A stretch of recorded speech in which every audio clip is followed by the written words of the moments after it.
Hello and welcome to LNAudioBooks. Please subscribe and leave your suggestions and favorite novels on this channel. Thank you so much, and please enjoy the light novel. Volume 5 of By the Grace of the Gods. Chapter 3, Episode 26, A Letter. Under the light of the morning sun, a limmerbird flew to me from afar. My birds were all together, so this one could only have come from Ilia. Around its neck was a cloth bearing her family's crest. It brought a letter, so I took it and gave it food and water together with my own limmerbird so it could have an opportunity to rest. The first subject the letter mentioned was the Sea of Trees. Ilia had only heard rumors about it, so she just told me to be cautious. She also said that the adults don't object to my plans, but they say that I should prepare meticulously and contact them before I depart. I decided to write back and say that I'd remember to get in touch with them. Next, she wrote about how she was about to enroll at the academy. The letter said that the enrollment period was approaching,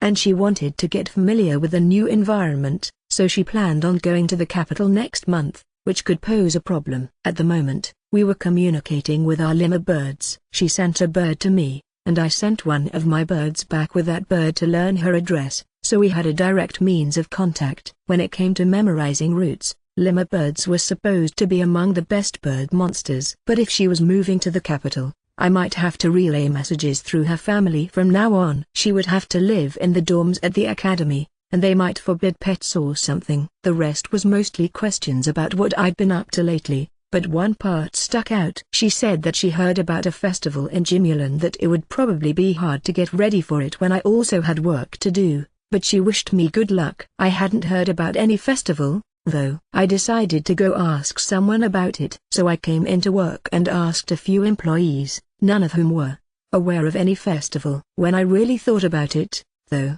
just about all of my employees came from outside town. Faye and Lylin weren't even from this country, so I couldn't expect them to know about local celebrations. That left one person who might know something. I tried asking Dolce. You talking about the founding festival? That's when we celebrate this city's birthday. Can't think of any other festivals that'd be held around this time, he said. Do you know how you're supposed to prepare for the festival? Depends on the store or the person. I asked for further details. According to Dolce, there were 5 main points to remember about the founding festival. It was being held in 2 months. It took place primarily on the main street that extended throughout the city. If it was anything like most years, preparations would begin next month. Preparations generally involved decorating the storefront and volunteering for local cleaning activities. You could apply to open your own stall at the festival. Many of the stalls came from businesses that had operated in Jimul for ages, but some were run by performers that traveled from city to city. There were even some rather sketchy ones, so they weren't strict about who participated. But it was customary for houses and stores to be decorated with colorful cloth, and the festival left a lot of pollution, so the city held cleaning activities that the public could participate in. That's about all I know. That good enough for you? Dolce asked. Yes, thanks for all the help. The cleaning activities would give me a chance to meet my neighbors, so I planned to join in on those if at all possible. But it didn't seem like this would make me much busier as long as I didn't open a stall. Maybe Ilia thought I was going to do something more, but I didn't know what. This festival was a while off, in any case, so it was just something to keep in mind for the time being. I also wanted to make sure this was common knowledge around the store. If anyone had any ideas for what we would do with a stall, maybe it would be nice to get together and do something as a group. For now, I decided to write back to Ilia saying that I would be fine. I thought about sending a gift to commemorate her moving to the capital as well, even if it was just to temporarily stay in the dorms, but I wasn't sure what to give her. It couldn't be anything that could start a fire, anything that took up much space, or anything that could damage her room to set up. Shoes would have been a bad gift in Japan, but here they apparently symbolized taking a new step towards something, which would be fine. But I didn't know her shoe size or what style she was into, so I passed on that. Moving could be expensive, so cash or some sort of gift card or something could be good, except that she was from a rich family and likely didn't have any issues in that department. It seemed like the safest choice would be something disposable that it couldn't hurt to have. I decided that after this business with the festival was taken care of, I would rack my brains over how best to celebrate her move. I went to the guild early the next day. Hello, Bina. Here are 50 bunches of lug-toned grass, as the job demanded. Let's see here, Bina said and started to count. 4, 5, yes, exactly 50.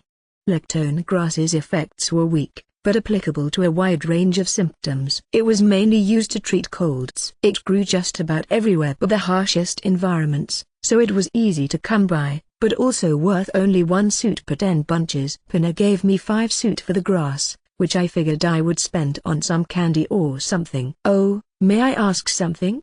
Pina said. What? Do you know a lot about medicinal herbs? My grandmother taught me a lot of general information about them. Why do you ask? It looks like you picked this grass very carefully, so I had a feeling you did. Would you be able to identify some terra grass for us? Terra grass was good for nerve pain, and much like lug-toned grass, it could be found anywhere, but terra grass had a poisonous variant called tora grass that grew in all the same places. They looked almost exactly alike, so they were often mistaken for each other. I could tell them apart, though. In fact, I had some on hand. I've actually got terra grass that I picked for personal use in the southern plains.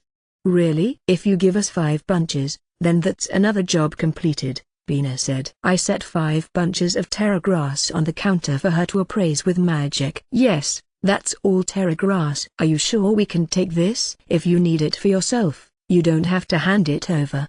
It's fine, I don't need it for anything urgent.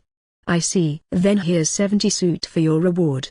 I received 14 suit per bunch, a fairly high reward. I left the guild feeling like I really earned something, and returned home while it was still bright out. In part of the mind that I didn't normally use, I prepared to create a gift to celebrate Alia's move. The plan was to make soap. Consumable goods were a safe choice for a gift, and this would have some practical use. Soap was in common use in this country, so I didn't think there would be anything conspicuous about it. But simply buying some soap to send her would have been boring, and considering her wealth, she was probably used to receiving gifts that were simply expensive. So rather than that, I decided to send something that I made myself. Making soap was pretty standard for light novel protagonists who reincarnated in another world. They would do things like collecting animal fat and ash, then boiling that to make the soap. But I wasn't going to go through all that effort. I had all the ingredients I needed: oil, salt, and water that I purified with alchemy, among assorted other items. Soap made of ash and animal fat had been around for ages on Earth, but in recent times, an easier method using caustic soda became more commonplace. To use that method, though, I first had to create caustic soda. Caustic soda was also known as sodium hydroxide. One component I needed was sodium, which I could obtain by dividing the salt into its base elements. Dividing the salt generated poisonous and corrosive chlorine gas,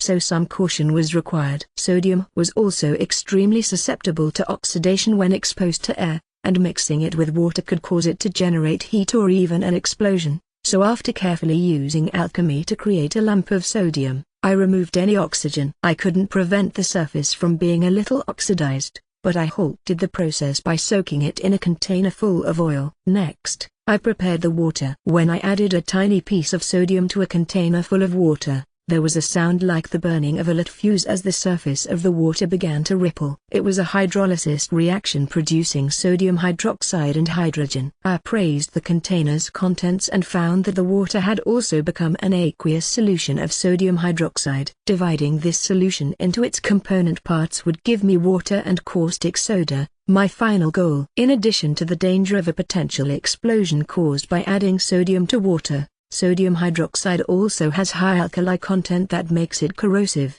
so getting any of this solution on my skin would be extremely dangerous. I wanted to use a generally unused part of the mine for this in case anything happened, but I also picked a place with plenty of ventilation, and wore overalls in addition to cleaner slime goggles and a helmet. I even wore recently purchased gloves to make sure no skin was exposed as I worked. I successfully refined the sodium hydroxide. If I had used a combination circle to create it directly from sodium and water, maybe it would have been a bit safer and more efficient. Alchemy lets you skip the chemical reaction step and get straight to the final product, after all. In any case, now I was finally ready to make soap from caustic soda. I had to keep all this equipment on to handle it safely, but the rest of the process wasn't that difficult. I measured the caustic soda and water, then added the caustic soda to the water container and mixed it together. The caustic soda reacted with the water and generated heat, so I had to watch out for the steam and rapid boiling. Putting the water in the container first and gradually adding the caustic soda afterward was the safe way to do it. Next, I heated the oil and slowly added the cooled caustic soda solution. I thoroughly mixed it all together, and when it got heavy, I threw in some materials to add a nice scent. Then I poured the mixture into molds, finishing the jobs for now. All that remained was to keep it warm for a few days until it solidified. But if there was any caustic soda left after the soap hardened, it could burn skin when used, so I had to be wary of that too. I had made soap from waste oil a few times before, but this was meant for Alia, not for me. I didn't want to take any chances, so I stuck to the basics and didn't try putting too much of my own spin on the process for this first batch. I wanted to experiment with this a few more times using different amounts of caustic soda and leaving it to harden for different amounts of time. Other types of oil or additional ingredients could also change the color,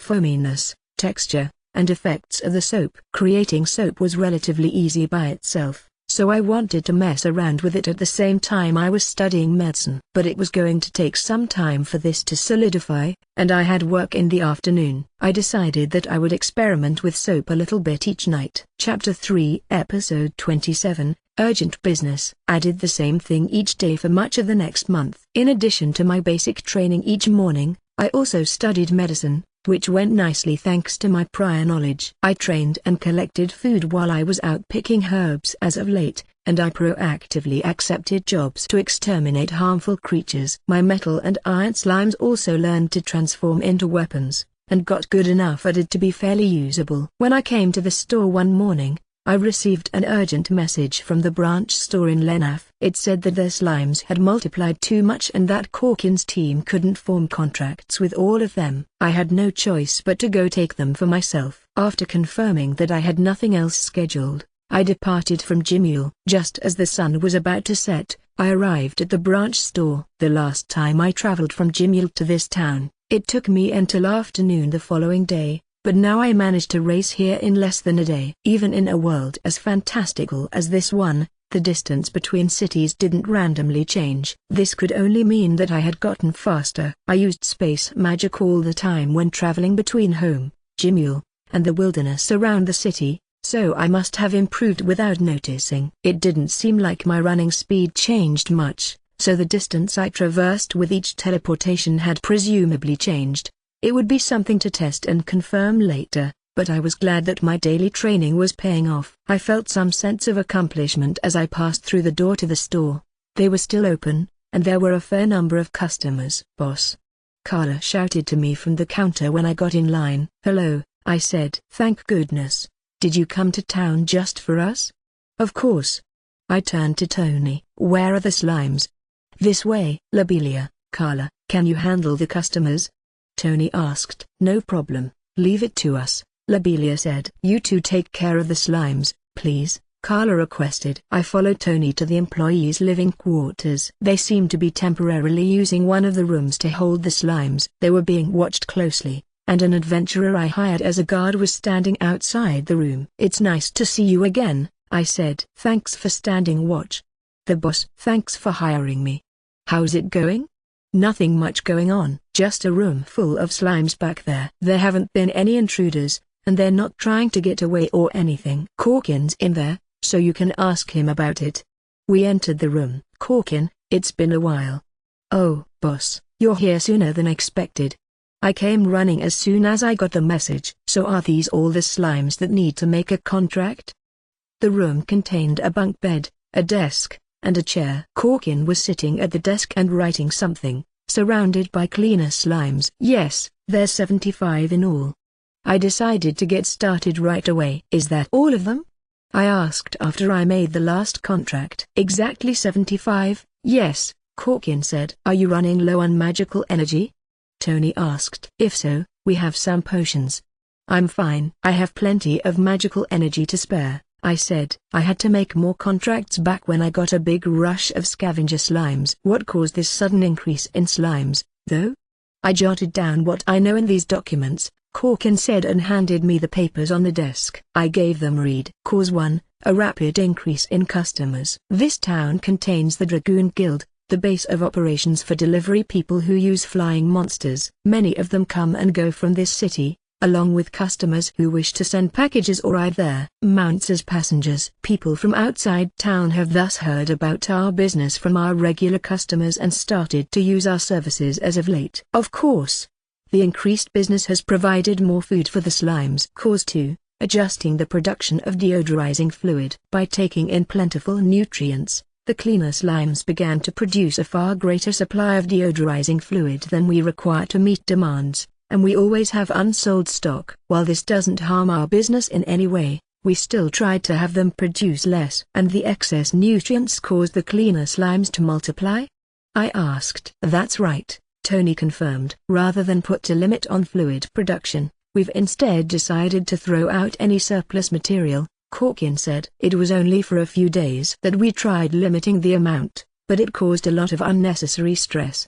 You can't form any more contracts anyway. I think that's fine, I said. If they ended up with too many more slimes, I would have to reveal the secret of big slimes. Well, not that it would be so bad to share that with Corkin's group, but they were still learning how to run the store. I didn't want to distract them too much. Sharing information on new types of slimes would be one thing, but anything about big slimes would be like a bombshell to them. Thankfully there could be over 100 slimes and they still wouldn't combine unless they all had a contract with the same tamer, apparently. Maybe that was because they had different chains of command or something. It would be easiest to research that if I had helpers, so I intended to teach them about this at some point. Just not right away. In any case, I was glad that they took care of this situation appropriately. All the employees seemed worried about how they would manage the slimes, but now that problem was settled. Are there any other issues here? I asked. Nothing that hasn't been mentioned in our regular reports to Jamul, Corkin said. We haven't been attacked like the main store has. The worst we've had to deal with is drunks standing around here after closing hours, Tony added. Sales have been pretty good too. The city's smaller than Jamul, so we have fewer regular customers, but we're still earning a net profit of 10,000 suit per day. If that was true, I would need to prepare another branch store for them to run themselves at some point. It wouldn't be long before we accrued enough funds to open another store. It was nice to know that everything was going smoothly. I wanted to share my information about the deodorant slime, but first, I decided that I should give the Seianji company a visit. If I started a conversation about slimes now, I might forget to do that. Excuse me, I said as I entered the spice store. Hello. Oh, aren't you the boy from Bamboo Forest? The employee at the counter asked. It was someone I met here last time. It's nice to see you again. I'm surprised you remember me. Well, the president never stops talking about how great you are. Not to mention you own a store right nearby, so you're kind of hard to forget. I guess you have a point. What brings you here today? I had to come to town on some urgent business, so I figured I should say hi to Pura as long as I'm here. I'm sorry, but the president went to the capital on a business trip 3 days ago. His daughter is about to enroll in school too, so she went along with him. I see, that's too bad. Oh, but his wife is here. She's in the middle of a meeting, but if you don't mind waiting a bit, you can talk to her. I decided to wait. I brought a gift for them, so if there was any opportunity to see them, I wanted to take it. Can you show me what's on sale here while I'm waiting? I asked. If anything smells particularly good, I might want it. Of course. We just got some cinnamon in stock that. The clerk was about to step out from behind the counter when I heard a woman shriek from the back of the store. What was that? I asked. Who knows? Actually, that sounded like Lana. I'm sorry, can you give me a moment? I'll go check on her, the clerk said and ran to the back of the store. When I was starting to wonder whether she'd come back, a meek man came in from the next store over. He apologized and bowed repeatedly, then walked away like a gentle breeze. When he exited the spice store, a gust of wind from outside carried a horrid stench to my nose, something that I could only guess came from him. The man absolutely reeked. He even seemed to be wincing himself, and all the other pedestrians steered clear of him. Then the clerk returned. I'm sorry about the wait. Come with me, please. Yoma, good to see you. Klana greeted me. Hello, Klarna. Rather than the reception room, I was taken to a dining table. Maybe I would have wondered more about that if I wasn't so distracted by Klarna's nose. I didn't know if she had rhinitis or what. She looked as beautiful as ever and tried to hide it in a refined way, but I could see her sniffling. Klarna, are you sick? I asked. No, don't worry. Just ate something kind of crazy. What was it? Shapaya, I think it's called. It's fish soaked in some fluid full of salt and a bunch of herbs, then fermented, apparently. Oh, and it smells horrible, right? You've heard of this stuff? I don't know if this is what I'm thinking of, but I know of some processed food that's similar. What Klarna most likely ate was some type of kusaya, a Japanese variety of fermented fish. Somebody came to try and sell it, and Klarna tasted a sample. But as with all beastkin, she was highly sensitive to odors, so it seemed it was a bit much for her. Here's something you'll hopefully enjoy more, I said. The women at my store all love these cakes. Oh my, thank you. I handed the cake to Klarna, then we enjoyed a pleasant conversation. I spent the entire night talking to the research team and got no sleep. I had breakfast and left to return to Jimule, but the road to the gate was busy. Wondering if something happened, I asked around for answers. A couple adventurers got in a fight. One pedestrian said they've already been arrested, but they started throwing these weird barrels at each other in the middle of it, and just, the wind started to blow our way and brought a rotten stench with it. As I approached the source of the smell, it made my eyes water. After the odor drove some of the crowd away, I noticed the smelly man from yesterday being hounded by everyone else. Hey, do something about this stench. My equipment smells awful. A shopkeeper demanded. I'm sorry, there's nothing I can do. Keep this crap away from my store, it's driving customers away. Why do you have barrels full of garbage anyway? It's not garbage. This is shapaya. It's a preserved food. Calm down, everyone. He's a victim too, a guard pointed out. I know. But this smelly filth got all over my store and my goods. The store and my equipment should be fine after some cleaning, but I can't sell those goods now. I'll have the actual perpetrator pay you back. First, please describe the situation and the damages. The fish and the murky fluid that seemed to be the source of the smell had splattered all over the place. The fluid was evidently contained in some barrels small enough to hold in one hand. This was all caused when adventurers threw those at each other, I guess. The guards were trying to get this mess under control, but they couldn't deal with all these people demanding compensation. Some of the rage seemed to be directed at the timid man with the barrels, but he was as much a victim as they were. I had to feel bad for him. This was also a good opportunity to advertise my laundromat, so I decided to help him out. I entered an empty alley and prepared my deodorant slime. Chapter 3, Episode 28, The Gift. After I deodorized the street and stores as much as possible, the victims thanked me and offered assorted goods. I accepted their offers, advertised my laundromat, and left town. Can you hold on a second? Someone shouted right as I was about to exit the gate. It was the man with the smelly food who was being blamed for the incident earlier. He was riding a carriage and undergoing a security check at the gate. Thank goodness I made it in time, he said. Do you need something?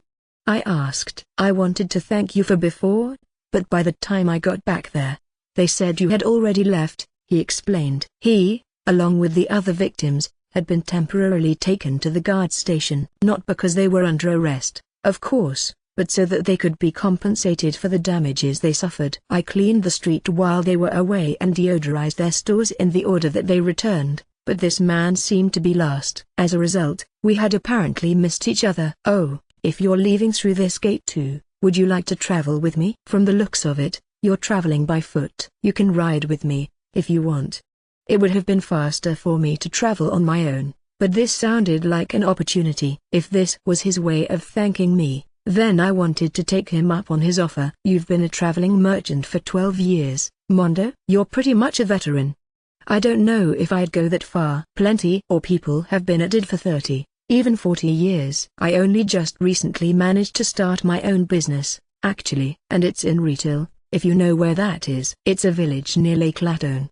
I've never heard of a village called Retail, but isn't Lake Latone there, biggest lake in the country?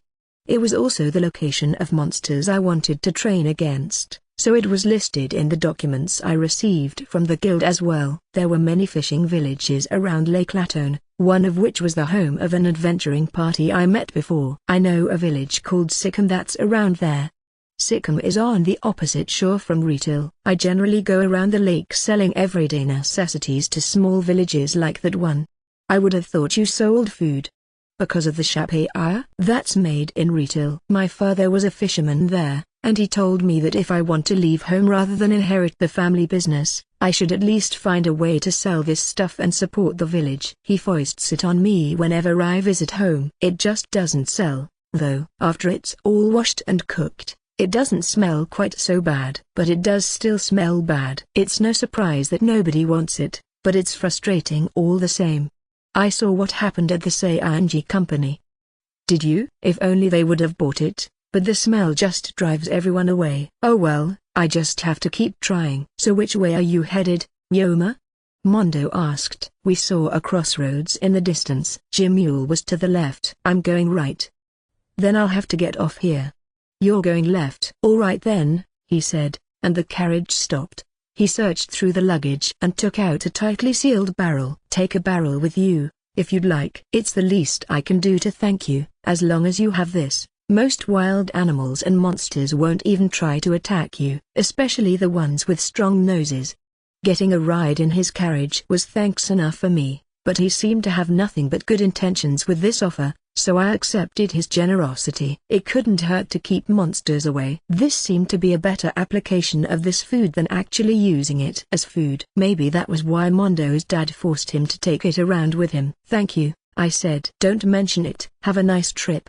I parted ways with Mondo, and after he was out of sight, I ran down the road to Jimule. I picked some medicinal herbs on the way back, so I didn't reach Jimule until afternoon the next day. I went straight to my store to exchange information, and as usual, business was booming. But they did have two unusual reports to make. For one, Serge wanted to have a meeting with me. Well, of course, I don't mind, but why? I asked. He just said that it was about magic items, Calm said, which I took to mean the music boxes. Maybe something happened with those. But that was something to think about later. I'll meet with him as scheduled, then. What's the other thing? We received a thank you letter and a gift from Fina, Jane, and Maria's village, Calm answered. I had never been sent a thank you letter before, as far as I can remember. They've been exchanging letters with people back home, it seems.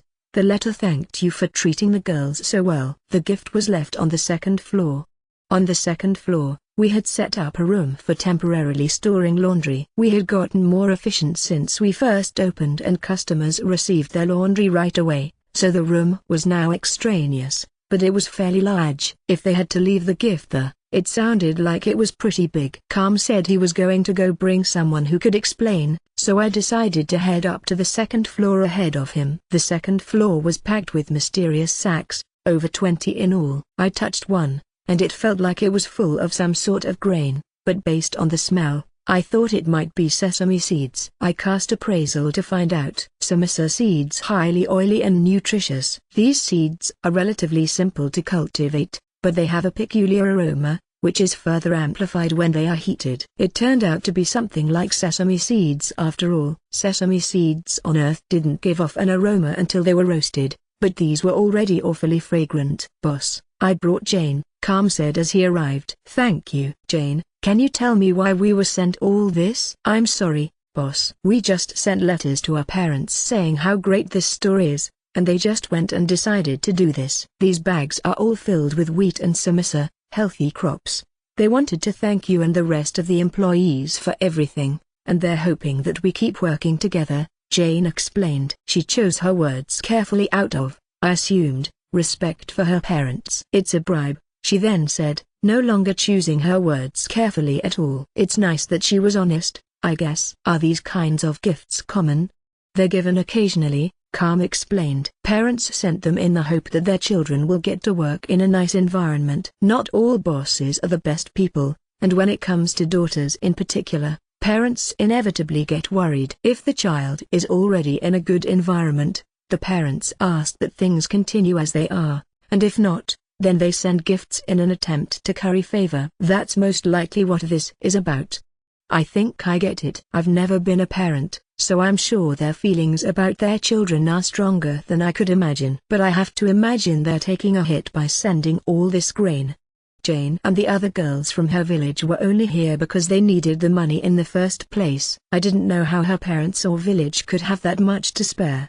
But when I asked Jane about that, she said that it wasn't a burden to them at all. According to her, their village was northeast of Jimule, close to the national border, and they were a decently wealthy farming town until about a decade ago. Their main crops were wheat and potatoes, but they also grew samasa and vegetables. Most of the crops were sold to the country across the border, but when that country enacted a plan to develop farmland about 10 years ago, their business gradually dwindled.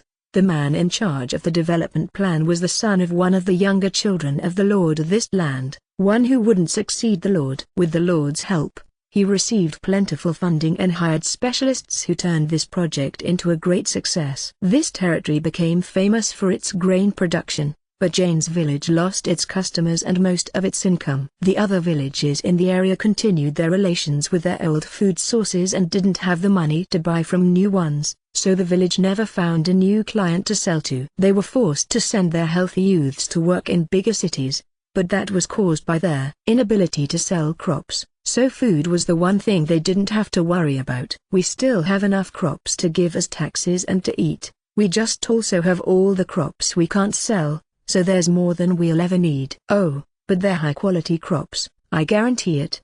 Jane exclaimed. Is there any way you could harvest less so you didn't have excess crops that aren't good for anything? It seems like sending people away to work in the cities wouldn't leave enough farmers around to handle all of this anyway. If we had crop failure one year without reserves on hand, there could be trouble. There are also a lot of people who want to protect the local farms that we've looked after for generations. We pool our money together to buy magic items and cows to use for farm labor. We can feed the excess wheat to the livestock, so that's a convenient way to not let it go to waste. But they're so serious about farming that we always end up with more than we need, sadly. It kind of started to sound like she was complaining. If that was all true, though, then I couldn't just send the grain back. Got it, I said. But next time you contact your family, tell them that we don't need gifts like this. It won't change how I treat anyone. Personally, if they have anyone who'd be able to work, I'd rather they send new employees going forward. Really? I had no particular aversion to hiring someone because of their connections, and if I was going to open more branch stores, then I'd need more workers. This was something I'd have to discuss with Calm, but if it were just my decision, I'd take anyone who could do the work. I took great advantage of my connections with the Duke's family, the Morgan Trading Company, and the Guildmasters, so I couldn't blame anyone else for doing the same. Just remember, it has to be somebody who'll do the work and won't cause trouble, I emphasized. Don't recommend somebody that'll demand special treatment. And I don't want any of you to give them special treatment just because they're from your village, either. If they have some sort of special needs, then we can talk about accommodations, though. Of course. That's more than good enough. Good. What do you think, Calm? As long as they're interviewed and closely supervised, I think it should be fine, Calm said. You're right that we'll need new employees at some point, and it will be easiest to hire people that someone here can vouch for. Thank goodness. Oh, and as for these crops, can you have them assessed? If you want to know approximately how much they're worth, I've already written something up. If you want an exact value, I would recommend asking the person in charge of foodstuffs at the Merchants Guild. I see. If you've already calculated the value, can you send that much money to the village? I feel like there are problems with accepting this much grain for nothing. Understood, I'll take care of it. Hold on a second. Jane cried. You're going to buy all of this? You shouldn't have to do that. They're the ones who decided to send it to you. But it'd just go to waste if I sent it back, right? We can use it for food at the store, don't worry about it, I reassured her. Well, then at least buy it for as little as possible. Then I'll send them the cost price plus the shipping cost, Calm said. Is that fine with you too?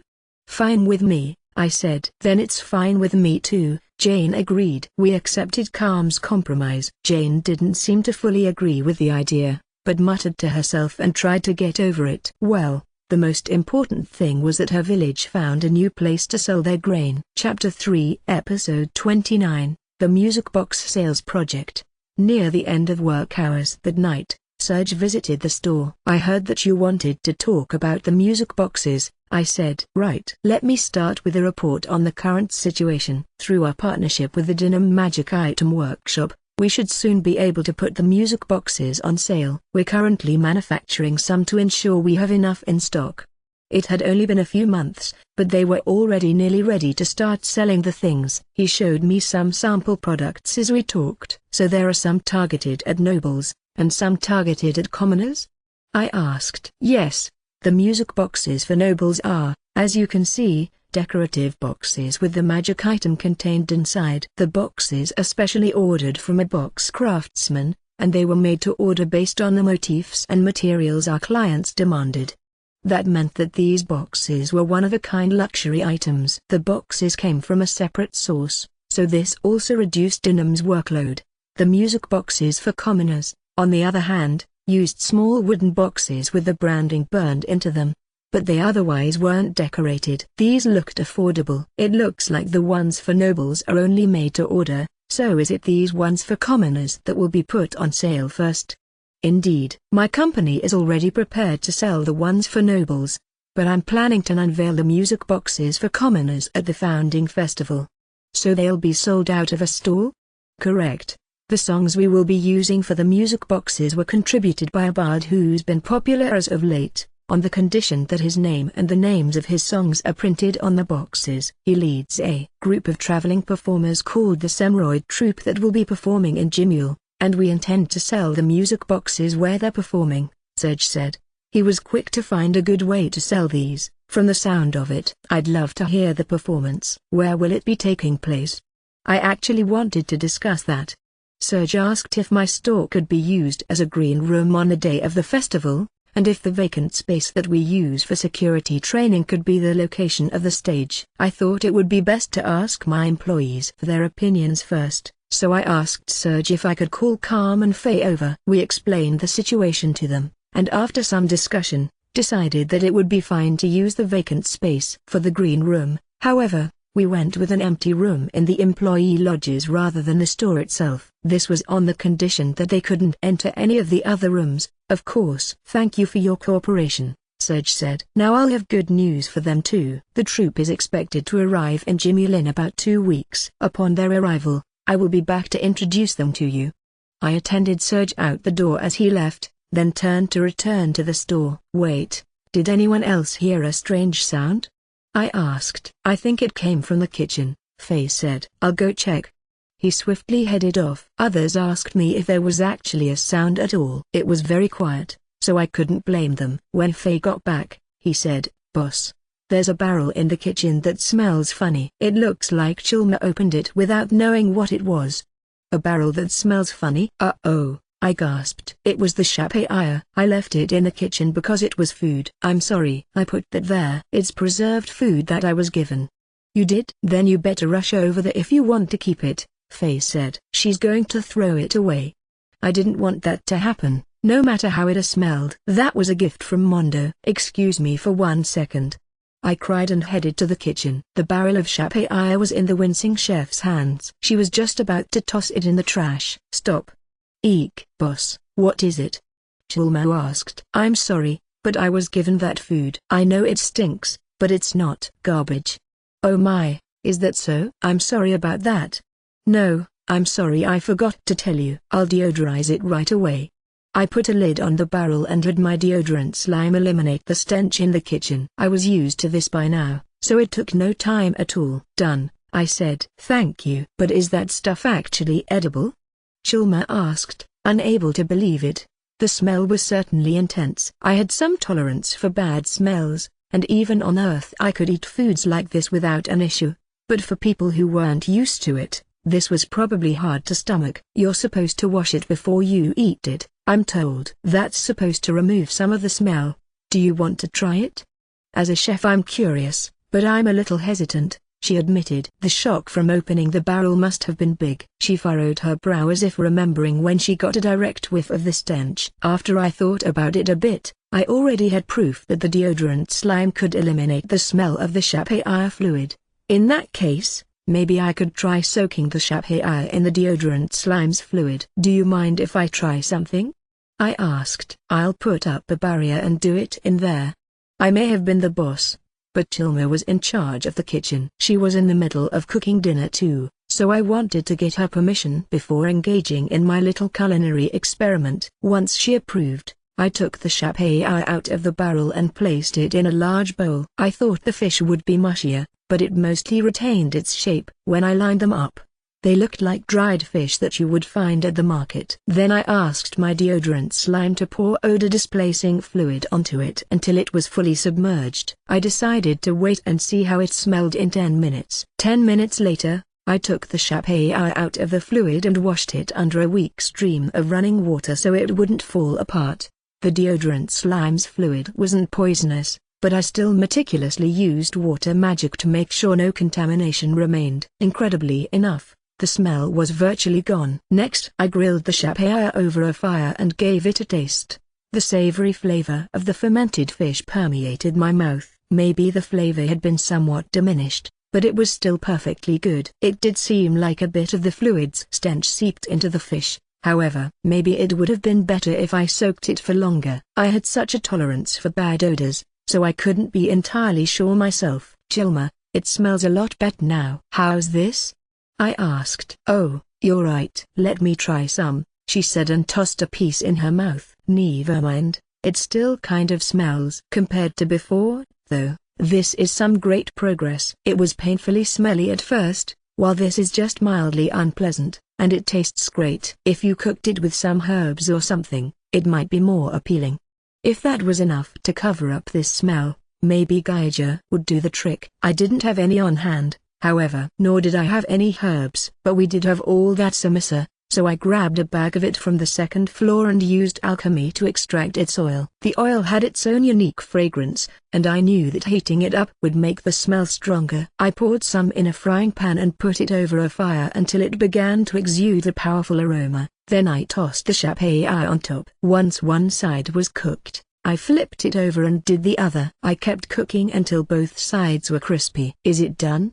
Chilma asked. Yes. How is it?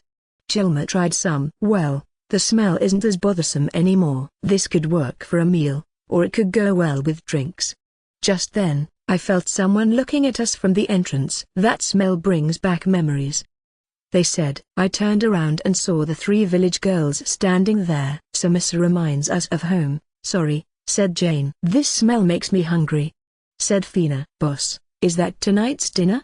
Asked Jane. It was only supposed to be an experiment, but there was no reason not to put it on the menu. As a result, we had one extra side dish to eat with dinner that night. Chilma's cooking was as simple, yet delicious as ever. All the employees also enjoyed the shapei fried in samisa oil. Removing the odor with the displacing fluid seemed to be highly effective. Now that I discovered this new use for odor displacing fluid, I somewhat regretted not buying more shapei. It never hurt to have food, especially delicious food that wouldn't go bad. After dinner, Jane made dandelion coffee for me. Everyone else had their own preferred drinks. Jane was in unusually high spirits, but so were the other 2 village girls. I didn't know if they were just that happy that we used ingredients from their hometown or what. When I asked them, they said that it was part of it, but it also had to do with what I said that afternoon. We're just thinking about how you might hire other folks from the village, said Maria. Oh, of course. It's fine if we get split up between different branches. I mean,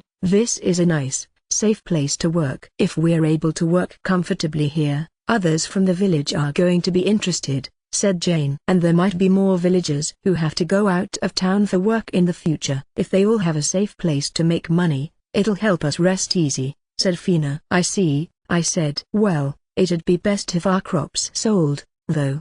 Yeah, then we could all live together, said Maria. Throwing out those delicious ingredients would be an awful waste, said Faye. We would never even consider such a thing in our country, said Lylin. What do you eat in your country?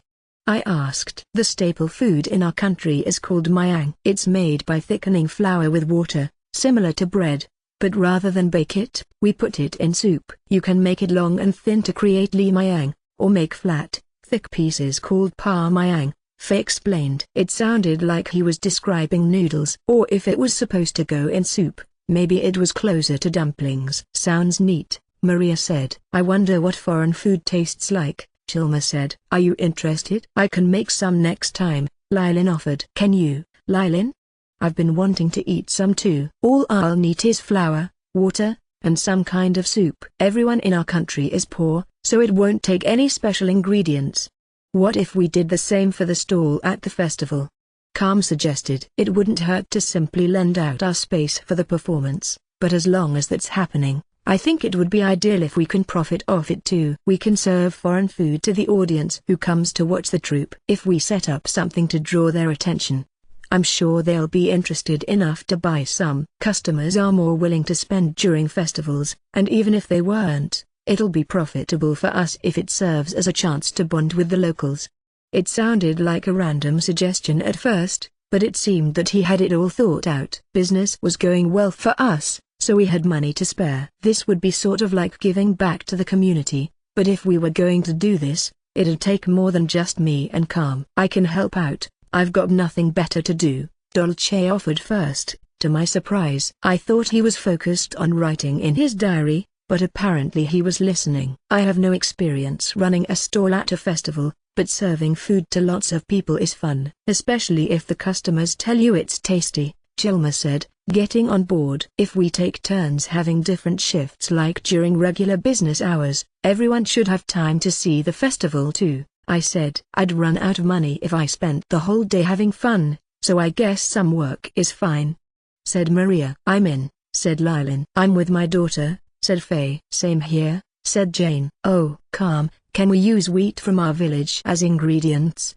We would have to set up a proper environment to store it in, but as long as it's of adequate quality, I don't see why not. Why do you ask? So that if any customers want to know where the wheat came from, we can tell them. I don't think that's happening, said Fina. No, probably not, but I'm in anyway.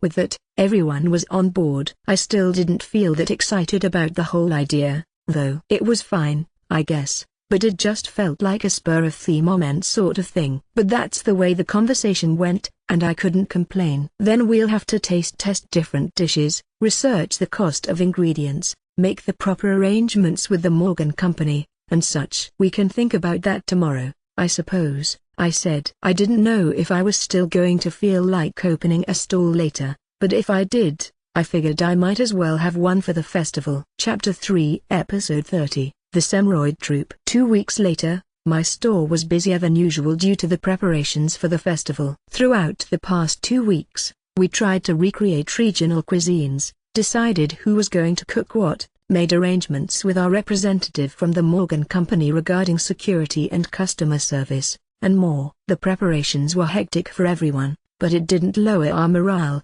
which I was secretly relieved about. My company on Earth had yearly recreational events to strengthen the unity of its employees, but they only seemed intended to satisfy the higher-ups. Aside from the event planner, hardly anyone was ever excited for these events. But we were forced to attend. It just meant that we lost our days off. I understand what their intentions were. It's better when everyone feels united, obviously. That was the culture there, so there wasn't much to be done about it, but I didn't want my employees to feel like we did at that company. But everyone seemed to be enjoying themselves for now, and as our stall gradually came together, their motivation only appeared to increase. Besides just my employees, we also had some unexpected help. Boss, Siag, the butcher's here. Someone called out to me. I'll be right there, I said. I was working on getting the empty lot set up, but stopped and headed to the reception room. I'm sorry I kept you. Wasn't waiting that long, Siag said. So, this is today's share. The goods have already been taken to the kitchen. This is a little cheaper than I was expecting. You buy a ton from us, so you get a little discount. Siag was one of our helpers. He not only provided us with meat to use when test cooking different dishes, but on the day of the festival, he and his employees also planned to help us run the stall. When I bought a bunch of materials for cooking the other day, he asked why I was buying so much. After I explained the reason, he ultimately agreed to help out. From what he said, it sounded like he and his employees wanted to spend time at the festival with their families, but their wives would get mad if they wasted too much money, So they all intended to help at our stall for one of the 2 festival days in exchange for some extra cash. They got more money to spend at the festival, while we didn't have to work as much, which meant we had more opportunities to meet people. It was a win-win for us, and when Pauline, Kiara, and Mary heard about the deal, they wanted to help with cooking and running the stall under the same conditions. They were working with Chilma in the kitchen as I spoke with Siag. By getting those housewives involved, by the way, they used their housewife information network to spread news of the Semroid troupe's performance. A lot of Pauline's friends expressed interest, apparently. I worried that we could end up with a huge crowd like when we first opened, so we had to prepare for that possibility. "See you tonight, Ryoma," Siag said and left the store. After I saw him off, I decided to get back to work on the empty lot. That night, we were holding a party to finalize the menu for our stall. I had to at least get everything in order for that. After work that night, I was checking documents in my office as I waited for guests to arrive. That was when Calm came to see me. "Boss, Mr. Morgan and the Semroid troupe's representative have arrived," he said. "Thank you," I replied and rushed to the reception room. "Excuse me, I hope you weren't waiting too long." "Good evening, Master Ryoma," Sedge said. "This is the leader of the Semroid troupe." "My name is Prince Semroid," the leader said. "I'm still young, but I lead a troupe of traveling entertainers. A pleasure to make your acquaintance, young sage." Serge was sitting on the couch next to Prince, an oddly eye-grabbing, attractive man with hair like silver thread. Prince stood up for a handshake, so I gave him one, but the dramatic way he spoke and acted was somewhat off-putting. "It's nice to meet you too. You can just call me Ryoma." "I hardly deserve to be called a sage." "Oh, quite the humble one you are." "Those music boxes play some fine music. They're magnificent." "That music offers a very different flavor from our own performances, so to speak. This allows my music to reach more people, and that's simply delightful." "You came up with the idea, so if you don't deserve to be called a sage, then who does?" "Maybe for someone involved in music, it was actually that incredible. Or maybe he was just flattering me." Not to be rude, but my first impression of Prince was that he seemed hard to work with. "Thanks, I guess.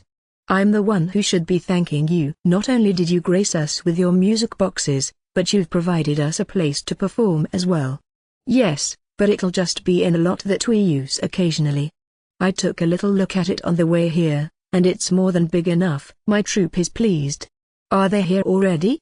"Yes, they're at the party site," Prince said. "That was exactly as intended. I didn't want too many people to know extensive details about the music boxes or the fact that I came up with them. I only wanted the representative here so that could be part of the discussion. Then I would hate to make them wait too long." "Shall we begin this meeting properly?"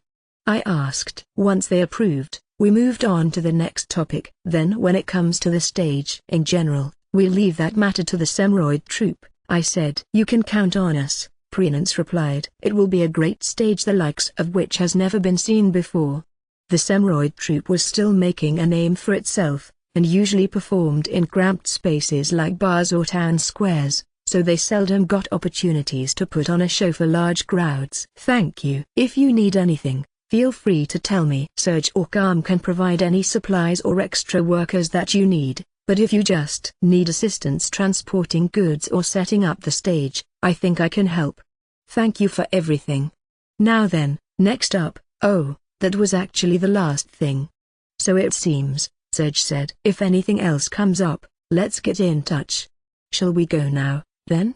With everything confirmed, we went to the party site. "It's pretty lively," I noted. For the party, I set up 6 makeshift stands using earth magic. They were each about the size of a food stall, but they had all the tools needed for cooking.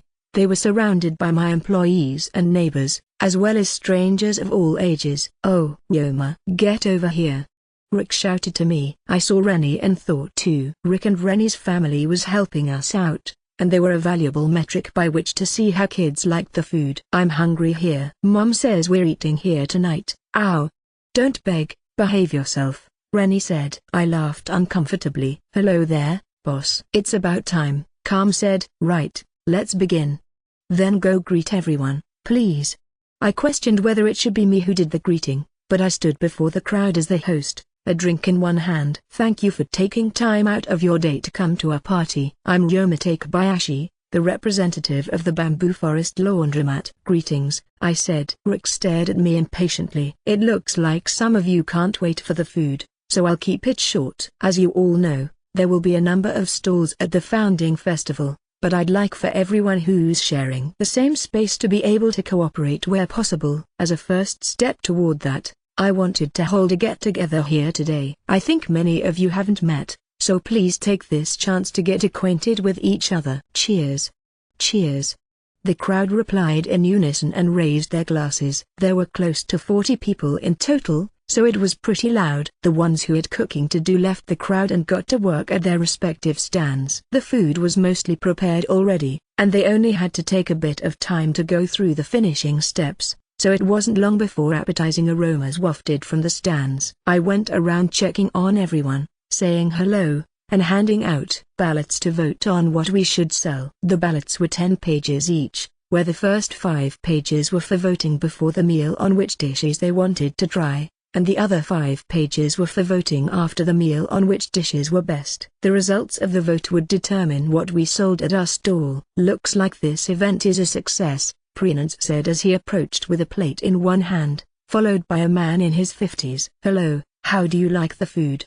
"It has surpassed my expectations." "My troop is over there, by the way," he said and pointed to a corner of the site. The party was set up so you could eat while standing like at a festival, but there were tables and chairs around if people wanted to relax. Among the crowd was a group in traveling garb who ate as they spoke to the rest of the guests. One of them in particular, a woman who chowed down on tons of food, caught my eye. "Interested in her?" Prinance asked. "It's crazy how much she can eat." I was just surprised. "Right?" Prinance agreed with a chuckle. "That's Mayo, the troop's biggest eater. She became a traveling performer just so she can get good grub." "That woman's appetite knows no bounds," the man behind Prinance grumbled. "This is Audio. He and Maya are our sword dancers." "Nice to meet you," I said. I had never heard of a sword dancer before. "Does that mean you put on a show using swords?" A number of people dance and cut things in unison. "It's not all I have to offer, but it's not wrong to call me a sword dancer," Saudio replied. "He's Maya's uncle, the vice leader of the troop, and our bodyguard," Prinance said. "Not only does he perform, but he's a competent swordsman. Fights always break out at festivals, so if anything happens, by all means, tell us." "Thank you." "It's always reassuring to have more people protecting the store." "You can call me whenever, as long as my hands are free," Saudio offered. "You can use Maya too if you want." "Use me for what, uncle?" Maya herself said, holding an empty plate in both hands. She was behind Saudio where I couldn't see her. "We were talking about helping with security." "Oh, you're that representative who spoke before," she remarked, turning to me. "I heard you were young, but I didn't think you'd be this young." "That's rude, Maya." "I don't particularly mind," I said. "It's true, I'm young. I didn't feel like being called a kid was an insult or anything." "More importantly, are you having fun?" "Of course," Maya exclaimed. "There's all this rare food, and even the more common stuff tastes better than I expected. Like this hot dog, for example. The bread's fluffy, and the sausage is juicy. I've been to a whole bunch of places, and there aren't a lot of restaurants that offer flavor like this." Hot dogs were standard at festivals, even in this country. But the ones at our party used bread made from the natural yeast that I taught Chilma about before, and the meat was sausages from Siag's butcher shop that used special seasoning to match the bread. Pauline cooked them slowly and caringly, making for a hearty meal. Their professional talent combined to make the most of the taste of the ingredients, resulting in something surprisingly juicy and delicious. This was a cut above the average hot dog. Of all the candidates, this dish was expected to come out on top. "Also, there's this food from Gilma," Maya continued. "The soup has a nice, calming flavor, and it warms you up." Faye and Lylan's parmayang turned out to be very similar to wonton soup. The ingredients were simple, but the simmered meat and vegetables were great. The flavor was subdued, so I liked to eat it with the meat and vegetable stir-fry made with samisa oil. "Some of these are quite uncommon too," Prinance said, his plate covered in salted and roasted dante seeds. "I just bought them when I wanted dandelion coffee, but they were eaten as a delicacy in some regions. Now I wasn't sure whether these plants were more like dandelions or sunflowers, though. The roots could be made into coffee, and oil could also be extracted from the seeds when they were being prepared as food, so I used wood magic and my scavenger slime's fertilizer to grow massive amounts. "I'm glad you like it," I said. "There's a lot more where that came from, so eat all you want. I'd recommend saving a little room in your stomach, though. We have dessert coming later." Is that true? It was true. Many of the sweets were made by myself, and included sesame tofu and sesame balls. I made the sesame tofu by grinding the samisa until the texture was pleasant to the tongue, then mixed it with potato starch, heated it over a fire, stirred until it was smooth, and cooled it in a mold until it solidified. This was covered in molasses made with muscovado. For the sesame balls, I started by preparing some sesame paste made from samisa and muscovado. I covered the paste in dough made from a mixture of rice flour, water, and oil extracted from dante seeds. Then I sprinkled raw samisa on top and fried the coating in dante oil. I specifically chose not to use samisa oil for this. Its flavor was too overpowering, so it made everything taste like pure samisa. It would become impossible to make out the flavor of the other ingredients. By contrast, dante oil's flavor wasn't that noticeable, providing the ideal hint of savoriness. When I appraised it, I found that the unsaturated fat in the oil was mostly made up of oleic acid, making it a clear and nutritious oil. However, little dante oil could be extracted from the seeds. It took 15 grams of seeds to produce a milliliter of oil. If it took 800 milliliters of oil to fry something, then that required 12 whole kilograms of seeds. Dante seeds could be healthy in moderation, but making oil from them was a bit time-consuming. It was a good way to practice improving my magical energy, actually. Thanks to all that work, I was deeply satisfied with the taste of both of these dishes, but the time it took to make them was a detriment, as was the cost of muscovado and rice flour. These could cost up to 20 sut each, a bit much for sweets from a food stall. As an alternative, I also prepared what I called sesame pastries using wheat-based pastry dough to cut down on the cost. There was a good chance that those would replace the sesame balls. At least I'd better eat what I can now. Then, Maya said after I told her this, then went off to grab some more food. It already looked like she had eaten enough for 2 or 3 people, but she still hadn't stopped eating. Chapter 3, Episode 31, Rumors from the Plains. Around when the party was reaching peak activity, I heard something curious. "Monsters on the road?" I asked. "Yes," Prinance said. "We came here through the southern plains, but before we left Caliban, I heard that ant monsters were sighted in the plains. I ended up being tenser than usual during my travels, and now I'm simply exhausted." There were many types of ant monsters, but they all had hard exoskeletons and a tendency to be found in groups. Some were more dangerous than others. "Don't tell me they're murder ants," I said. Murder ants were giant, hostile, carnivorous ants with strong jaws. If they attacked as a group, they were highly threatening. Depending on the size of the ant colony, the Adventurers Guild designated them as at least C-rank monsters. No, if it were murder ants, I would have picked another route entirely. These were tunnel ants, from what I heard. "I'm sorry, but can you explain what tunnel ants are?" "Well, for one, they have the same hard exoskeleton as other ants, but their jaws, claws, and overall strength are lacking compared to other types. From what I hear, they aren't poisonous either. Their offensive abilities are low in general, and they're among the more gentle ant monsters, so they don't proactively attack humans or animals. But they do have a knack for digging in soft earth, and their colonies are uniquely large. The colony itself is the problem. If any carriages unwittingly passed over it, the ground would collapse and leave them stuck inside," Prinance explained. The colonies were fortified by the tunnel ants' bodily fluids, so they wouldn't break under human weight, but they couldn't hold up a carriage full of luggage. Tunnel ants themselves weren't that dangerous, but they were a nuisance for anyone traveling by carriage. That must be rough for anyone in the transportation business. "Hopefully they don't impact the festival or repel any visitors," Serge said after listening to our conversation from right next to us. He seemed concerned about them too. "In that case, maybe I can go do something about them tomorrow." "You, Yoma?" Prinance said with confusion, so I told him about my adventuring work. I also told him about my plans to go to the Sea of Trees of Sirius. "I see," and murder ants appear there?"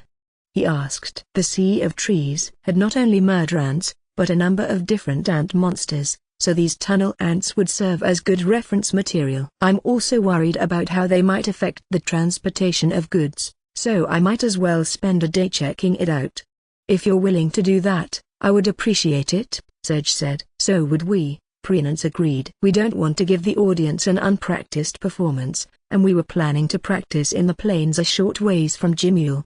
Traveling performers like them had to go from city to city, so they usually didn't have their own training grounds. Their performance was also their product, and they had to make sure it was good, so they practiced in places where they wouldn't be seen. But the plains where they wanted to train were infested with tunnel ants. Considering the potential disasters they could cause, it was best to avoid the place. That was why they hoped I would exterminate them quickly. "I guess you could use my place," I offered. "If they just needed to avoid being seen, nobody ever came to my mind." The Duke's family said I could use it however I pleased, which would include using it to train for a performance. And I knew that no dangerous monsters were there. Even in the off chance that something was there, Saudio could probably handle it himself. He looked strong enough. "Are you sure?" "They say that some traveling performers are thieves and kidnappers." "Not that we would ever do such a thing, of course." "Oh, I'm not worried about that." "There's nothing valuable at my house," I said. "I kept everything of value in my item box, and if they just wanted to borrow the grounds, there was no problem with that." "It would be more dangerous if they did enter the house. Actually, I had things that could cause serious pain if they were touched the wrong way. If I left out some unfinished soap or caustic soda, that could get ugly fast. If you really just want some space to use, I don't see why there should be any issues. Then we'd be happy to take your offer." "When would you like to come, then?" "Tomorrow morning, if you don't mind," he requested. That didn't leave much time at all, but if it was fine with him, I guess it was fine with me. "Got it. Then I'll be waiting for you tomorrow morning. Just go straight north from Jimule, and I think you'll find me." Thus, as we were making plans for tomorrow, the party came to an end. The Semeroid troop came to visit the next day, and I provided them with a place to train. I told them which places would be dangerous to enter and left drinking water for them, then left the rest to Prinance as I left for town. I got to the Adventurers Guild before noon and noticed that there were fewer people than usual. At least that meant I wouldn't have to wait as long. "Oh, if it isn't Yoma?" Maylene said. "Hello, Maylene. I heard there are tunnel ants in the southern plains. The news reached you quickly, then. If you want to take a job, here they are," she said and pointed out the request sheets on the counter. "So there's one request for exterminating the tunnel ants, one for searching for ant colonies, and this one about excavation." "I understand the first two, but what's the excavation one about?" "It's for digging up the colony. If there are any eggs in there, then just squashing the ants isn't going to keep more from coming. Leaving the colony intact could lead to unexpected incidents." "I see. Is that why there aren't as many people at the guild today?" "Right. A few colonies have already been found, and a lot of people are getting to work on those." "How much damage have the tunnel ants done?"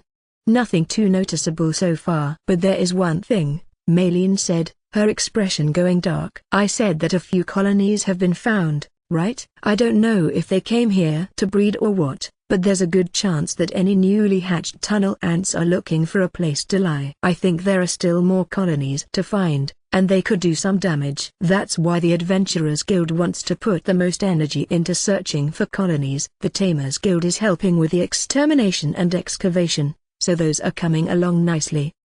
"The Tamers Guild? Can you tell me more about that?" "There's not much more to say about it.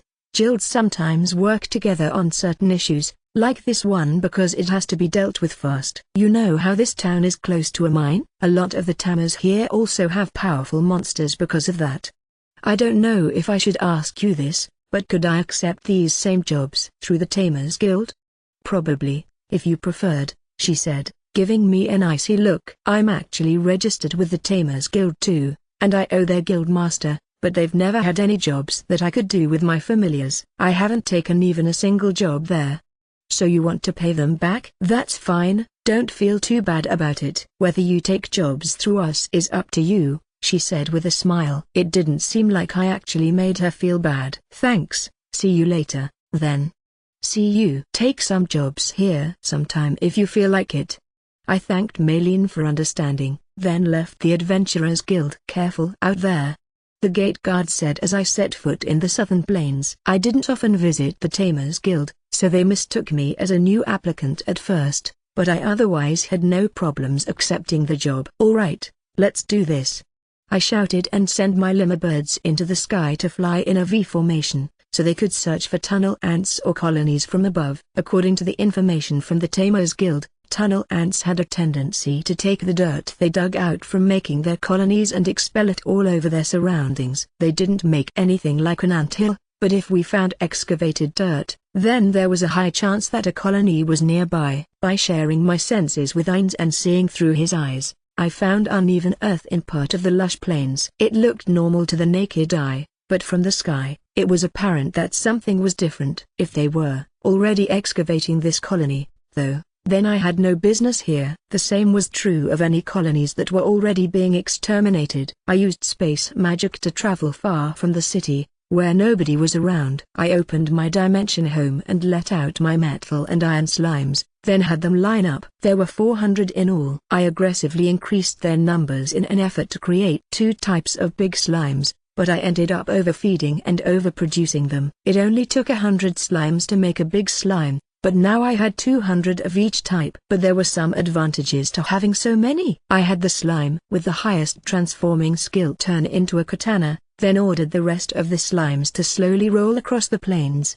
The metal orbs pushed through the dirty grass until, minutes later, they seemed to find something. Slimes are weak, but highly adept at sensing danger. That ability may not have been as strong after they evolved, but some of the ant slimes reacted to something. It seemed like they sensed something a little further ahead. They were cautious in their own way, even if that just meant coming to a stop. I walked out in front of the slimes and carefully stepped forward. After 3 steps, when I was right where the iron slimes indicated, antennae popped up from out of the ground, followed by several eyes. It was an ant the size of my chest. It reminded me of a cave mantis. Before it could fully burrow out of the ground, I severed its head with the katana. 2 more came out, and I slew them the same way. There were no more after that. The Tamers Guild's information said that tunnel ants were nocturnal to avoid coming out when more outside threats were present. They usually slept in their colonies during the day, aside from the guards who were stationed near the entrance. If the guards were prevented from returning to the colony,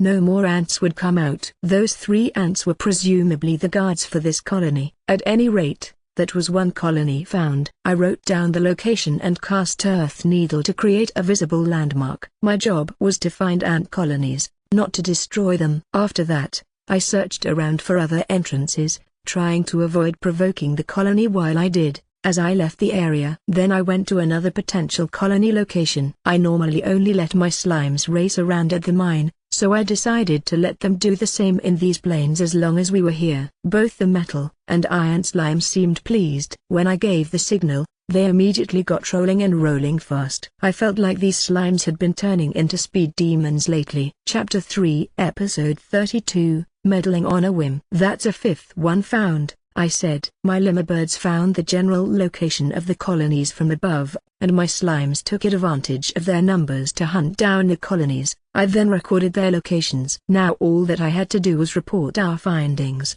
but this job was so easy that it left me a little unsatisfied. Finding the colonies was the whole point of the job, but I felt like I had more energy left in me, so I tried to think of a way to improve the quality of my reports. I thought it would be nice to know the size of the colonies and the number of enemies in each, and that I could send slimes inside to investigate, but then they would encounter the ants dwelling within. If that happened, there was a high chance that the investigation could turn into a battle. Maybe I could wipe out all the ants myself, but if there were too many of them, I could actually get overwhelmed. That was especially true since tunnel ants moved around underground. I tried to cast Investigate, but it didn't work very well. The narrow passages of the ant colony made the flow of magical energy too complex. I couldn't detect anything past the entrance. Thinking of it like pouring something into a mold made it clear that I would be consuming too much magical energy. I thought about what to do for 5 minutes, then looked at the ground near my feet and saw a footprint I left in the dirt, which gave me an idea. I cast the Investigate spell again, but rather than making it non-elemental, I used earth energy this time. As with when I would cast rock or break rock, I imagined the energy permeating through the ground. The spell was a success. The magical energy spread through the dirt, and only through the dirt. The empty space in the search area gave me an accurate outline of the colony.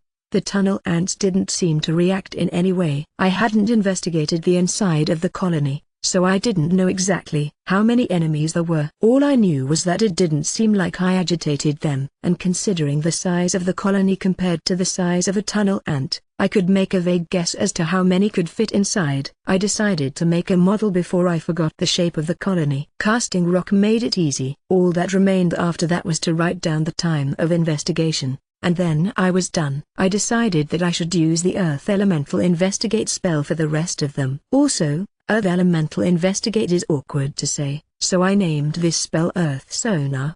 I led my slimes to the next area to search. There were a few to both the left and right, but I didn't know which one to go to first. Then, through Ainz's eyes, I saw a group of 6 people pulling a small cart. Judging by their stature, they were children. Then I noticed they looked familiar, and realized that it was Beck and his friends. While they were in the middle of a break, I called over to them. "Oh, if it isn't Yoma?"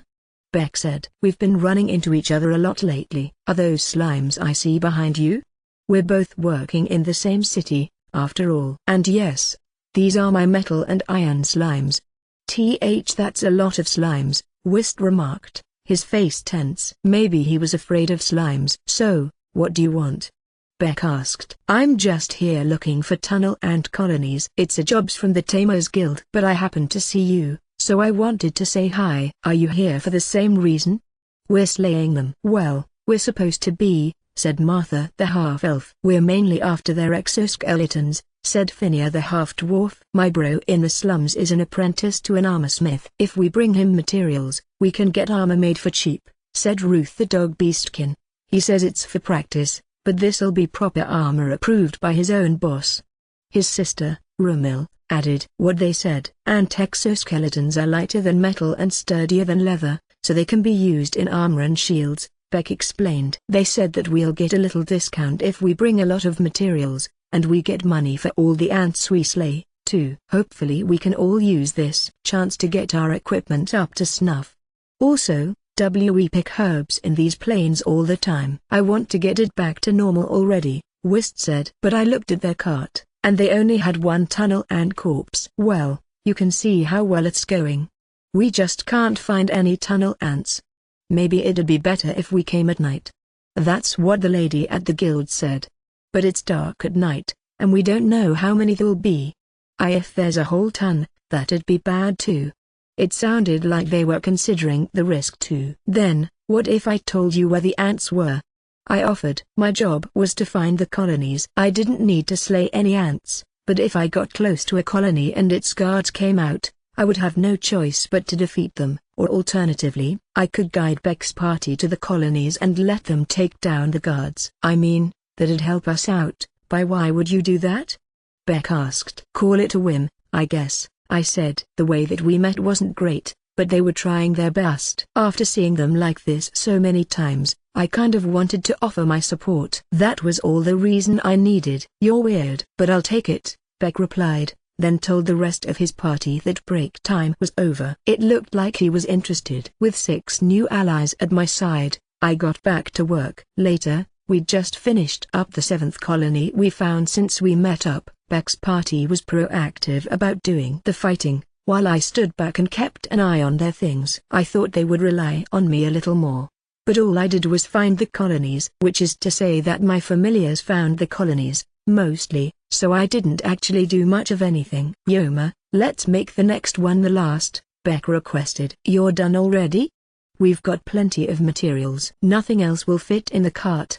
There were already 12 tunnel ant corpses in the cart. If they had only taken the exoskeletons, they could have fit more, but the armorsmith told them that Namata trying to remove the exoskeletons themselves could damage the quality. I had no experience dissecting ants either, so I listened to that advice. I could also have put them in my item box, but in any case, leaving after this next one would be the best time to go home before sunset. "Got it," I said, then piled the defeated ants onto the cart and got moving. We walked along at a leisurely pace. I was surprised by the sheer number of colonies. My best guess was that the ants were in the middle of breeding season. Many types of ant monsters had an individual that served as the queen, but tunnel ants would create colonies and breed with or without a queen, and the presence of a queen only meant that they operated on a larger scale, so it was hard to judge if these ones had a queen or not. "I think there's one around here," I said, and cast Earth Sonar to confirm the location and size of the colony while the others prepared for battle. But something was off. "Beck, this might be bad. Is this a huge colony?" "No, the opposite. It's the smallest one I've seen yet. There isn't much space between the entrance and the deepest room, so you might have to deal with more than guards this time." It was maybe a third the size of the others. That presumably meant there would be fewer ants in total too, but judging by what I had seen of Beck's party thus far, they could only handle up to 3 or 4 ants at a time. "Should we try another colony?" "I don't know. I'd like to get used to fighting lots of enemies at once." "Could you give us a second?" Beck's party huddled together and shared their opinions before they got back to me. "Yoma, we want to fight here." You never know when something like what happened before could happen again. At least the tunnel ants wouldn't be able to kill them. "I'll join in, then," I said. "If they got overwhelmed, I could handle a few." "Are you sure? I can just act as backup." "That's fine, right?" This reminded me of my company. Whether it was my subordinates there or these young adventurers here, you could pick out any number of flaws in them if you really looked. But they were new to their job, so it was only natural. Not many people pick up all the skills they need right away. There are those rare few who can quickly learn on the job.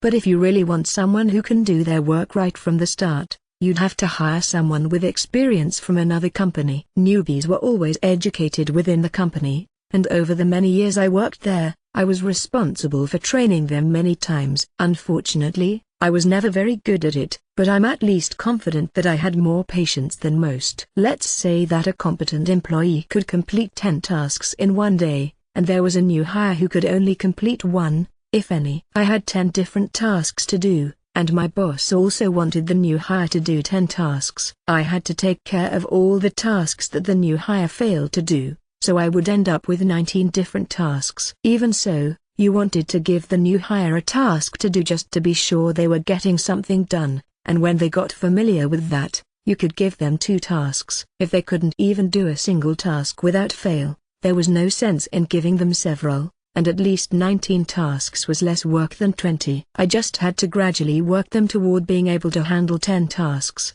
If they were lacking in some way, I could support them. If they were wrong about something, I could correct them, and if they had questions, I could answer them. It didn't matter how long it took. Beck's party wasn't that strong just yet, and they might have found it hard to find the colonies on their own. But they could kill tunnel ants once they were right in front of them. Therefore, now was a good time to let them master fighting tunnel ants. In doing so, they could also learn how best to move and coordinate, among other things. Once they did that, they could either move on to other opponents or learn how to find the colonies themselves. To get them to that point, I wanted to make up for what they lacked for the moment. Most of those subordinates quit once they were given 3 tasks to do, though. "Yoma, something wrong?" "No, nothing." I pushed those memories aside. Beck and his friends weren't subordinates, so they didn't count. I was sure that they would be different. As we got that cleared up, I turned another of my iron slimes into a katana and prepared for battle. Chapter 3, Episode 33, Precocious Child. As expected, the tunnel ants deep within this last colony did come out. Including the guards, there were 15 of them in all. I took down 5 of them first, leaving Beck's party with 10 ants to slay. That was around double what I thought they could safely deal with, but they somehow managed to kill them all. They got bitten or knocked over a few times, but nobody was seriously injured. "Anybody need water or healing magic?" I asked. "No, wait, yeah, just give me water to wash my wounds." "We've got drinking water," Beck said. That was wise of him. I used magic to fill a stone bowl with water. "Oh, and no need to all use the same water. I can prepare some for all of you." "Huh? But why not reuse the same water while it's still clean? Why waste it?" Wist asked. "You can't all wash your wounds in the same water because it'll keep getting dirtier. Even little scrapes can leave some harmful bacteria." "What's bacteria?" "Oh, Just remember it can make you sick. Whist, he's offering. Just shut up and take the water, Beck said. Oh okay then, Whist replied. Beck washed his wounds and went to pick up the corpses, then Whist did the same. After the other 4 took their turns washing their wounds, I called my slimes and lemurbirds over and put them in my dimension home. Then we set off on the road back to town. Hey, Ryoma, how do you get so strong? Ruth suddenly asked on our way back. Why do you ask? Well, I remember that you beat those goblins no problem, and it was the same with these tunnel ants today. They couldn't even stand up to you, Finny agreed. It would have been faster if you killed them all yourself, for sure. We all fought the same monsters, so that gave them a sense of just how much stronger I was than them, I guess. I had a whole lifetime of training, so the reason was obvious from my perspective, but it must have been disheartening for them when I looked to be around their age. Well, maybe it's because I had a teacher, I said. I trained under someone with proper combat techniques. I even lived with him, so I couldn't get that far away from training. That must have played a big part, so it was a safe answer. Did your teacher teach you how to use 2 swords at once like that? These aren't just swords, these are katana. And to use 2 at once, I first had to learn to use 1 katana with 1 hand. And doing that'll make you stronger? Beck asked, sincerely curious to know. Just waving around a katana in 1 hand wasn't enough. This training was partially meant to improve grip strength and overall muscle strength, but more than that, it was to prepare for a situation where only 1 hand was usable. Combat always comes with a risk of injury, and there's always the chance that you'll have to fight someone in imperfect condition. If your arm were wounded in the middle of a fight and you couldn't swing your weapon, you would be doomed. Even if you could somewhat use the weapon still, it wouldn't be that effective on an unharmed opponent. You would inevitably be placed at an overwhelming disadvantage. That's why I was trained to wield a weapon with 1 hand. And thanks to that training, I could freely wield 1 katana in both hands as well. I wasn't trained for dual wielding specifically. Of course, I had to learn some basic skills before I could even begin this training. If I couldn't even wield 1 katana with both hands first, using 1 in 1 hand would have just been a mess. I thought it would be best for them to first train at a guild or wherever they could receive proper lessons. But I didn't know for certain if Beck and his friends had a teacher or not. From what it sounded like, they learned the basics from older people in the slums, but those people were often busy, so Beck and friends usually had to train on their own. Seeking lessons from the guild was an option, but they said that their earnings from jobs would be unstable during that time. We have to save up money first, Beck said. See, can I ask something? Whist requested. Sure, what? I said. What do you think about when you fight? I was wondering if you get scared, he asked. Whist had seemed kind of reserved in battle, like he couldn't be aggressive with his attacks. From what I saw of their fighting styles, Beck used his agility to keep the enemy in check with his dagger and martial arts moves. Martha supported the team with wood magic, while Ruth and Rumil suppressed enemies with their sword and spear. Finia and Whist had the most physical strength, so they landed the finishing blow with their hammers. It seemed to be a plan they came up with for fighting the tunnel ants, and for that it was fine. But Whist didn't look proactive about attacking the enemy. It wasn't just that he was scared, but he seemed too gentle. He wouldn't use his full strength, so it took him 2 or 3 blows to finish off an ant. If he did use his full strength, it would probably only take 1. But from what he asked me, it sounded like he was self-aware about this. You're always such a chicken. All you have to do is hit stuff hard, like I always tell you, Beck said. Yeah, but when the enemy's right in front of me, I just can't do it, Whist responded. It didn't sound like this was the first time they were having this discussion. I don't really think of anything, I answered. What? When I fight, I fight. I just focus on my actions and the actions of my opponent, I said. By training and improving, you also gain confidence. Maybe telling him this would only make him blame himself for this problem, but I felt no fear when confronting the tunnel ants. If you want to reach that point, you'll just have to train and gain more combat experience until you do. It was a harmless opinion to have. Maybe someone could have gotten the point across better, but I didn't have the communication skills to do that. He went out of his way to ask me this question, so I felt bad that I didn't have a better answer. Don't blame yourself, Ryoma. The adults say the same thing. What do they say? Oh, not. They say that Whist's not cut out to be an adventurer. Beck interjected. making Whist go silent. It sounded like he was right on the money. Who says that? I asked. Other kids. We're not the only kids from the slums that do adventuring work. Anyone can become an adventurer, and it's easier to find employment if you've done some adventuring work in the past.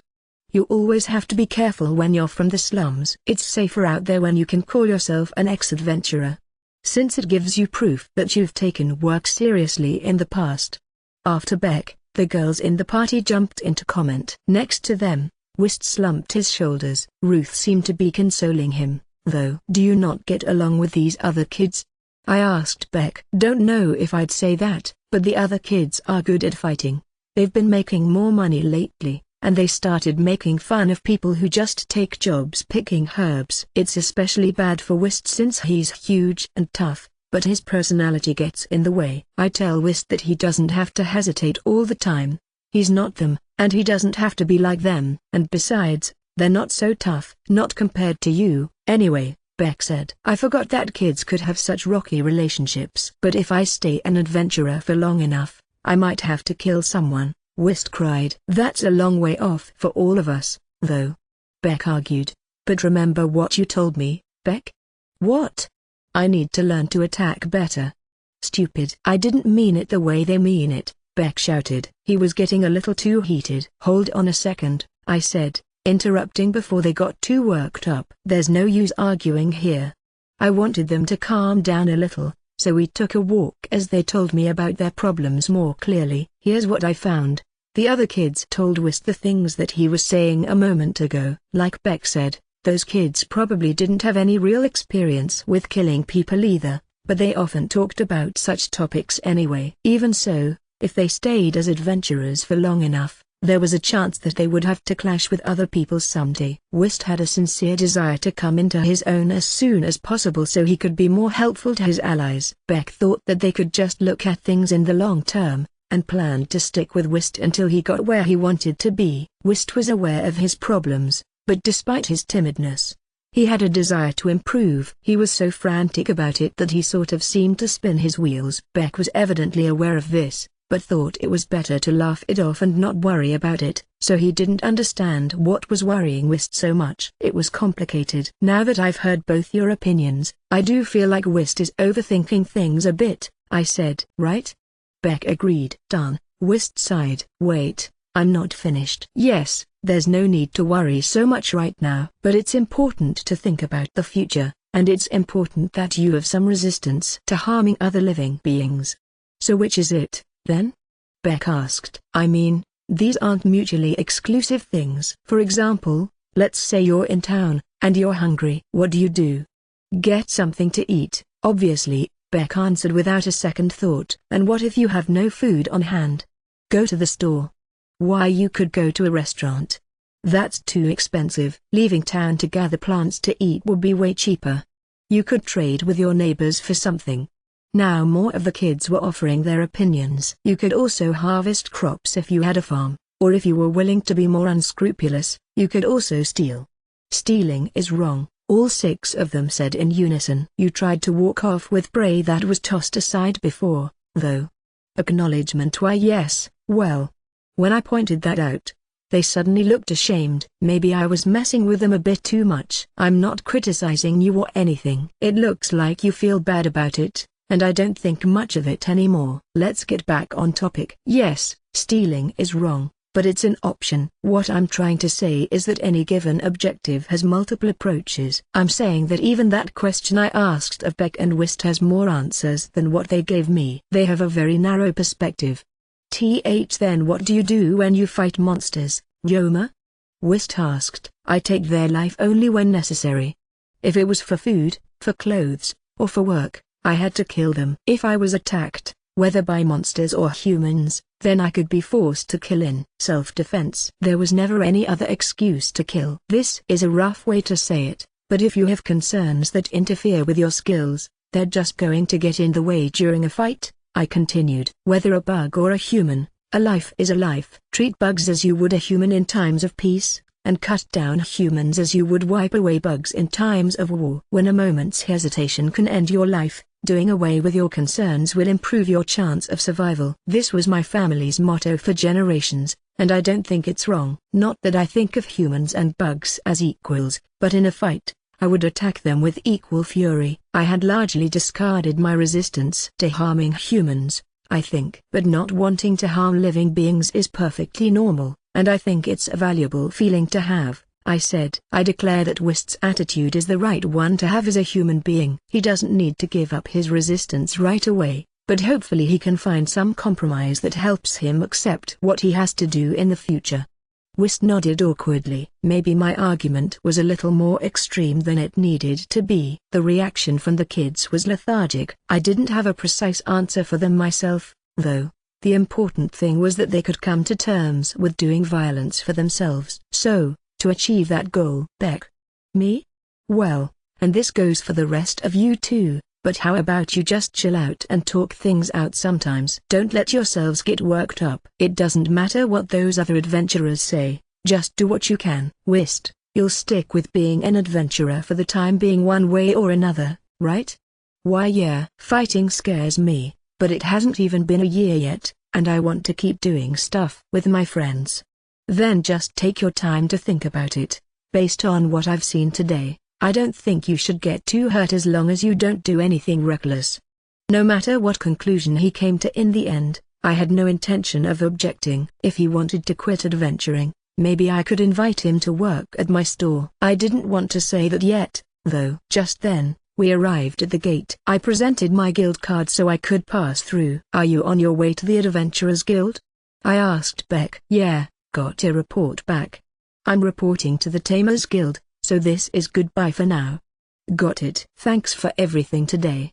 Thanks for the help, said Wist. You're a lifesaver, said Finia. After each of the kids thanked me and we parted ways, I headed to the Tamers Guild on my own. I felt like I'd done something out of character for me. Looking back on what I had just said, I didn't understand why I had said it. I wanted to give them my support, but I didn't need to give them advice like that. I was new to this too, so that it was kind of arrogant of me. It even felt like I was lecturing them. Boss. Oh, if it isn't Fina and Lylin. What are you doing here? We're shopping, Lylin said. All of this practice cooking over the last several days used up all our seasoning. We also needed more paper and consumable goods. Why are you here, boss? Fina asked. I just got back from work, actually. Did something happen? It looked like you were thinking hard about something, Lylin said. Did I? Yes, you did, Fina agreed. Is something bothering you? Not really. I just feel like I'm getting old. What? They said. It looked like they were deeply confused. Chapter 3, Episode 34, Point of View. After I finished giving my report and returned home, I heard some lovely music. The Semroid troupe was still in the middle of practice. Trying not to interrupt, I snuck toward the sound. After a few minutes, I found a nice patch of grass that gave me a good view of the troupe, so I hid there and watched. Maya and Sordio were currently up to practice their sword dance. Sordio had an ornamental round shield and longsword. Maya had two longswords identical to Sordio's, and she danced around with them as if in combat. Prianance stood outside the line that marked the edge of the stage, along with some musicians who were playing the music. As the dancing grew more intense, so did the melody. But when the two dancers drew apart and glared at each other, the song became forebodingly quiet. And as their blades clashed, magic was used to produce special effects like sparks flying from the blades. There was no spoken dialogue at all, but it was like watching a story unfold. I had only watched a bit of their practice before this, when I left home in the morning and lent them the space. But they were probably just warming up then, judging by the passion they were displaying now. It was breathtaking, so I didn't want to get in the way. When the music finally reached its climax, Maya swung her sword at Sordio's neck, stopping just before it hit. He had been wearing a decorative cape, but now, it was torn from his neck. Sordio collapsed to the ground at the same time, so it looked as if his neck had been sliced. Then the instruments thrummed, and the show came to an end. A few seconds after their job was done, it looked like they had all settled down, so I stood up and applauded. Yoma, when did you get here? Sordio asked. I'm sorry, I've actually been watching for a while. When I got home, I happened to hear your music, I said, unsure if it was wrong of me to watch without permission. That's fine, but I had no idea you were there. You kind of surprised us, Maya chimed in. In a sense, it's our job to be watched. I take pride in my ability to notice watching eyes, but this time my senses failed me, Ririnra said. How were the planes, by the way? Well, not great, it seems. When I reported to the guild, I heard that they were getting constant reports on new colonies beyond just the ones I found. They wanted continued help with locating colonies for the foreseeable future, and they were proactive about requesting aid from everyone who came to the reception desk. If they're not dealt with quickly, the ants might obstruct travelers and negatively impact the festival, so I'll be working on that conundrum for a while, I said. If you don't have any problems with practicing here, you're free to keep using this space in the following days.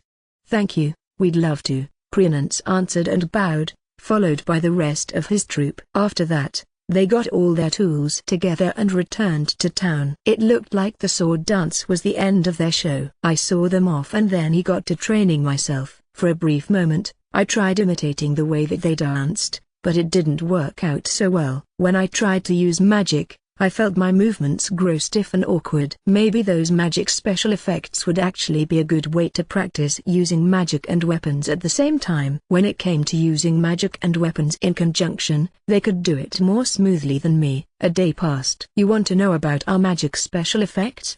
Are you interested in becoming a sword dancer? When the troupe came to practice, I asked the two sword dancers directly. When I saw your performance yesterday, I thought it'd be interesting to learn your techniques, I said. I wouldn't mind teaching you, but why?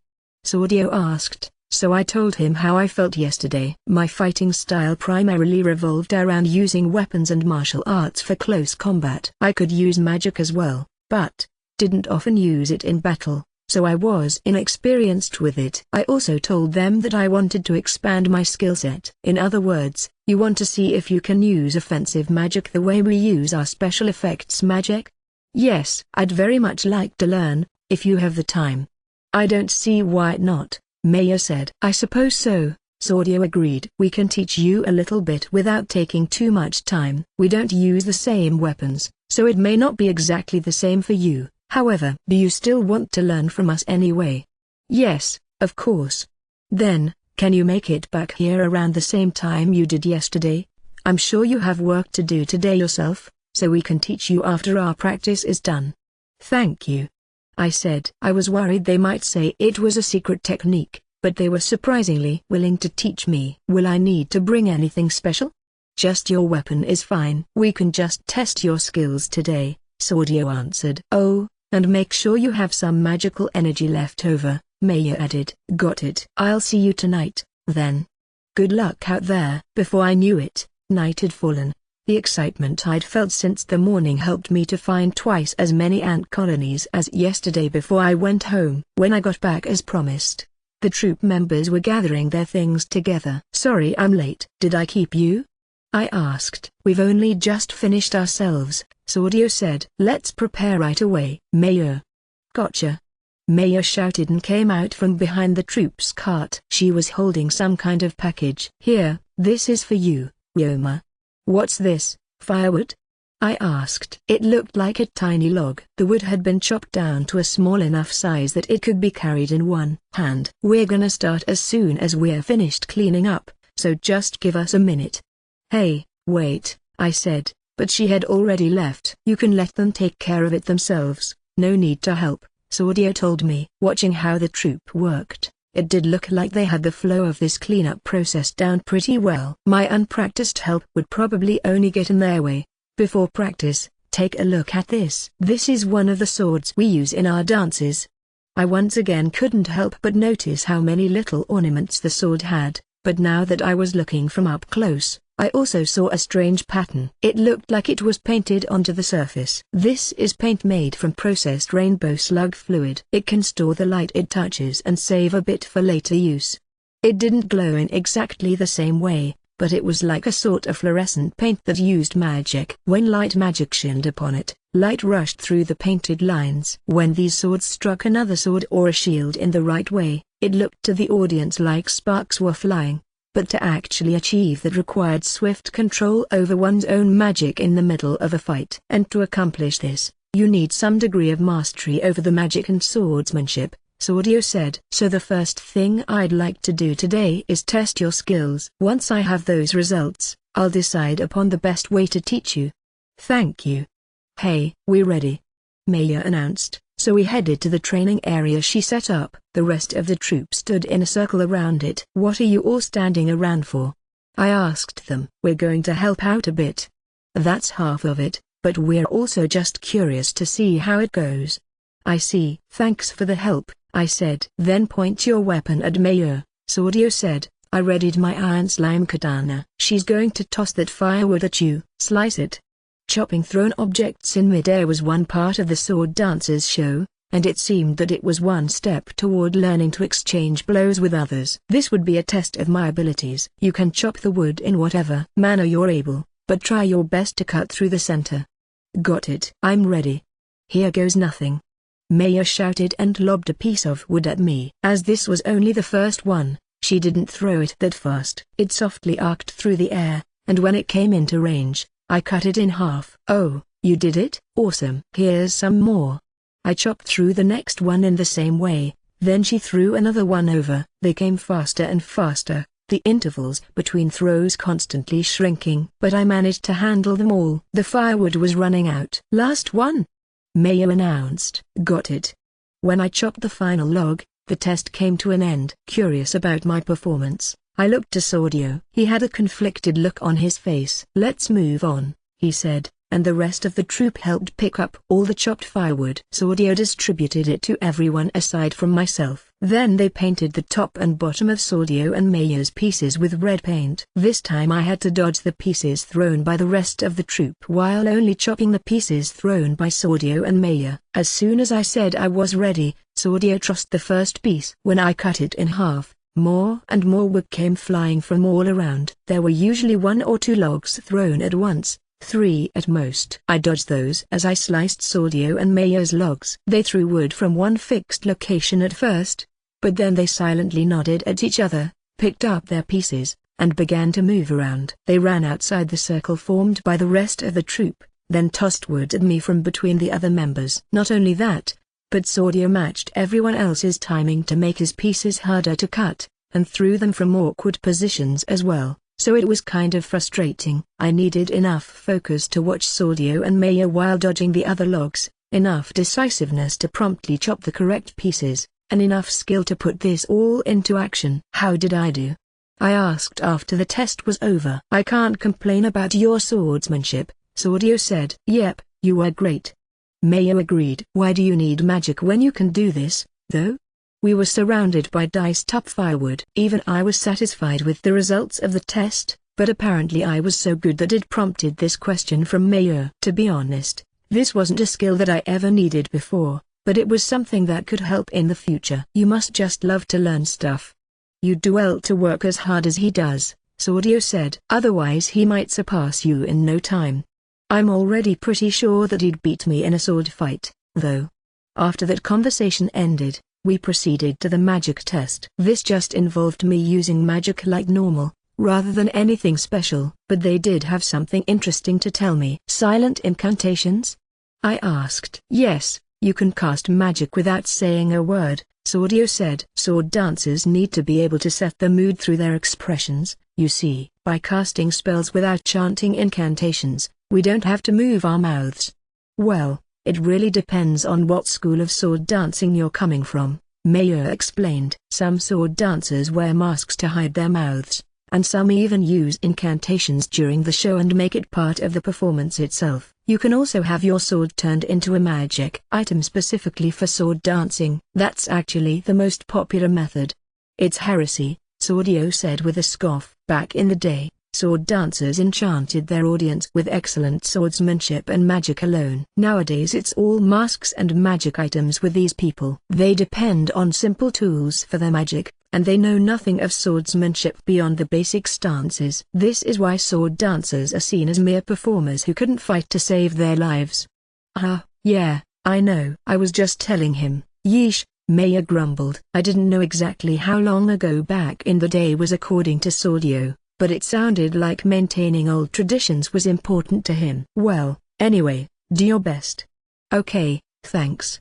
I said. This was a prime opportunity, so I wanted to learn all the skills I could. Chapter 3, Episode 35, The Founding Festival Day 1, Part 1. It was the day of the Founding Festival, about 2 weeks since I started learning from the sword dancers. According to Swordyo, my swordsmanship was adequate, but I needed more experience with using magic in combat. After receiving that advice, I was taught how to work on my magic mastery and focus on moving while using magic. This involved prioritizing speed over power when casting spells, but also casting them continuously at regular intervals. 2 weeks wasn't nearly enough time to fully master these skills, but I was told that my accuracy and my movements when activating spells were improving. Having some instructors certainly helped me make progress. For my basic training each morning, I adopted something similar to the test we did with the firewood, but using my metal and iron slimes instead. Balls of metal flew at me at high speeds from all directions, giving me some good practice with blocking and dodging attacks. Thankfully these slimes were pretty sturdy, and I knew how to physically enhance myself. Otherwise, this would have been extremely dangerous for both of us. But it went fine. The slimes also seemed to be using this opportunity for their own offensive practice, and I even saw one exterminate a cave mantis that sneaked in from somewhere yesterday. They defeated intruders a few times in the past, but now they seemed to recognize that crashing into their foes was an effective means of attack. It seemed like they would be capable guards for the mines now, so I planned to continue training them as time went on. Thanks to the guild's efforts to ensure that the roads were safe, the tunnel ants in the plains were prevented from doing harm to the city or travelers. They caused a bit of a stir, but enough people and familiars were thrown at them to exterminate them all. Thanks to that, the city was receiving a steady stream of visitors, and it started to really feel like a merry festival was underway. One morning during this time, an excited crowd gathered in the store. "Good morning," I said to greet them. "Good morning, Ryoma," Pauline replied. "How would you like one of these for breakfast?" "Thank you, Pauline," I said and accepted a hot dog while I was performing the final checks on our tools and our own breakfast. "Ryoma, you can come on over here if you like," Siag the butcher offered. "Thank you, Siag. No problem." I have to say, this place has changed a lot. It certainly had. What had once been an empty lot now had a number of things lined up. First, the side of the lot facing the road was now set up as an entrance, and in the middle of the opposite side, there was the Semroid Troop's stage. Some members of the troop had the skills to set up the stage, and thanks to their leadership and the materials they procured from somewhere, they set it up in no time. I was still busy with exterminating the tunnel ants at the time, so I didn't see it, but I think they finished in a couple days. In front of the stage, there were lines of chairs and tables. There was plenty of space between them, and they looked somewhat unevenly arranged, but they were arranged as Prenance intended. The idea was to make it easy to see the stage while also allowing audience members to move around without too much trouble. To the left of the stage, near my store, there were food stands. To the right, the Morgan Trading Company had their stands in place. It was like a food court at a department store. Some extra space was also left open behind these stands. On the Morgan Trading Company's side, there was storage space. On my store's side, a route was left open for transporting goods. It was right next to the stage, but divided from it by a curtain and a stone wall. Further off in the corner, public restrooms were put in place for audience members and passers-by to use freely. Of course, I made full use of my slimes and the products from my store. In any case, we had prepared in every way possible. All that remained was to wait until the festival began. It was supposed to start at 8 a.m. Some stands were already open on the main street, but we planned to open at the official starting time. On this first day, it was mainly Siag, Pauline, and the employees from their butcher shop and their wives that were running our stands. My employees and I would be running things tomorrow. "Is it time?" "I think so."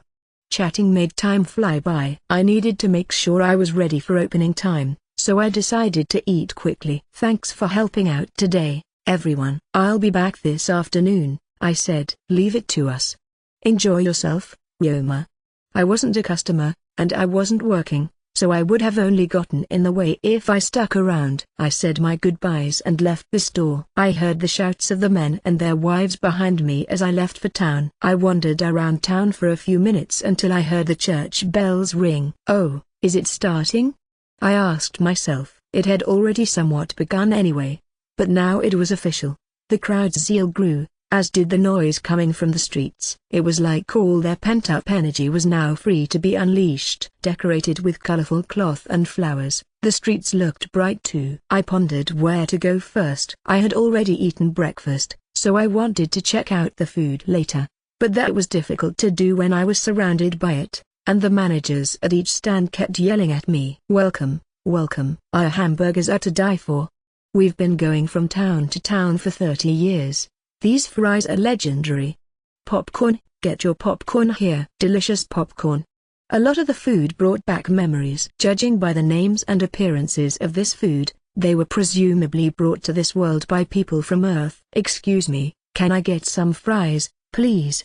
I asked. Sure thing, kid. That'll be 5 suit. I was so nostalgic for French fries that I couldn't help but buy some. Here, 5 suit, exact change. Thank you, come again. In exchange for the money, I received a container made from a big, rolled-up leaf. It was stuffed with fragrant fried potatoes. I ate a piece, and it tasted just like a plain old French fry. The faint taste of salt filled my mouth. It's good, right? It was exactly what I expected it to be. Satisfied, I kept eating until there were none left. I almost wanted more, but I decided that it was enough. If I didn't, I could have just stood there eating French fries all day. Oh? Hold on a moment, someone called out to me from a store I passed by. Ah, hello there.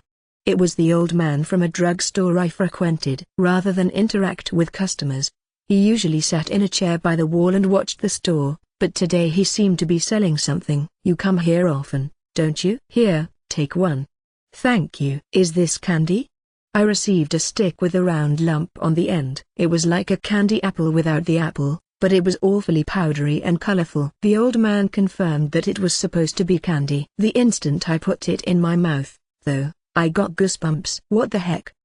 The old man cackled and said, it's especially good on hot days. It was so bitter and sour that it gave me chills, along with being somewhat salty. After tasting it some more, I found that it contained a few medicinal herbs that had anti-heat effects. The salt made it seem like it was also used for combating heat stroke. Ignoring the flavor, it was like some salt candy that could be found in Japan. Maybe it actually would be good on hot days. I'll be selling some here tomorrow too. Come back and buy some more if you like it, the old man said. It wasn't totally intolerable, so I considered it. I thanked the old man, then kept walking. As I looked around, I noticed that people were using this festival to sell all kinds of things. Fruit was one thing, but there were also vegetables, and I couldn't see anyone buying those at a festival. There were also pots and kitchen knives on sale, and I doubted anyone was buying those. They were fun to look at, so maybe that was good enough. Next I found some toys, and then I came across a shooting gallery. It used a pretty nice bow and arrows. Hey kid, wanna give it a shot? The manager asked. Thank you, but I'll try it some other time. I didn't want any of the prizes out of what I could see, so I left. Next, I arrived at the center of town. All the streets led here, so this area was especially decorative. There were also many street performers here. 4, 5, 6. A juggler counted off as he juggled more and more balls. There. An acrobat shouted as he posed on an unstable stack of chairs. It seemed more or less the same as the middle of a festival would have been back on Earth. The food and performances didn't interest me as much as the magic items and monsters being utilized. A man was balancing on top of a monster resembling a giant armadillo that was rolled up in a ball. I didn't know if it was him or the monster that was supposed to be the star of this show. Then I saw someone in a familiar, but slightly out of place outfit among the crowd. It was a lone nun. She didn't fit in with the noisy atmosphere at all. The pedestrians and the young people running the stands seemed curious about her as well. It looked like something was bothering her. But what really drew my attention was a sign at the stand next to her that said Color Slime. Good morning, Belle, I said as I approached her.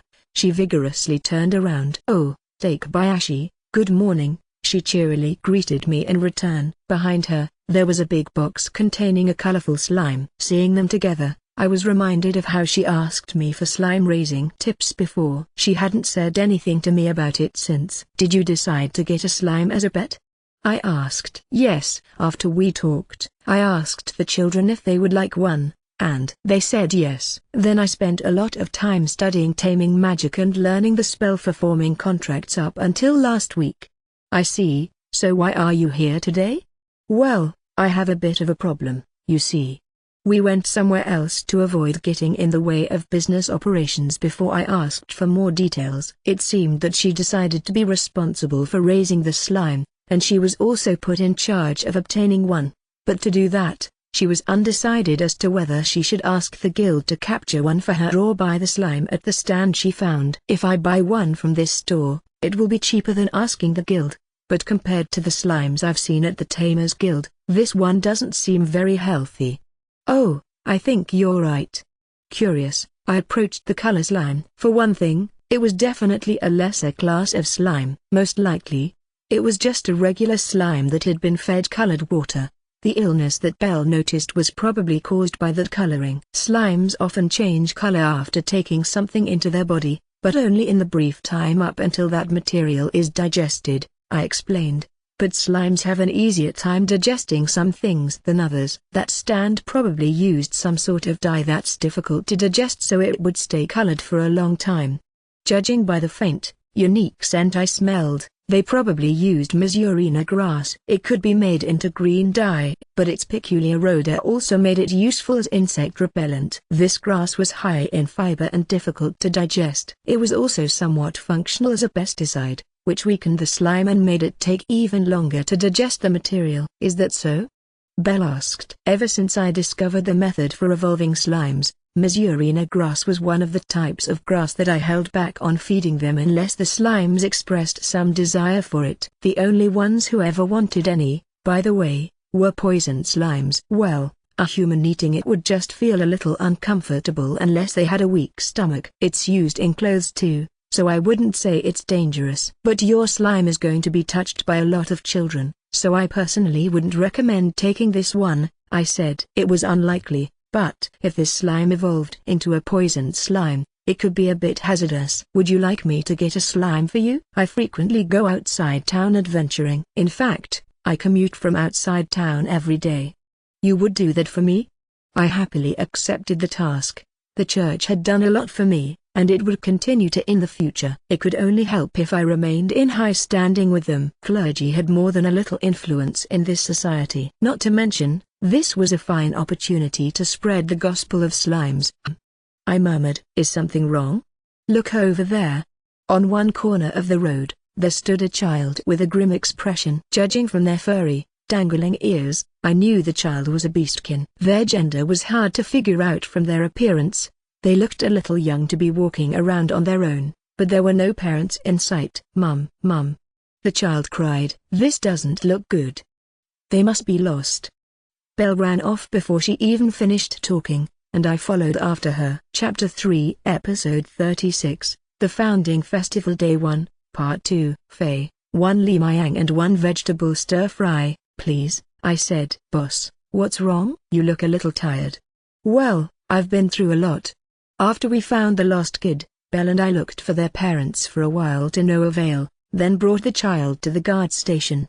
But then, a new problem arose. The kid refused to leave Belle's side. Belle was used to dealing with kids, so she managed to get them to calm down at first, but it didn't last. I never knew kids could wail so loudly. To make matters worse, all of the guards at the station were like me, in that they had no kids of their own and had no idea what to do. In the end, I had to let Belle take care of the kids while I just placated things by buying food for them. After a while, though, she looked at the clock and started to panic. The church was running a rummage sale to sell dolls made by the kids and goods donated by the neighborhood, and her shift was coming up soon. But she couldn't leave this child unattended, and didn't feel that it was safe to leave them with us. So I ended up working her shift at the rummage sale instead. Why did you do that? Faye asked. She said I just had to tell them where she was, but I figured I'd help out a little bit. They got busy as soon as I started to help, for some reason, and some annoying customers showed up. Most of the customers were polite while they shopped, but some weren't. Not only that, but thanks to the festival, some had gotten way too drunk. They sang the praises of Tikkun as they tried to enter the chapel, despite it being closed. This wasn't a bachelor party, so I wished they would have shown a little more restraint towards the bottle. Most of the clerks at the rummage sale were children that the church took care of. There were adult volunteers and guards present, of course, but for various reasons, there weren't always enough adults around. I looked like a child, so they saw me as someone who needed to be looked after as well. But the young women volunteering here would have trouble confronting these burly drunks if they didn't have experience in doing so. The volunteers and guards were trying to do the sensible thing, and I didn't want them to lose face, so I kept an eye on the drunks as I stood on the front line with the kids and served the customers. Sometimes I ran to their storage to get more goods, then came back to serve more customers. And when worst came to worst, I leapt into action and subdued the drunks. But there were children present, so I avoided doing anything too violent. Even if the drunks were a nuisance, I couldn't treat them the same way as the criminals who attacked my laundromat. To be honest, I was so overly cautious that it took longer to deal with them than it usually would. I'd lived a mostly stress-free life since I came to this world, but this was exhausting in a way I hadn't felt in quite some time. Maybe this was some indication that I'd been slacking off lately. I was reminded of how I felt back in my days as an office worker, and it was definitely reaffirmation for me that I didn't want to end up there again. In any case, good work, Faye said. Here's your lee mayang and vegetable stir-fry. Enjoy. Thank you. With all that done, it was time to eat. I handed over some money and got a tray of plates in return, then left to find somewhere to sit. The Semroid troupe was periodically performing on the stage, so there were quite a number of customers coming to the food court. I couldn't find a seat as easily as I could that morning. Master Yoma. Someone called out to me. Oh, Serge. I saw Serge raising his hand. He was eating at one of the regular tables with everyone else. If you need a seat, there's one right here, he said. Thank you. I took Serge's offer and sat next to him. You're eating too, Serge? Yes, I wanted to check the quality of our food stands, and the food happens to be quite good, thankfully. Most of the workers are eating here too. That's good to hear. It looks like business is booming on your side too.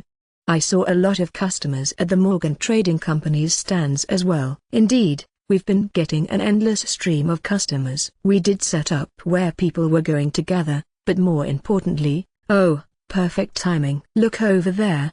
I looked where Serge directed me to and saw a customer arguing with a clerk. A music box sat between them. Come on, I'm only asking for one more, the customer said. I'm sorry, but only 3 per customer for the time being. You can stretch the rules a little, can't you? I want to give one to my daughter, my son, my brother, and his wife. Sir, if I may ask, how many times have you come to this stand? Huh? This is my first time here. Are you sure? I remember seeing you at least twice before. Maybe you're imagining things. I'm not so sure. The customer paused for a few seconds. Fine, never mind. Thank you for understanding. The customer left the music box and hurried away. What was that about? I asked Serge. He most likely intends to resell music boxes. Right around when they went on sale, they drew the attention of men of his ilk. We've put a limit on the number of music boxes per customer to prevent anyone from buying them all up, but a number of people have been buying music boxes, waiting a while, and coming back to buy more again. Won't that cause some problems? I wouldn't worry about it. I have a lot of employees on duty to ensure these bad actors don't get in the way of regular customers' purchases, and I came up with a plan for when someone tries to resell the music boxes. If resellers spread news of the existence of music boxes, we can use that to our advantage and expand the market. Serge didn't elaborate on that because the crowd around us might hear, but he sounded confident. So everything's going according to plan, then? Yes. And I've opened a department specifically focused on music boxes. I'm also having Dinam's workshop ramp up production. They're very much on board with this venture, and they've hired many more craftsmen to assist them. From where? Dinam's magic item workshop isn't the only one in Caliban. For one, he's receiving help from a trusted acquaintance he's known for ages. On top of that, he bought up some workshops that were struggling financially. That sounds like it'd be chaos for the workers at those workshops. Everything from their workshops to their apprentices have been transferred to him directly, so their jobs and chain of command haven't changed in any meaningful way. It wasn't terribly chaotic. Dinam's workshop has successfully organized for mass production and reduced the average workload for their employees for now. By sharing the work on music boxes with other workshops, they've stabilized their operations. And when it comes to sales and financing, we will work with them.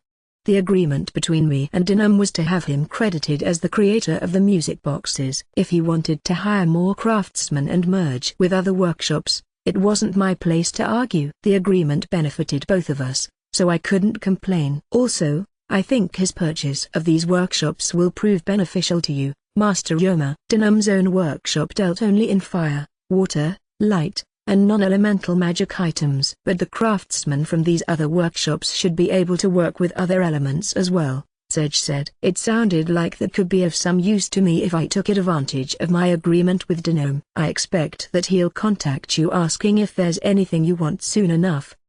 Then I'll have to come up with something. Maybe I'll have them manufacture some other new product. I could give them ideas for new magic items, and those ideas could give birth to new ideas. I would probably run out of material after a while, but this seemed like it could serve as an endless loop for a while. Serge seemed to have the same idea, as he was silently grinning. I was done eating before I knew it. Oh, done already? That was fast, Serge said. I'm an adventurer, after all. Taking too long would have wasted my lunch break, so you had to eat fast or not at all. Talking while quickly eating was a crucial skill I cultivated as an office worker on Earth. I think I'll go buy some drinks, I said. Do you want anything, Serge? May I ask for some of that barley tea? Got it. I ordered 2 cold cups of barley tea at our food stand, then returned. I'm back. Here you go. Thank you. I do quite like this tea. It's fragrant in a way that black tea and herbal tea aren't. I'm glad it's to your liking. By the way, Serge said and looked at my food stand. You're selling quite a number of rare foods.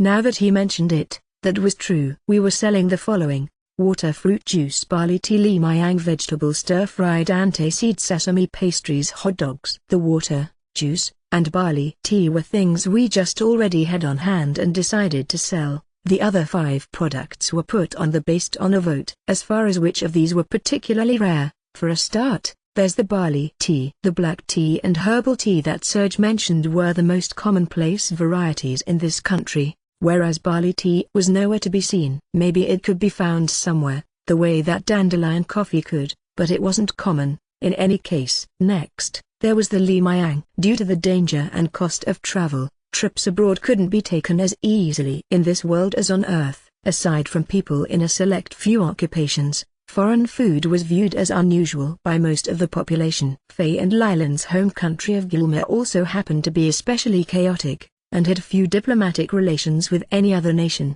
so that made limayang even rarer. A lot of customers seemed to order it simply out of curiosity. Dante seeds were apparently a delicacy that was only eaten in certain regions, and sesame pastries were rare as well. That meant that half of our products were seen as rare and fascinating by the general public. That's thanks in large part to deciding what to sell democratically. Everyone is tired of the typical festival fare, I'm sure, Serge speculated. From what I can see, many of the customers are indeed ordering the 4 rare items. Looking around, that seemed to be the case. I listened in on what the customers were saying. So this is what food in Gilmer is like. Putting pasta in soup is a pretty exotic idea. Youch, it's hot. But it goes great with this cold barley tea. I never knew that samosa could be made into jam like this. From what I could hear, the customers approved. What are you doing this afternoon, by the way? Serge asked. I was going to make statues for the stage. During my lessons from Saudio, I had many opportunities to mingle with the rest of the Semroid troupe. One time I brought up how I could make ice statues, and that greatly piqued their curiosity. After I showed them what I could do, it seemed to inspire Prenance and the chief of stage construction. The following day, they showed me a proposal for decorating their stage with ice statues. To my surprise, the Semroid troupe was planning to put on a visually spectacular show centered around their sword dancers and acrobats before nightfall, and they wanted the ice statues for that show by the end of the day. The shows at night would be more focused on music, and they wanted to use the ice statues to set the mood. We'll be using some spare magic items for the lighting to make it look like the statues glow, I said to Serge. I received a report of this from a subordinate. Sounds like it'll be quite the show. The plan is to unveil them tonight, but I don't know whether people will have the chance to give them a good look. That's a good point. It would be hard for anyone to take their time here, from the look of it. Not that I can complain about all the business. We had a merry chat until our cups were empty. Chapter 3, Episode 37, The Founding Festival Day 1, Part 3. There, that should do it. I was in my store's break room, which was being kept as cold as a freezer by using a barrier and ice magic. I stared at the ice statues lined up before me. I didn't see any problems with them, but just to be safe, I called Prenance over. Prenance, the ice statues are done. Can you take a look at them, please? I asked him. When I visited the room in our employee lodging that was currently in use as a dressing room for the troupe, he was wearing a white robe that was open in the front with embroidery made of gold thread on his chest. It was a relatively simple outfit. Any filth that got on his clothes would stand out, but there wasn't a single stain. He was a handsome, silver-haired man regardless of his outfit, but that combined with these clothes gave him a mysterious image. "They're over here," I said. Prenance gasped when he saw them. The room was frigid to make sure the statues didn't melt, but he didn't mind the cold at all. He looked at the statues from many angles. A pair of birds, a plate of fruit, a running beast, and my harp. All exactly as I requested, he noted. Tonight's show was to be centered around a fearsome beast that's defeated and subjugated by a traveler. The statues were meant to fit the story. The stands for the statues were made of wood. Those were provided by the troupe so they could carry the statues to the stage and easily set them up. So they'll be set up as planned? I asked. Yes, we'll bring them over after the next show. I'm sorry we asked so much of you on such short notice. It's fine. Anything to make the show better. Prenance chuckled. We'll have to put on a show great enough to not be overshadowed by these decorations. He confidently smiled as he checked the statues, then headed back to the dressing room. After that, I left and went to the food stand. Hello, everyone. Do you need help with anything? I asked. Boss, please wash the dishes for the Li Mayang. Got it. The leaves we were using to wrap the food were commonplace in this country and often used at food stands, but they didn't work for soup. Instead, we had wooden bowls for the Li Mayang. The husband of Mary, one of the housewives helping us out, was a woodworker who was generous enough to make some for us. After the customers finished eating, they returned the bowls to our stand to be cleaned. I'll handle the dishes and the trash. Gotcha. I picked up the bags of trash and dishes and entered the laundromat. These were only sorted into bags at the food stand itself since we had professional cleaners in here. Here's some work for you, I said to my cleaner slimes. This wasn't the sort of product they usually dealt with, but they were ever vigilant. After I left the garbage with the scavenger slimes in the basement and came back, the plates were all clean. Then I carried them back to the food stand. The dishes and silverware were already sorted, so I just had to place them in their designated racks. Next set, please. Okay. But there were tons of customers buying our food, so the used dishes kept piling up. This is kind of nuts. As I repeatedly ran back and forth cleaning dishes, the line of customers seemed to extend a bit. Calm. Should I get this line in order? I asked. Yes, please do.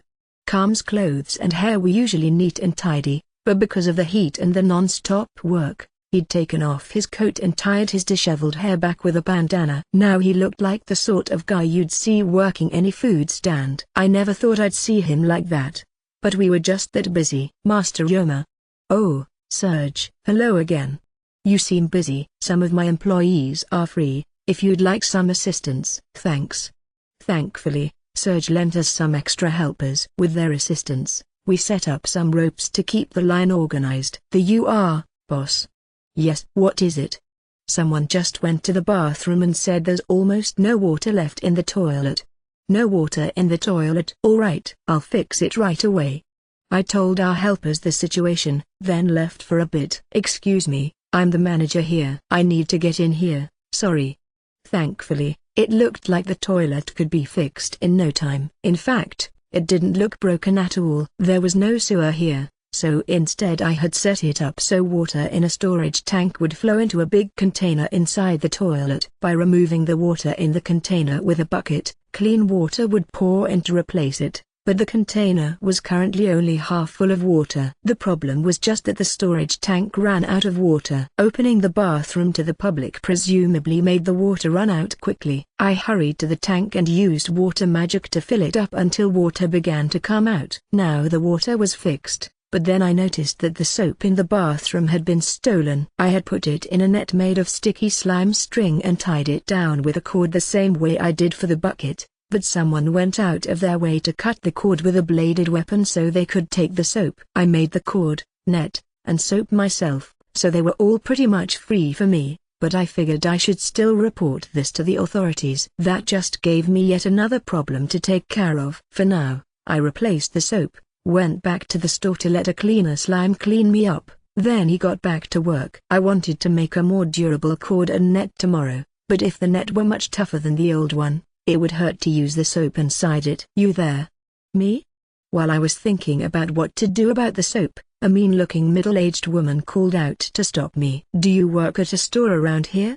She asked. Yes, why? This kid entered the lot by himself. She stepped to the side and revealed a young boy behind her. I had a feeling that I knew what he did. Seems like he picked up some scent and ended up wandering away from his parents. Sorry, but can you call the guards? Yes. Right away. Wait here, if you don't mind. I told Calm about the situation, got them some free barley tea, then ran to the guard station. Festivals and similar events are fun, but the more popular they are, the more hectic they get for everyone working there. Then night came. After 8 p.m., our business hours for the first day came to an end. The excitement at the festival had yet to cool off for some men who were planning to go bar hopping, but most of the women and children were returning home. Most of the customers were gone, leaving just a few people running to us for the final orders. All my employees looked relieved as they cleaned up afterward. As for me, I was calculating the profits that day and deciding how to divide it up with Siag, the representative of the butcher store, and Pauline, the representative of the housewives. So this is the total profit from today. And this is the cost of all the materials used. Subtracting that cost from the total profit and calculating rewards from that, everyone should get 312 suit. Does that sound good? Sounds right to me. That's a tidy profit. Everyone should be happy about this. No individual item we sold was that expensive, but the housewives helped to keep the cost of materials to a minimum, and we ended up selling a ton of food. So profits were higher than anticipated. Everyone who helped was getting paid 3 days' worth of living expenses. Thank you for all the help, everyone. No need to thank us, Pauline said. We're getting a reward, after all. When my boys get this money, some of them might want to make this their real job instead, Siag said. They both laughed. I have to say, that was a crazy amount of people. Sure was. Well, you had shows and the Morgan's new products all in one place. There was a lot to draw people's attention, and it was probably a good place to take a break, too. I had high expectations for tomorrow as well. Now, let's divvy up all this money and go home. Can't leave those kids unattended. See you tomorrow. I'll pop in during the break. Okay, thanks. They left the room. After saying our goodbyes, I also headed home myself. When I went outside, I found the Semroid troupe next to the stage. They were all together, but I didn't hear any conversation, so I wondered what they were doing. They were all just silently looking in the same direction. They were facing away from me, so whatever they were looking at was behind them from my perspective, but it was like they were all mentally in sync. It seemed best that I stayed out of their way, so I waited for a few minutes. Eventually, without warning, they stopped. Good work today, everyone. Thank you. Maybe I startled them. When I showed up, the young man in the back of their group seemed jumpy. Yoma, did you need something? Prinance asked. I was going to say goodbye before I headed home. Were you in the middle of something? We were praying. Look, Maya said, pointing to what they were looking at. It was a masked statue covered in many colorful cloths. Each cloth was about the size of a handkerchief, but there were so many that the statue appeared to be wearing many layers of clothes. Is this a statue of a god? I asked. I hadn't heard of any god like this, personally. Not one you see every day, is he? I doubt you'd be able to tell, but this is a statue of Manoiloa. Manoiloa? That name was included in my knowledge of myths. I never met them before, but they were a god on the same level as Gain and the others I knew. The god of wind? I asked. Indeed, Prince said. The great Manoaloa takes the form of the ever-present wind and watches over us. Manoaloa is also the god of travel and the performing arts. So many traveling performers worship Manoaloa. They would normally all pray individually, but after a big success, the full troupe would come together to pray to Manoaloa. What are these decorations? We traveling performers never stay in one place for long. Whether the wind of spring, the wind of summer, the wind of autumn, or the wind of winter, the wind carries us from city to city. These cloths are proof of our travels. So when someone new joins the troupe, or we meet someone cool, or when we have a great show, or whenever else we form some great memories, we buy a single cloth in that town. Mayor said. We can't buy too much new stuff while we're traveling, so we just celebrate our travels that way before setting off on a new journey. We wrap them around the statue to thank Manoaloa for gracing us with these encounters. It's customary for traveling performers, Saudio said. I don't know when this custom began, though. Thanks to Maya and Saudio's input, I understood now. There were similar methods for remembering things that people used on Earth. So maybe this was something that traveling performers came up with here generations ago. I thought about that as I watched the troupe clean up the statue. Chapter 3, Episode 38, The Founding Festival, Day 2. A day passed. Can I get 3 cups of that barley tea stuff, and 2 glasses of water? It should be about this much money, right? Understood. I had been taking orders at a food stand since morning. Since I was able to use ice magic, I was put in charge of the drinks. Here you are, 3 orders of barley tea, and 2 of water. Dang, that's cold. This is nice, thanks. Enjoy. Next customer, please. I'd like 2 barley teas, please. I had been serving customers non-stop for hours. Soon, a familiar face came before me. Next. Oh, Jeff. How's it going? Great, thanks. Anyway, 7 barley teas, please. Understood. I quickly prepared a tray of barley tea. Are you here with friends? You could call them friends. They're people you know, actually. Look, over there. I looked, and they were certainly people I knew. Oh, Beck and friends? I said. The party of 6 novice adventurers had split up to order food from my food stands. You gave them advice the other day, right? Heard from some other adventurers. Oh, I did, yes. Are you helping them? Yeah, old man Wergen introduced them to me, and now I'll be looking after them for a while. I see, that's relieving to hear. Here's your tea. Thanks, good luck to you. Jeff paid for the tea, then met back up with Beck's party. I never expected that it would be Jeff who oversaw their party, but he knew what he was doing, and he was from the slums like they were. Maybe he had an easier time understanding Beck's party than most. It was nice to know he was looking after them. Then they left to enjoy their food, after which it seemed that they were going to check out the rest of the festival together. Jeff watched over the excited kids as he walked off with a smile. Sometime later, more familiar faces came to visit. Yo. Welcome. Guildmaster Wergen of the Adventurers Guild came to the food stand, along with Tigger from the weapon shop. I want barley tea. What about you? The same, please. Understood. I never expected to see you two together, though. Really? We used to be in the same party, you know. Oh, you did? That was news to me. This is back before we retired from adventuring.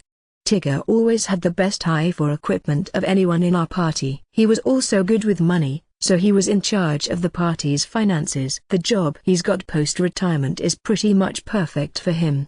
I don't know if I was that great with those things at the time. It's more that the rest of you are so careless. You would have blown all the money on booze and women if not for me. We were young, man, and we were adventurers. That's just how adventurers are. Right, Yoma? I don't know what to tell you.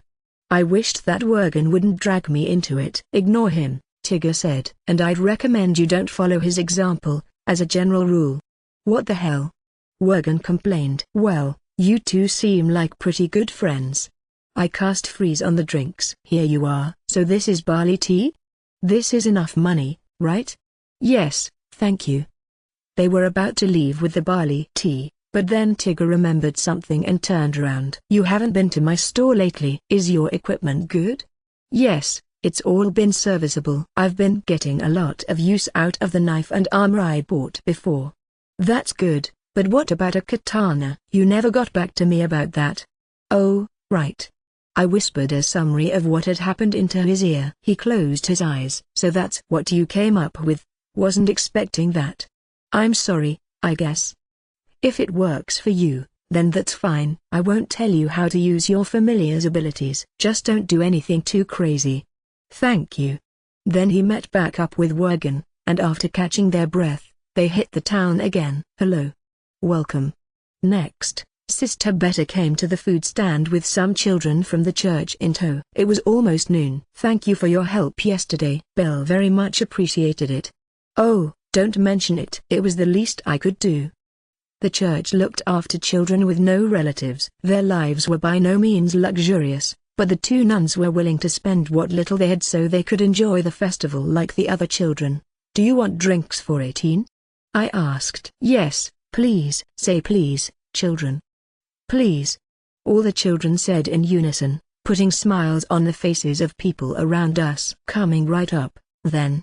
At the rummage sale yesterday, a kid I worked with talked about how they were going to check out the festival today. He was buying enough hot dogs for several people, and it looked like he was having some childish fun. Here you are. Careful, the tray's heavy. Thank you. The children said. Don't mention it. Next customer, please. Howdy. Meowdy. It's been a while. Have you been taking care of yourself? Barley tea for 4, please. Now Mia and Willana's party was here. Hello, everyone. I don't think I've seen you anywhere recently. We've been out of town for work. Well, I'm glad you made it back in one piece. Here's your barley tea. It's nice and cold. More and more customers kept coming. I kept working, trying to find time to eat or take breaks when others could take my place. It was busy, but I could feel the public's energy in the air, so that at least did something to keep me motivated. Next thing I knew, it started to get dark out. The sun was setting in the distance, and it wouldn't be visible for much longer. But even so, the hustle and bustle all around us made it seem like the festival was just getting started. I'm back. Jane said. Boss, I can take over here. Go have dinner. Thank you. Do a good job while I'm away. I left to eat dinner quickly. I wasn't planning to eat much more than our specially made hot dogs. You're sticking to eating just those again? Jane asked. It was all I ate for many of my meals, not just during the festival, but during our preparations beforehand as well. But all the same, they were delicious. I could get them for free, and most importantly, it let me get back to work as soon as possible. Hot dogs are composed of carbohydrates and meat. I could get my share of vegetables for the day from the vegetable stir-fry, so maybe that would make for a surprisingly balanced meal. The only problem I could think of was that I'd be consuming a lot of oil and salt, but it was hot during the day, and I needed to use a lot of energy, so this meal seemed good for that, maybe, or maybe not. But it was probably fine no matter what I ate. My body was young. The older you get, the easier it is to get trapped in that line of thinking. That's what I was always told back on Earth, at least, but my diet never caused me any problems. As such, I didn't hesitate to order 4 hot dogs and a vegetable stir-fry. I also poured myself some barley tea, then forked over the money for my meal and went to find somewhere to sit. I found a spot that seemed like it'd be available soon. There were 4 seats, and 3 women sitting there. As I got closer, they stood up to leave. Now I could take a seat in their place. I took a bite out of a hot dog. First I tasted the soft bread, then the firm meat popped in my mouth and juices flowed out. That, combined with the sour ketchup, had me drooling. It was a pretty dense meal, but it went down eventually. Ladies and gentlemen, Prince shouted. My seat was near the exit to the lot, but he was so loud that I heard him clearly over all the noise. Then he declared that a show was about to begin, and 3 dancer women came onto the stage. The band played a song as all eyes were drawn to the dancers and the audience went quiet. I saw them practice this show several times, but it was still impressive. Maybe this is all those light novels I've read doing the talking, but when I thought about dancers, I thought of scantily clad women. But these women didn't show much skin. They wore thick one-piece dresses with lots of colorful frills. Their arms and legs were mostly hidden too, but they lightly lifted their skirts and took a springy step forward as part of the dance. Their skirts were also weighted, so the skirts billowed when they turned. That drew the men in the seats near the stage to try and peek up the skirts, while the women in the audience gave them cold looks. Husbands who came with their children were dragged away by their wives. Looks like the event proved a success. Yes, thank you. Wait, Guildmaster? Glisler of the Merchants Guild had arrived. Taylor was behind her, along with a young man I didn't recognize. They were both holding trays. What brings you here? I asked. It was rare to see her outside of the guild. It's not healthy staying inside all the time. On occasions like these, we old folks walk around town together. I see. Would you like to sit with me? If you wouldn't mind. Thank you. Oh, sorry for making you carry those trays. This is nothing, don't worry about it. I had no idea who this young man was. I assumed he was from one of their guilds at first, but he didn't come off that way. I'm sorry. I should have introduced myself already, the man said. I'm Arnold Bernhide. Are you Mr. Yoma Takebayashi? Apparently he knew who I was. I decided to just give him a simple greeting in return. He looked human, as far as I could tell. He was a skinny man in his late 20s or early 30s. He dressed as sharply as calm, but his mean eyes and black-rimmed glasses made him look unaccommodating. I was pretty sure I had never met him before. Excuse me, but have we met somewhere? I asked him to make sure. No, but I have heard about you from messages from above. Yoma, remember that whole mess at the government office? The chief over there got fired back then, and this is his successor. Oh, right.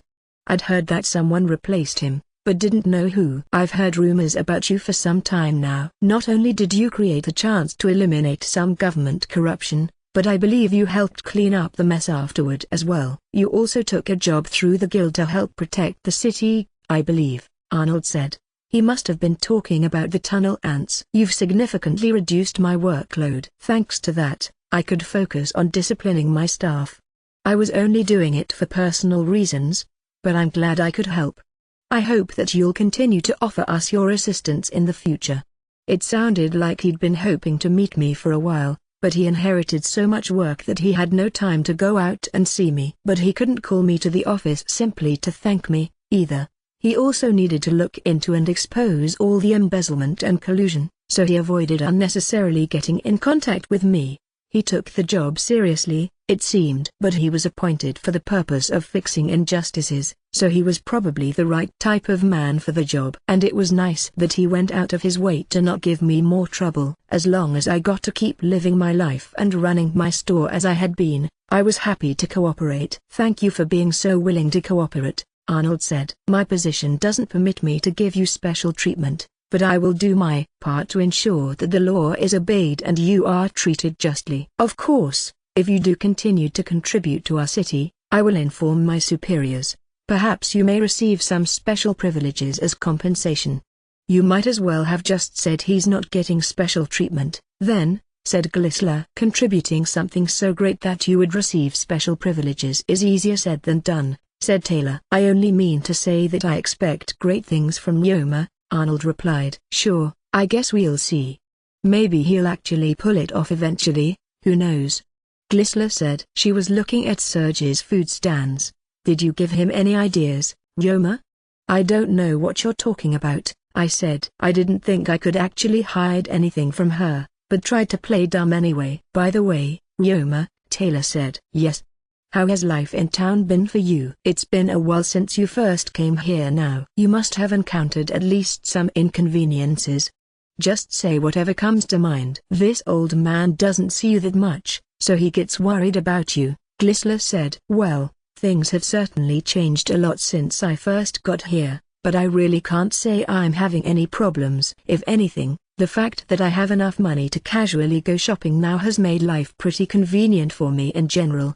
But that did give me pause to reflect on my life here thus far. I was born in Japan on Earth, then I died and ended up in this world, and after that, I went all the way from the forest of Ghana to Jamul. Now that I thought about it, I had come a long way. From where I was sitting, I could see the employees at my store to my left, business clients to my right, a troupe that I only just met right in front of me, and the head of the local public office right at my side. And other customers who came today included Danceable, the old man from the drugstore, some housewives I met while preparing for the festival, and guild members that I met on previous jobs. I had made a lot of acquaintances, but I still didn't know if my current life was better than life in the forest. The forest had its own appeal. From the look on your face, it seems like you're fine, Taylor said. Yes, I think so. But this life wasn't so bad. I basked in my happiness as the night grew darker. Chapter 3, Episode 39. The final night. Dawn arrived after the magnificent festival, and Jimule was getting back to everyday life. Decorations remained on the streets, but I expected those to be cleared out within the next couple of days. Most of the festival stands were gone, as it seemed that their owners had left town already. I'm sure all the tourists are heading home now, so the southern gate must be packed, the guard at the northern gate said as I passed through. Then I headed down to the stage. We're reusing these parts, got it? Understood. I'll just disassemble them. I received orders from the Semroid Troop's chief of large devices as I helped take the stage apart. I was pretty good at construction work, but this was a pretty different sort of experience, so I took it as a chance to learn. Simply by taking these objects apart, I could come to understand their structure to some extent. Excuse me, what's this screw-like pillar? I asked. It's a stage device, so it'll be reused. You use it by turning that handle on the lower end, and it raises whoever or whatever's on it into the air. We didn't use it this time around, though. I see. There were hidden devices that couldn't be seen from the outside, so that was pretty interesting. Boss. Dolce, what is it? A guard's here to talk about the soap theft from the other day. Got it. Sorry, I need to go. Yeah, I heard. We'll be fine, do what you need to do. Thank you. Dolce and I headed down the path back to the store, passing many customers on the way there. It had only been a day since all the work we had to do at the festival, but the laundromat was open as usual. I considered closing the laundromat for a day, but the housewives said their laundry was piling up after all the prep work for the festival, so I decided to leave the place open to meet the demand. To make up for it, I was planning to hold a party for everyone at night. It seemed like I made the right decision, since the line was 20% longer than it would normally be in the morning. Not only that, but Arnold was standing in line. The founding festival was held every year, so they had decorative cloths and flags that they reused for each occasion. Most years, somebody would sort out what needed to be thrown out and what could be washed for later use, then wash it themselves before putting it back in storage. But this year they decided to use my laundromat. They thought it would be more efficient and cost-effective. Apparently, Arnold was here to test our services on his own clothes first. The results were yet to be determined, but maybe this would give us a big and unexpected client. When I entered the reception room, there was a guard sitting on the couch. He stood up, greeted me, and got straight to business. Regarding the soap theft from the other day, the culprit has been caught. Is this your soap? The guard asked, reached into a package next to him, and pulled out the net with the soap inside. Not that I didn't appreciate everyone's hard work in retrieving this, but I wasn't especially expecting to get it back. Oh, stolen goods aren't always found, of course, the guard said. The culprit in this case got caught in the act of pickpocketing someone yesterday. When we searched the culprit's lodging, we found this. This crime had already been reported, so we questioned the culprit about it, and they confessed. Lucky me. I decided to pray to Gain and the other gods for this later. The guard wanted me to sign something confirming that this was my soap, and I was taking it back. So after reading it over, I wrote my signature. That will be all, thank you, the guard said with a smile, took the document, and hurried away. The guards were evidently pretty busy. After the guard was gone, I heard Fina humming and carrying luggage into the store. Seems like you're in a good mood, I said to her. Ah, boss, when did you get here? Just now. The guard left. Oh, right, that guard. Did he intimidate you? A little bit. Were you listening to me just now? That was Prenance's song, wasn't it? Fina blushed. Her humming sounded great, so I didn't think she had any reason to be embarrassed. Now I was wondering if something happened between them. Oh, right, listen to this, boss, Fina said. I was just taking orders a minute ago, and tons of customers asked if we were still selling barley tea. They loved that tea. We were never able to sell our crops, so the fact that people like the tea made from it is kind of nice. That was the whole reason she had to move to the city to work in the first place, after all. How about if you keep selling that tea, then, at this store? At your village, if the crops don't sell as crops, you can manufacture them into something to sell instead.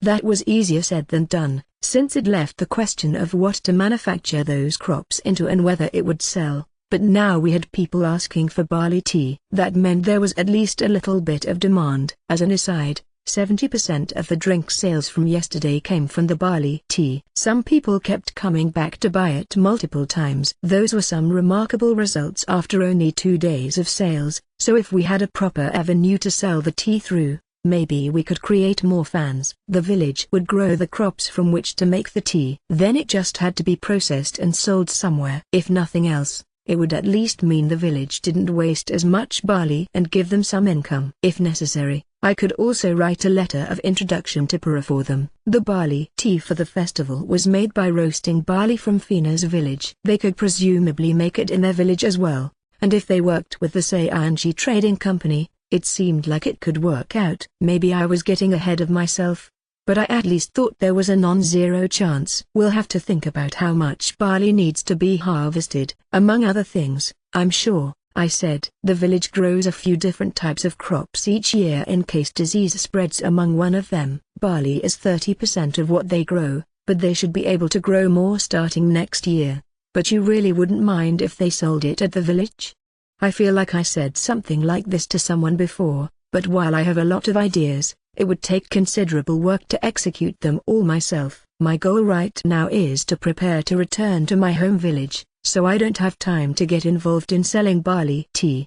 But there were customers asking for barley tea, and there was a village that wanted money in exchange for barley. That being the case, leaving this business in the hands of the girls' village and the Seianji Trading Company seemed like it would be for the best. Better than waiting for me to do anything with the idea. At least, we discussed the idea of other girls from the village coming to work here before, but if the village turns a profit from this, some of them may decide against it, Fina said. Nobody's been hired yet anyway. It's fine if only the ones who want to come to the city work here. If that doesn't leave us with enough employees, I can hire from somewhere else. I would hate to make someone work here if they didn't want to, so if some people want to stay in the village, I think that's a good thing. Best to spend time with their families while they can, after all. As long as they sent me tea leaves sometimes, I would be satisfied. Boss, should I send a letter to my father about this? I can have the village think about it. Of course, that's fine. I'll tell the Seianji Trading Company that this is something we're considering and leave it at that. We can take our time with this. Fina, what are you doing? Jane shouted. Oh, I'm sorry. Fina replied. We ended up talking too much on the job. Sorry, Jane, I was talking to her, I said. Sorry to you too, Fina. We'll discuss this more later. Got it. I parted ways with them, then decided to get back to disassembling the stage. That night, after the stage and the stuff from my store had been moved out of the food court, we gathered together for a party. I'm hungry. Mom, I want gua. Shut up already. Even the exchanges at the start of the party were much like at the last one. The celebration began with laughter everywhere. We used food from the stands last time, but this time we had different dishes that utilized our leftover ingredients. For example, Chilma made a hearty soup full of the sausages for the hot dogs and the vegetables for the stir-fry. As for myself, I provided shio soba. The noodles and vegetables came from the ingredients for the limayang. I also used chicken soup and added some lemon juice, then seasoned it with salt and pepper to make my special broth. Then I boiled it on an iron plate I produced with alchemy, and poured the noodles and vegetables inside. Eventually, a nice aroma wafted from the pot. That smells good. I'll take one big helping, please. Me too. Got it. After Maya and Rick were drawn in by the smell, more and more partygoers came up for soup. I offered some to everyone. Sorry I kept you. Has everyone gotten some now? Still 7 more to go, said Faye. 10 more, if you include us, said Lylin. Got it. Then let's make this the last of it. I made 10 more servings of shio soba, including some for Faye and Lylin, who had been helping me out. And of course, I remembered to make some for myself. Finally having time to eat, I looked around and wondered where to sit. Boss. Calm shouted. He was with Serge and Prenance. I decided to go mingle with them. Welcome. Come on over. Let's start with a toast. But what shall we drink? Let me think about it. There were other children my age present, so I decided to go with barley tea. Good job with the festival, everyone. Cheers. Cheers. Everyone said in unison. The fragrant tea felt refreshing as it went down my throat. It was nice. Phew. Now it really feels like the festival is over. Yes, but for us, this is also the beginning, Prinance said. Prinance, you're going to a new town now, aren't you? Yes, we will be setting off for a town called Dobanan. A festival will soon be starting there. Already on your way to the next festival? That sounds rough. At least at this festival, everything from a place to stay to a place to perform was prepared for us in advance, so it wasn't so bad. People who made their living performing had to leave one town as soon as their work was done if they wanted to make it to the next destination and secure a good location in time, and if they failed to find an inn, they were forced to sleep in their carriage. Wouldn't you have been better off leaving earlier? I asked. You didn't have to come to the party. Don't worry, we have time to spare. Besides, thanks to our contract with the Morgan Trading Company, we can easily get an inn and a stage now. I'm having the Semroid troupe advertise the music boxes, so I want them to secure best location possible for their work, Serge said. I got in contact with my branch store in Dobanan and told them to reserve a location. I see. That makes sense, I said. We've sold out of all the music boxes we had already, so I expect good things to come of this. Speaking of expecting good things, I heard something about plans to put this barley tea on sale soon. Huh? Did Fina tell you that? Serge came and asked me what I thought about the demand for barley tea, and whether it'd turn a profit. Calm answered. I told him that you've given permission to sell it. Not that we know whether the village will agree to the idea, but the girls seem intent on convincing them. So how profitable do you think it'll be, then? I think it'd have to go for much cheaper than black tea, but that means more availability to the masses. Going by the sales from our food stand, it should be well worth selling. At the very least, we probably have nothing to lose. Assuming that you get the Sayanji Trading Company on board, I believe this will be quite the business opportunity, but I'm no expert on the food industry. I agree, Serge said. Knowing Para, I have no doubt that he'll agree to your proposal. He isn't a man who'd turn down a sales opportunity placed right in front of him. Hearing that from these two was a relief. A drink that happened to sell in one small corner of a festival that goes on to save a village. You could write a song about that, Prinance said, offering a different perspective. Stories of being saved by someone or something are popular all over the world. It'd be hard to stray too far from the audience's preferences, so we often use such subjects. But basing a story around a drink would be rather original. Could I write a tale about barley tea? The discussion took an unexpected turn. I wasn't sure what to think about that request. As long as you don't attribute the story to me in any way, I don't mind, I said. Aside from that, you should talk to Fina, Jane, and Maria about it. It's their village that'll be selling the tea. I just deferred entirely to other people for that decision. Then I'll make haste with that. Excuse me, Prinance said and left the table. Then immediately found the girls and began to chat with them. I guess he was serious. Maybe he's drunk. I don't believe he drinks that much, though, Serge said. Well, we'll see what happens, I said, having no clue what would happen. Yoma. Oh, hello, Mayor. This'll be our last night together. Want to put on a show with us? A few members of the troupe were gathered where the stage had been. If this was going to be the last time I saw them, it seemed like a fine idea. Right. I'm going to go do that, if you don't mind.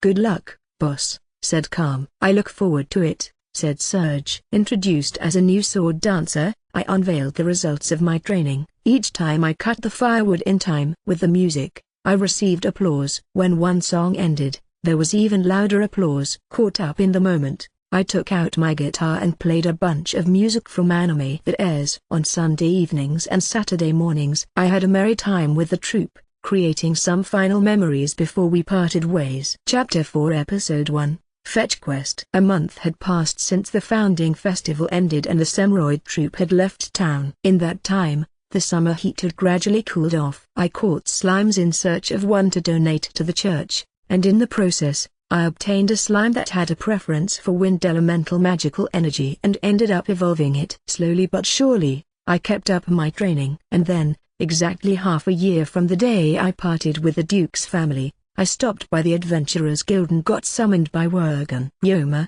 seems like you've been busy lately, he said. I was worried you were gonna go off and stick with the merchant business for a while there. Yes, well, I'm taking everything at my own pace.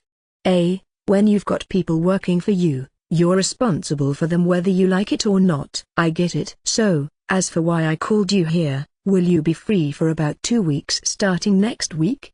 I'd made more than enough waterproof cloth, so I had no urgent business. Sure, I said. Yeah? Then there's a job I'd like you to take. It's about collecting materials, and lots of them, so it'll be easiest to have someone who can use space magic go along. If you could take on the job of transporting the goods, that'd be great. Also, the area you'll need to go to has one of the monsters you want to fight.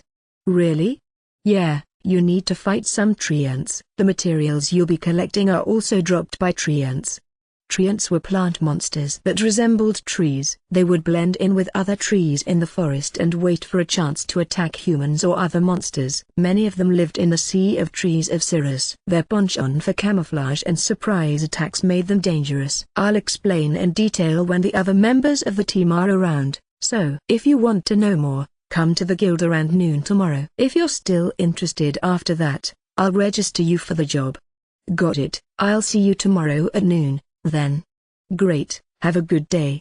With that settled, I needed to tell the others that I'd be going out. I visited the guild at the agreed upon time the next day. When I went to the specified room, Mia was there. Meow? You too, Yoma?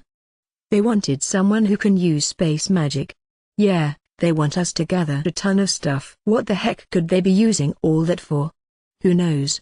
We chatted about random subjects until Willana, Lupin, and Asagi arrived as well. Finally, Worgen entered the room and described the mission. Well, it's pretty much like this, he began. To summarize his explanation, this job centered around collecting wood. We just had to slay some treants and take the wood they dropped. It would take at least 300 treants worth of wood. But if we collected more than that, we'd receive a great reward. I didn't know how big a treant was, and I couldn't guess how much would we get from 300 either. But it was going to be a lot, that was for sure. I could see why they wanted me and Lupin for our space magic.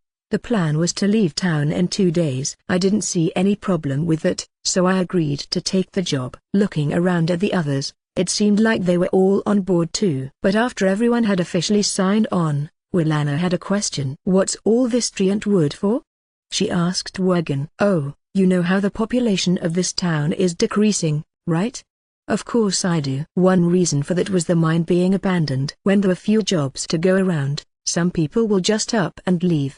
Right, and the previous boss of the public office didn't care so much about any of that. From what it seemed, he didn't do much of anything. But the new boss is pretty passionate about this problem. He wants to increase the population, increase the city's income, and improve our environment. He's got a lot of things going. This job was a suggestion from one of his staffers, something about building some big attraction in town to attract more people.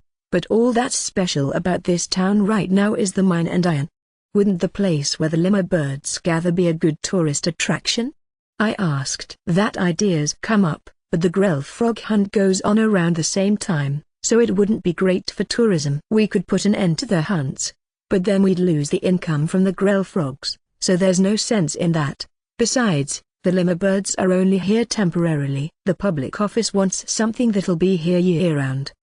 The idea of creating something to rejuvenate the city didn't sound that easy to me. And besides, Jimule did at least have something to sell as it was. Rather than being so particular about this or that, they could make use of the advantages the city already had. They could just have more events like the festival, for example. What's wrong with it being temporary? Just call it a seasonal thing, I suggested. There's nothing wrong with a seasonal event, but remember, this is a mining town. Once all the mines have been mined dry sometime in the future, that season will be the only time this city makes any money. We want to prepare for that day by producing something that can turn a profit year-round, Worgen explained. Now that he mentioned it, that made sense. Well, I do get what you're saying, though, Worgen continued. Jimule's not in such dire straits just yet, so I agree we don't need to rush into a huge project, personally. But that's the direction things have gone in. Ultimately, They decided to construct a tourist district just past the southern gate,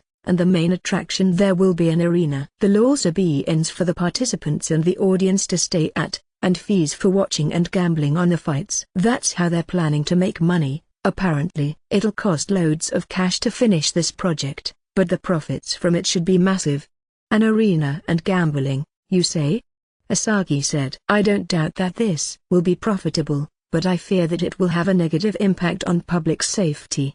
It did seem like it would make it easier for criminals and ruffians to roam the streets. That's why it's all being built in a new district. The inns that the tourists and arena participants are meant to stay will all be completely separated from the old city. This part of town can be the same mining town as ever. It will be governed by the same folks as this city, but you can think of it as an entirely distinct city to the south. To maintain public safety, they'll be greatly increasing the funding for the city guards and hiring more men. The gambling will be managed by the city and thoroughly regulated. Now, this next bit is related to the answer to Alana's question, but the planning and construction for the arena will be handled by Perda Beckentine. Everyone except for me was surprised. I could only guess that this person was famous. Who's that? I asked. You don't know, Ryoma? Said Lupin. He's the second son of Viscount Beckentine. He was supposed to assist his older brother with managing their territory, but he fled from home and put his heart and soul into architecture. He's considered the most brilliant architect alive today, but he's almost famous for being highly eccentric, said Alana. It sounded like there was a lot to this guy, but it wasn't any of my business to care. When he was approached about it, he said something about having a good idea in mind and took the job on the spot. Apparently, said Wergen. But he absolutely insisted that the most important parts of the arena be constructed from tree and wood. That's why we want to start collecting tree and wood now. It sounded like some sort of crazy artist thing. I asked if tree and wood was normally used in construction, and I was told that it was possible, but it was mostly used to make staffs for magicians. Perda Beckentine was apparently talented enough that he could make such unreasonable demands and get away with it. They called him an unparalleled genius. I thought about that until the conversation came to an end and everyone dispersed. A couple days later, it was time for us to leave town. I used the time in between to make some preparations. Mostly, they involved moving everything in my dimension home to a storage room I set up in the mine, then sealing the entrance with earth magic to prevent theft. I also tried expanding my dimension home the way that Sabers taught me. Each time I expanded the space, I felt like it took even more out of me, but thanks to my tons of magical energy and all my training, I managed to expand the dimension home to about the size of the first floor of the employee lodging at my store in Jimule. I had no idea how big a treant was, but this seemed like it would be able to fit a fair amount of wood. I thought about this as I waited at Jimule's southern gate. I was supposed to meet with the others, but it didn't look like they'd arrived yet. However, I soon saw Lupin and Asagi walk toward me from a short distance away. Lupin, Asagi, good morning. I greeted them. Morning, said Lupin. Good morning, Ryoma. Are you feeling well? Said Asagi. I'm fine. Mia later met up with us as well. The guildmaster provided us with a carriage and 2 horses at the gate, in addition to some food for the road. Once we got all that together, our journey began. By the way, Myzelia was the coachman for the carriage. There was nothing but the occasional tree in the plains south of Jimule, so we got to watch the lush scenery flow by us in peace. Asagi was the leader of the team, so while we rode toward our destination, he went over the plan. Mia, Willana, and I shall be the ones to defeat the treants, he said. Lupin and Ryoma will do the job of transporting the vanquished treants. Lupin will also search for treants and alert us about any nearby monsters, and Ryoma will attend him. Does everyone agree with this?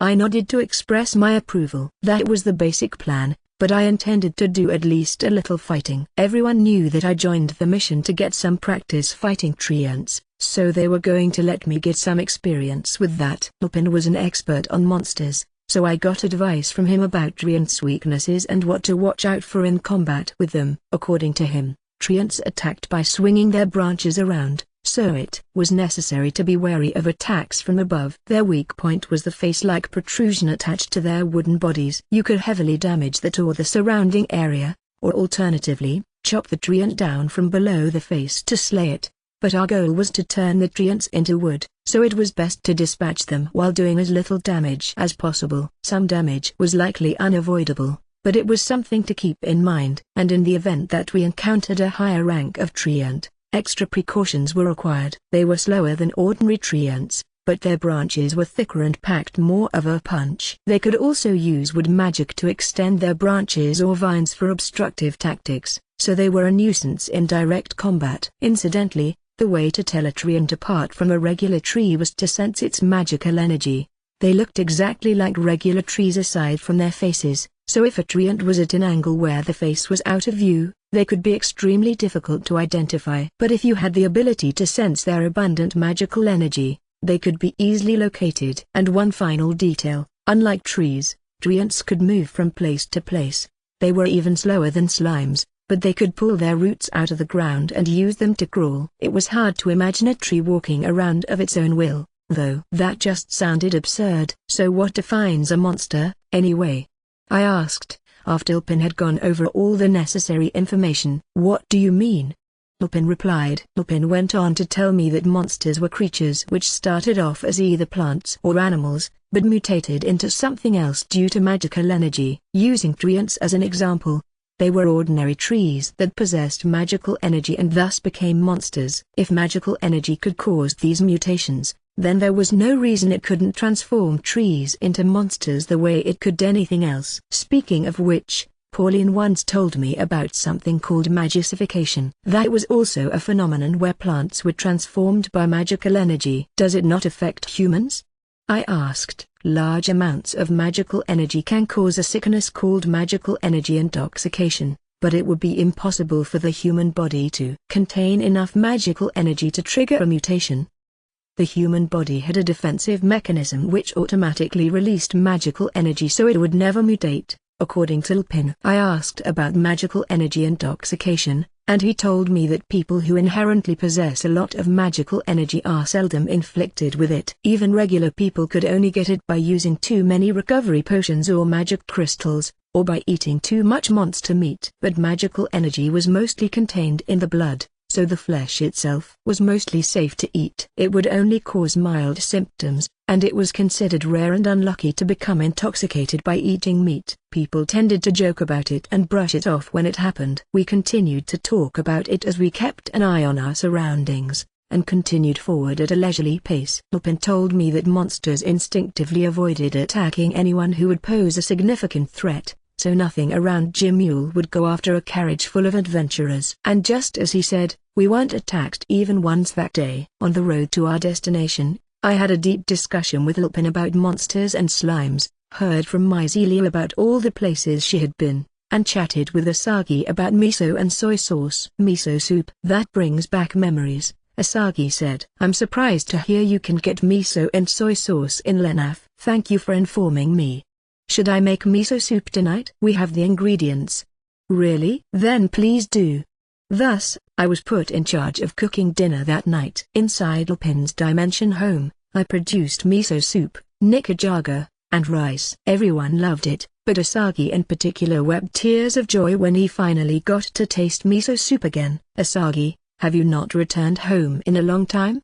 Willanu asked. No. The island I come from is a long way from here. Returning home wouldn't be easy. But most importantly, the dojo where I learned swordsmanship taught that those who become skilled enough with the sword are to become adventurers, so you could almost say I was forced to leave on a journey. I can't return until I've either completed enough jobs through the Adventurers Guild to reach S rank, or I've been away from the island for 50 years. 50 years? Why so long?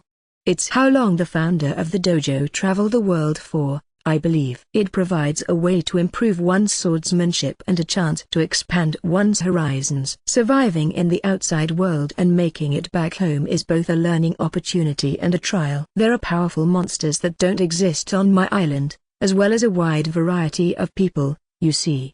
Who protects your village? If the strong people leave for 50 years, isn't that an issue? No need to worry. Only those who seek to master the blade leave the village. Some study swordsmanship for self-defense, some to defend the village, some are still training at the dojo, and some are dojo masters. Even among those who remain in the village, many are quite skilled. We ate as we talked, then got ready to sleep in our sleeping bags in Lupin's dimension home. It was pretty spacious. Once I was away from my base for a long time to do research, Lupin said. I needed somewhere to put my household belongings, research materials, and monster specimens, so I spent years expanding my dimension home. I don't spend so much time away from Jimmy anymore, so now I leave most of my belongings at home, and for this job I came with even less luggage than usual. Apparently, he found it faster and easier to expand his space than to clean the place, which sounded a bit silly to me, but the results were nothing short of remarkable. Without much luggage in the dimension home, it felt nice and big, easily more than double the size of my own. I hoped to make mine just as big someday. Once my sleeping bag was ready, there was nothing left for me to do that day, so I decided to go to sleep. We went to bed early, planning to depart at sunrise. Chapter 4 Side Story 1. Meanwhile, while Yoma was having a leisurely journey in the carriage, classes were underway at the academy in the royal capital. Class will now begin, the teacher said, and proceeded to read indifferently from a textbook. It was a dull and repetitive class. The students listened in silence. One of those students was Isekai. She sat up straight, looked right at the podium where the teacher stood, and listened to the lecture, but on the inside, she found it tedious to endure. When class ended that morning, Isekai left her seat and hurried to the magic training ground in one corner of the schoolhouse. Students could practice there independently, but it was seldom used outside of classes. In other words, it wasn't a popular spot. Isekai sat on a bench off to the side of the training ground, ate the lunch she had prepared in advance, and killed time by practicing magic until lunch break was over. After class that afternoon, she would return to her room in the dorms. She had already been at the academy for about a month, and this was the routine she'd settled into. Alia stopped casting magic and sighed. I've only been here for a month, but I don't know how much more boredom I can take, she thought to herself. I never expected classes to be quite this tedious. This academy taught about culture and various fundamentals for first years through third years, then taught more specific knowledge and skills for the fourth years through sixth years. After graduation, graduates could become disciples or enter training courses for whichever field they wished to pursue. Ilya had only just enrolled, so her classes taught the most fundamental of the fundamentals. They provided basic lessons about national history, geography, math, magic, and swordsmanship for the purpose of physical education. If they were all nobles, then the first year's classes taught the students nothing that they wouldn't have learned before enrolling. As such, Elia found the classes too simple. Her grades were good, but she felt no sense of accomplishment. Not only that, but none of the 40 or so other students in the class ever talked to her. This wasn't because they were trying to ignore her or bully her, of course, but because they were intimidated. She was from the Duke's family and possessed high magical energy, so they were scared to associate with her more than necessary. Ilya was aware that she was being avoided, so she didn't go out of her way to try and speak with them either. Some of the students would likely have personalities that were incompatible with her anyway, but she didn't want to force anyone else to talk with her either. Even if they were afraid of her, they would be unable to reject her approaches, and Ilya didn't want to form relationships that way. As a result, she made no friends throughout her first month at the academy. Her time there was spent bored and lonely. I knew things would be like this, even before I got here, but still. Ilya said, sighing yet again. What's wrong?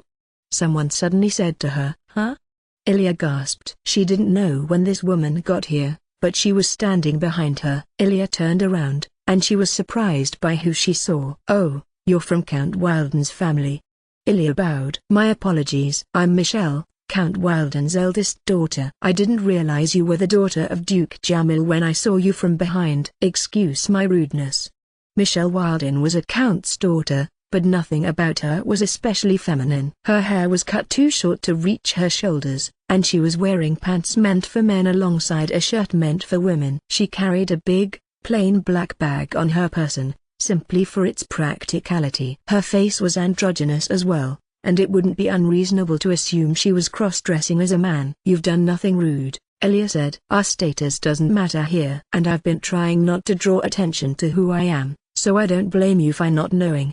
This academy purported to pay no mind to the social standing of its students, so nobles and commoners alike were supposed to wear the same uniforms. There were, however, no restrictions when it came to accessories. Many students from noble families would wear gaudy golden hair clips, armlets encrusted with jewels, and other such accessories. The extravagance of these items was how they showed off the wealth of their families. But Ilya didn't wear any flashy accessories. That meant that her uniform reflected the intended ideals of the academy.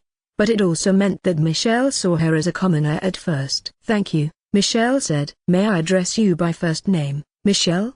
Ilya asked with a smile. She didn't sense the same evasiveness that she did from the other students, but she wanted to test how comfortable Michelle was. "Of course, my lady. Call me Ilya, please." "As I said, our status doesn't matter here." Michelle giggled. "Ilya, then, hopefully, you'll ignore whatever else I say that could be offensive, then." "I'm getting tired of watching my words." "That's fine, of course. It'd make me happier if you spoke freely." So, like I asked before, is something wrong?" "No, nothing in particular. It's just, you know how the classes here are." "Oh, I know how you feel." "I'm just pretending to take classes at this point. And if you don't get involved in any of these silly cliques, you hardly have anyone to talk to during breaks either." "Oh, is that so?" "I thought you were popular, Michelle." Haha, maybe back when I first enrolled. Some girls got the wrong idea from my uniform, but I just dress like this because it's easiest. When they learned I wasn't cross-dressing, most of them lost interest and ditched me. But it's not like I'm that social anyway. I avoid people because they can be a bother, which as it turns out, leaves you with nobody to talk to. "I see. Is that why you came here?" "No, I'm here for an experiment," Michelle said and took a piece of paper out of her bag. A magic circle was drawn upon it in pencil. "A magic circle? Are you an alchemist?" Michelle went wide-eyed at that question for a moment, but then smiled her biggest smile yet. "Unfortunately not. I'm studying a subject called magic circle science." Magic circle science? Magic circle science was an extremely minor field of study that began from alchemy circles, which would glow when magical energy was sent through them. It involved research into why magic circles reacted in that way, and whether that phenomenon could be utilized for something. After Michelle explained this, Ilya looked curiously at the magic circle on the paper. "I've never heard of such studies before. It branched off from alchemy, and not much has ever come of it, so it's a field of study that's in decline. I came to this academy because I heard there was a teacher who taught magic circle science, but that teacher apparently quit last year, so I've been forced to study it on my own. I've got time on my hands anyway." "Is that so?" "It sure is." "Can I ask you something, Ilya?" "What?" "You know how magic circles are often used in alchemy, right? There's a lot of misinformation about it out there, saying that it's not magic circles that they need, but sketchy drugs or live sacrifices. And it seems like you don't have any distaste for alchemy," Michelle said. It sounded to Ilya like she was implying something about alchemy. Worried about what Ilya might think, Michelle spoke further. "I don't have anything in particular against alchemy. If anything, I'd say I'm interested in it." "Are you?" "Magic circle science came about from the circles used in alchemy, so I would have to have some interest in alchemy as well." "There's nothing weird about that, is there?" "I hate all those hustlers who use alchemy to scam people, but I don't think all alchemists are scam artists." Much like with magic circle science, there are real alchemists that have been researching the subject for ages and it's just that nothing's come of it. "That's what I think." Hearing that was somewhat of a relief to Ilya. "Is that so?" she said. "If you could teach me any alchemy, I'd like that, actually." But Ilya was not an alchemist. She had some knowledge of it thanks to her relationship with Vyoma, but not enough to teach someone else. And while Ilya had nothing against Michelle, she was hesitant to introduce Vyoma to somebody she just met. "I'm sorry, but I just happened to have met an alchemist before." "I don't know any alchemy," Ilya said, rejecting her request. Michelle knew better than to insist any further. She gave up on asking and began to prepare for her experiment. She set the piece of paper on their floor, took some pink powder out of her bag, put it in some ink, and began to stir it. "Michelle, what's that?" "The ink's just regular ink." "The powder is some crushed up elemental and non-elemental magic crystals mixed together. Unlike the magic circles in alchemy, the ones in magic circle science can't take magical energy by themselves. You need to put magic crystal powder in ink and draw the circles with that." "What makes it different?" All I know is that the elements of the magic crystals change the effects, and that the ratio of those magic crystals relative to each other changes the strength of the effects. For example, sending magical energy through a circle drawn with ink containing fire magic crystals will generate fire. The strength of that fire can differ depending on the ink mixture, so the fire can be controlled via the magic circle. I know the design of the circles isn't just arbitrary either. You have to draw particular crests inside them, but I don't know much about how that works. What do you mean? The crest that you use changes the reaction and efficiency of the magic circle, but I don't know which crests are most efficient. So all I can do is test a bunch of different magic circles and see which ones work best. That means I need a ton of magic crystals, which means I need funding for my research. Which is why I haven't gotten a lot of research done. I see. Why are you doing this research? Because it seems interesting. Not a lot of other people are researching it, so there should be a lot to discover. So I want to be the one to discover it and do something useful with my time. And while I may be the daughter of a count, the Wilden family has been made up of researchers for generations, so my family gets it. They say I should research whatever I want to research, and they provide a decent amount of funding for me, Michelle said. She reminded Ilya of Yoma. Then Michelle drew a magic circle with the ink and said, I don't know exactly what this will do, so stand back a little. Ilya quickly distanced herself from the magic circle. Once she was far enough away, Michelle sent magical energy into the circle, making it glow red. Michelle hurried away from the magic circle, and 5 seconds later, a few small fireballs burst from it. They sounded like firecrackers. Very interesting, Michelle said, hearing 2 people yelp. One was Ilya, but the other was a fox girl who had just entered the training ground. Sounds like I startled you. Sorry about that. This is a training ground. Loud noises are normal here, the fox girl said. It looks like I'm interrupting something. My apologies. Oh, it's fine. You're my Abi, aren't you? You're in my class, aren't you? Ilya asked. I'm honored that the daughters of Count Wilden and Duke Jamil recognize me, my Abi said. She tried to be somewhat more polite than usual when talking to nobles. There's no need for that, we're all equals here. Are you going to do some training, my Abi? There was actually something I wanted to tell you. Me? Yes, I have a message for you from an acquaintance. That's what I'm here for today.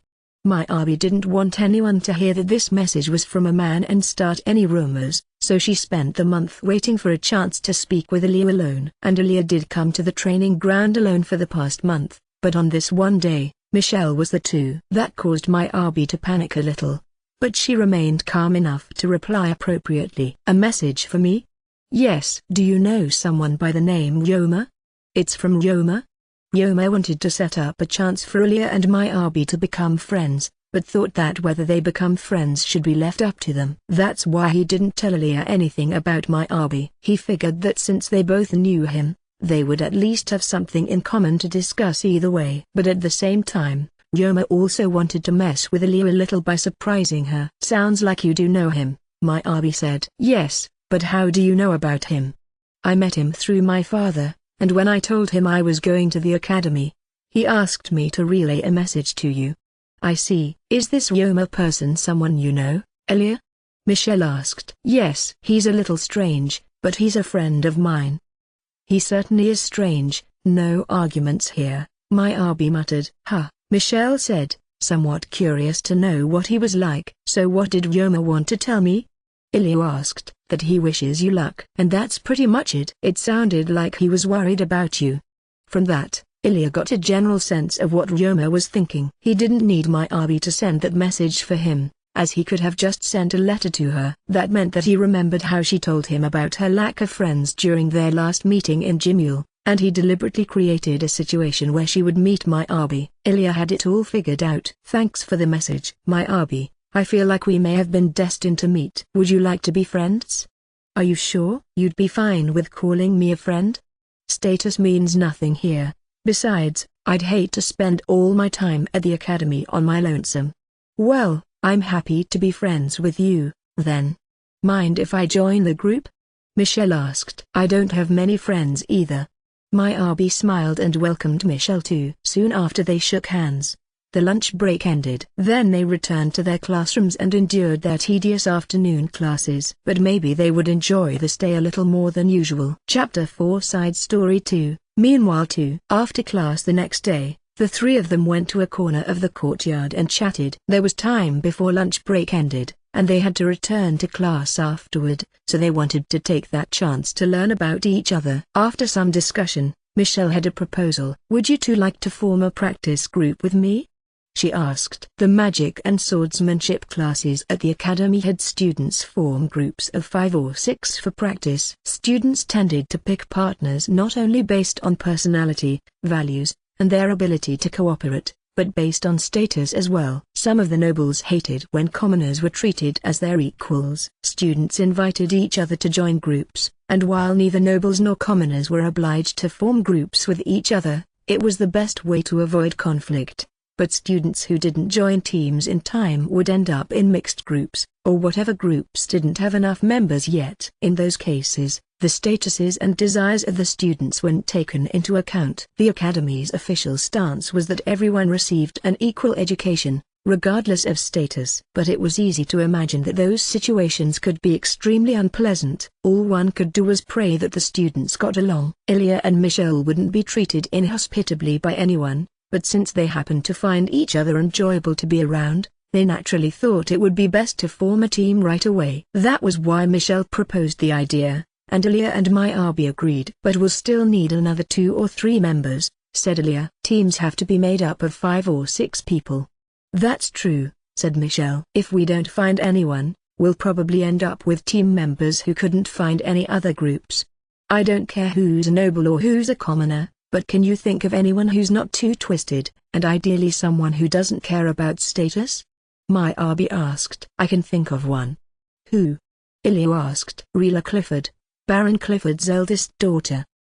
"Baron Clifford's daughter?" "I think they started off as a knight family," Miyabi said. "But they gained noble status thanks to all their accomplishments. Generations of great knights have come from that family, right?" "Right." "Rila can be prideful and fussy about rules, but she never looks down on anyone for their status, and she's happy to acknowledge anyone's talents. I think she'd treat any student equally." "She sounds perfect," Ilya said. "Do you know her personally?"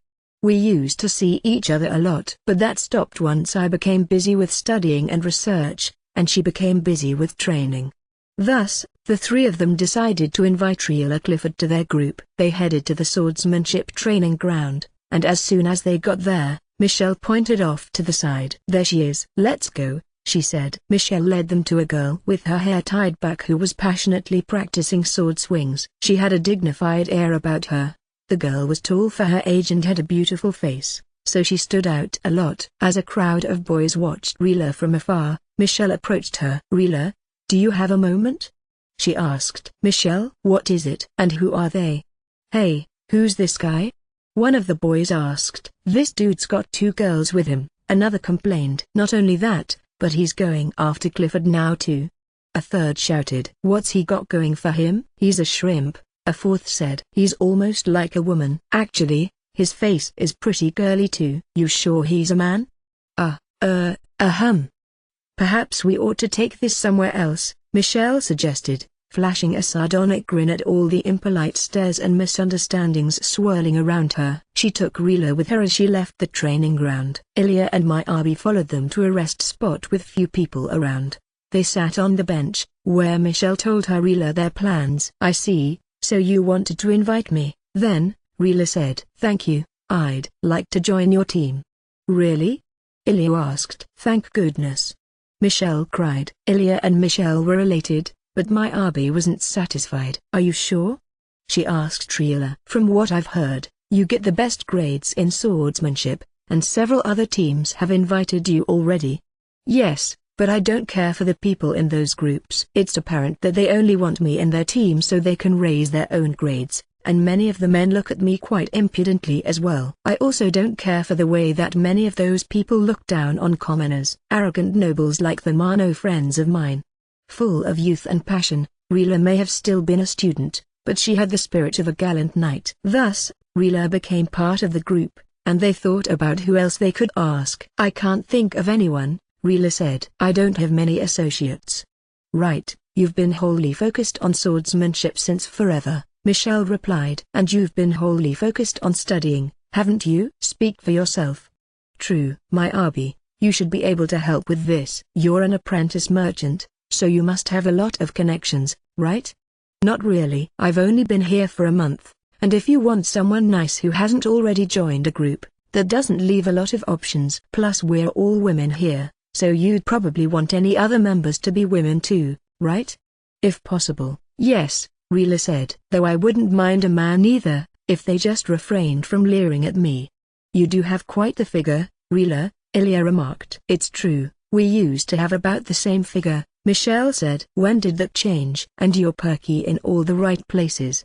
What are you looking at? Rila complained. No particular part of you. Your whole body, I guess. Stop ogling me. It's no better coming from a woman.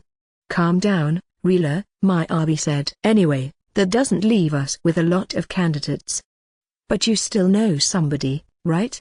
Ilya asked. Yeah, but they'd leave our team pretty unbalanced. I can think of 4 possible candidates, but 3 of them want to be magicians. Of the 4 of us here, only Rila's going to be much good for close combat. If we put 2 of those 3 prospective magicians on the time, we'll have 1 person fighting with a sword and 5 fighting with magic. That does sound rather unbalanced. I don't care much about my grades anyway, but those practice fights could be dangerous, Michelle added. Protecting 5 people on my own would be taxing, Rila said. If we were surrounded, we'd be doomed. The teachers oversee these practice fights, but we shouldn't depend on them. If possible, I'd like at least 1 more ally who's capable in close combat. Unfortunately, while the 4th candidate isn't entirely incapable of fighting, she specializes in stealth and setting traps. She'd be best as a scout or spy, my Abi said. Speak of the devil, there she is now. Darn, I got rejected again, the girl sitting on a nearby bench said. She had short hair and dog ears, giving her a spunky look, but she was hanging her head. Her? Michelle asked. Her name's Canon. She's a commoner with nimble fingers, and she's good at making little crafts. She's intending to become a craftsman, apparently. I see. What should we do? As long as she's a good person, I have no complaints, Rila said. If she can't fight, I'll try to become strong enough to protect everyone. I'm fine with it as well, Ilya agreed. Then I'll go talk to her, my Abi said. 1 second. Canon, do you have a moment? Huh? Canon yelped, her head springing up. Oh, aren't you my Abi? Need something? My practice group's looking for members, so I wanted to ask if you'd like to join. Really? Canon immediately jumped at the opportunity and grabbed my Abi's hand. To her surprise, well, someone's enthusiastic. The rest of the team's here as well, so maybe you could talk with them a bit. Thanks. My Abi took Canon to the rest of the group. Canon's eyes sparkled as she loudly introduced herself. I'm Canon Shkusa. Nice to meet you. Recognizing her last name, Michelle was the first to respond. Likewise. So, I'm curious about something. I've heard of a Shkusa. The instant that Michelle mentioned her last name, Canon frowned. So Michelle stopped before she actually asked her question, but Canon knew what she was going to ask and answered her. Yes, I'm the daughter of the famous magic item craftsman. But I'm no good at crafting magic items, so don't expect anything from me in that department. Why do you say that? I'm actually a magician who specializes in enchanting magic. I see. That explains it. Sorry, but can you explain a little? Rila asked. Michelle and my Abi seemed to know what Canon was talking about, but Rila and Ilya didn't. As such, Canon began to explain enchanting magic. It's said that long ago, enchanting magic was created by a person born with unique characteristics. Supposedly, only people from that bloodline can use this magic. That person has so many descendants by now that there are enchanting magicians being born all over the world. But on rare occasions, someone will be born with the same unique characteristics as the creator of enchanting magic. That person will be able to specialize in enchanting magic, but won't be able to use any other type of magic. In order to enchant an item with a spell, you need to use both enchanting magic and a spell from another class of magic that you want to enchant the item with. But I can't use any spells that aren't enchanting magic, so I can't make magic items by myself. I see. Sorry I asked. It's fine. You need to know whether to let me on the team, so I had to tell you either way," Kanan declared resolutely. The fights that they would be engaging in weren't necessarily going to be safe, so knowing what their prospective members could or couldn't do was important. But even so, not everyone would openly talk about their faults without hesitation. Many would sidestep around the truth, and some unscrupulous types would be willing to outright lie. The fact that Kanan brought it up herself put her in a favorable light with the other four. "I have no problems with her. What do the rest of you think?" "She's fine with me," said Michelle. "I'd love to have her on the team," said Alia. "That settles it, then," said Miyabi. Kanan's mouth was agape when she heard that. "You'll really let me join?" she asked. "I can't use offensive magic, and I'm pretty much novice with a sword." "Don't worry about that," said Alia. "Your abilities are only a secondary priority," said Michelle. "If you can't fight, I'll protect you," said Rila. "So there you have it, you're on the team," said Miyabi. "Of course, you're welcome to decline, if you'd rather not join." "No, I want to join," Kanan cried. "Thank you. I've been turned down by so many teams, I didn't know what I'd do. I'm so glad to be part of your group."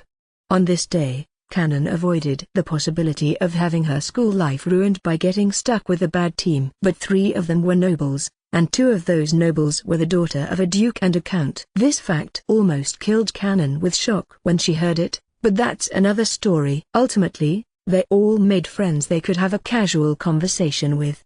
Perhaps there would be arguments from time to time, but with friends like these, improvement in their school lives was a given. Chapter 4 Episode 2 Forest Search 1. We had been riding in the carriage for 3 days now. My main job during that period was preparing the food, and Myzelia and Mia taught me how to handle the horses. Once we were far away from Jimule, the carriage was attacked by goblins and other monsters a few times, but Lupin's magic made quick work of them. No matter how great their numbers were, they couldn't match this party of top-rate adventurers. I was hardly needed for anything, so I found myself with plenty of time on my hands. Still, I heard that it'd be helpful if I steered the carriage, and when I asked if they could teach me how, they were happy to oblige. Thus, I got to learn a skill that I had 0 experience with on Earth. "Looks like you've pretty much got the hang of it. You should be fine after some practice."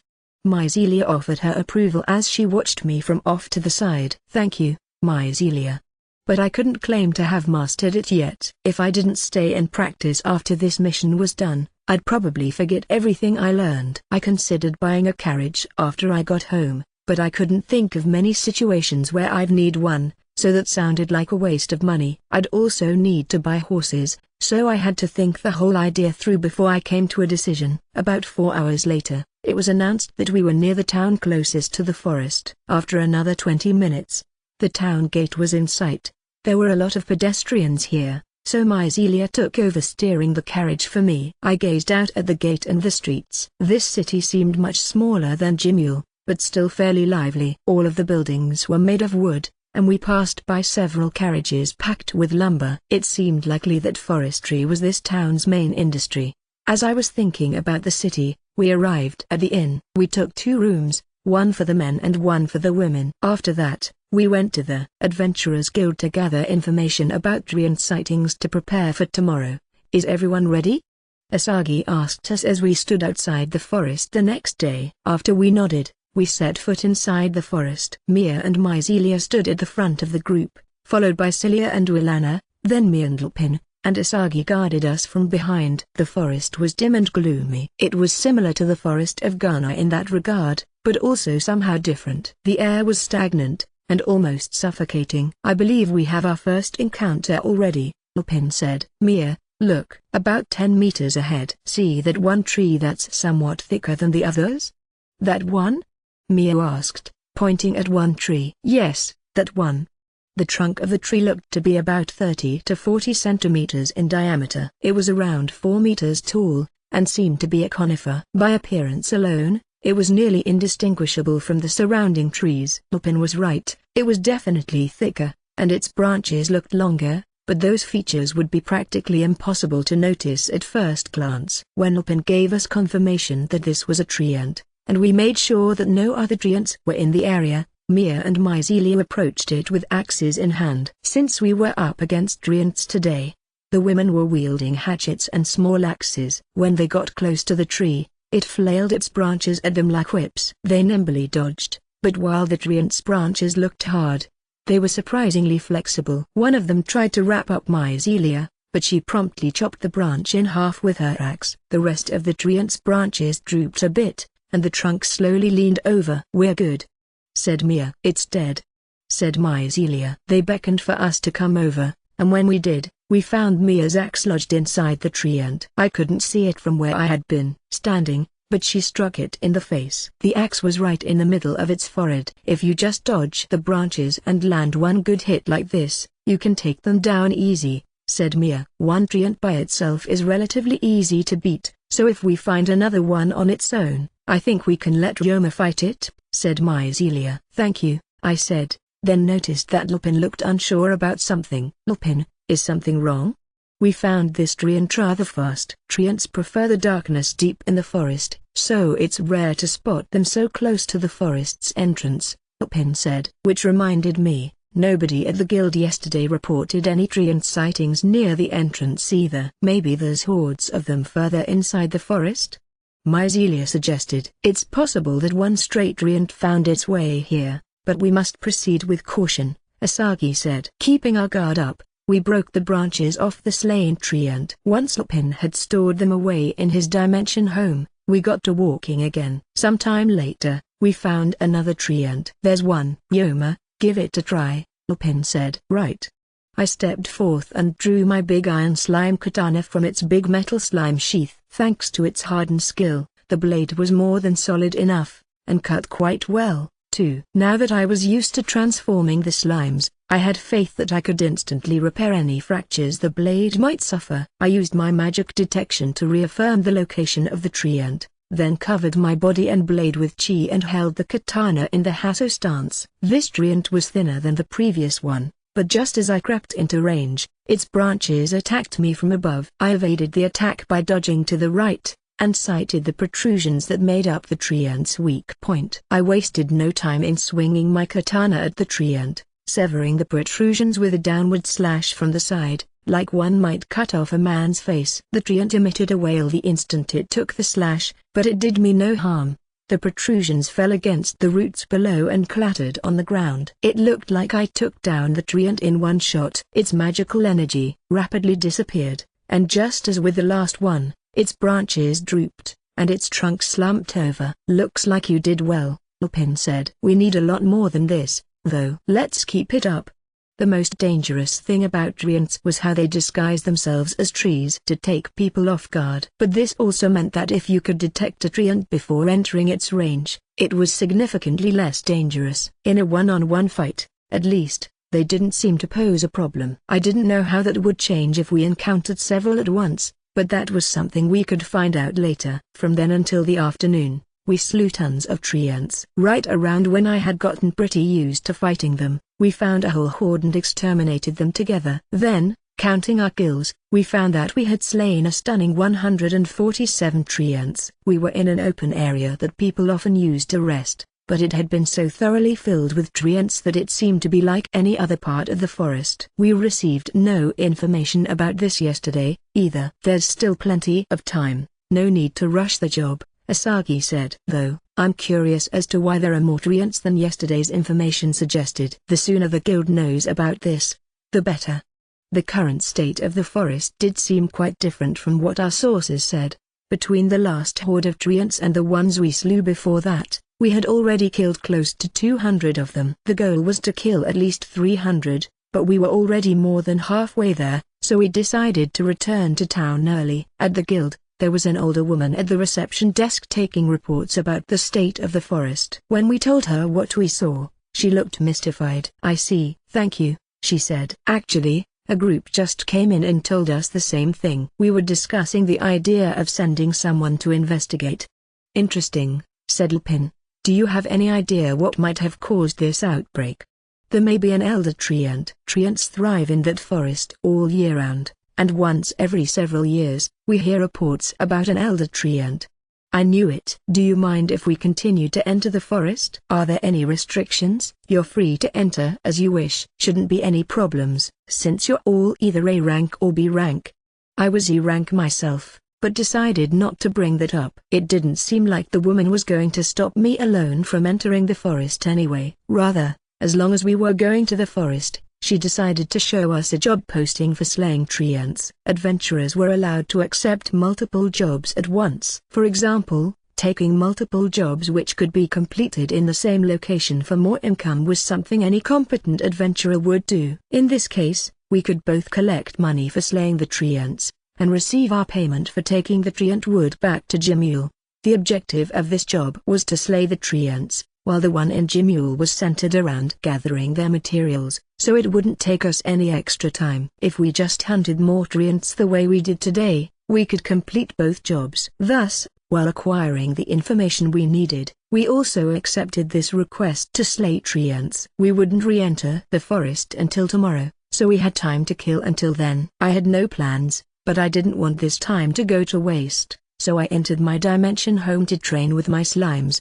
Today, my main goal was to train my poison slimes to use spears. Close to an hour later, in the middle of training, I wondered what would happen if I gave Melzin's spear to the poison slimes. It was just taking up space in my item box. I thought it might be a little heavy, but I figured that the poison slimes would be able to use it well enough. I was curious, however, as to whether the slime could utilize its magic capabilities. I knew that slimes released magical energy when they evolved, but I still didn't know if that only happened when they evolved, or if it was something they could do all the time. I would have to test it to find out. I called one poison slime over and tried to make it emit magical energy. It was surprisingly easy to make it do what I asked, so maybe it could use a magic weapon. I took Melzin's spear out of my item box, had the poison slime hold it, and commanded the slime to fill it with magical energy. Fire burst from the tip of the spear. Success. Can you swing it around while doing that?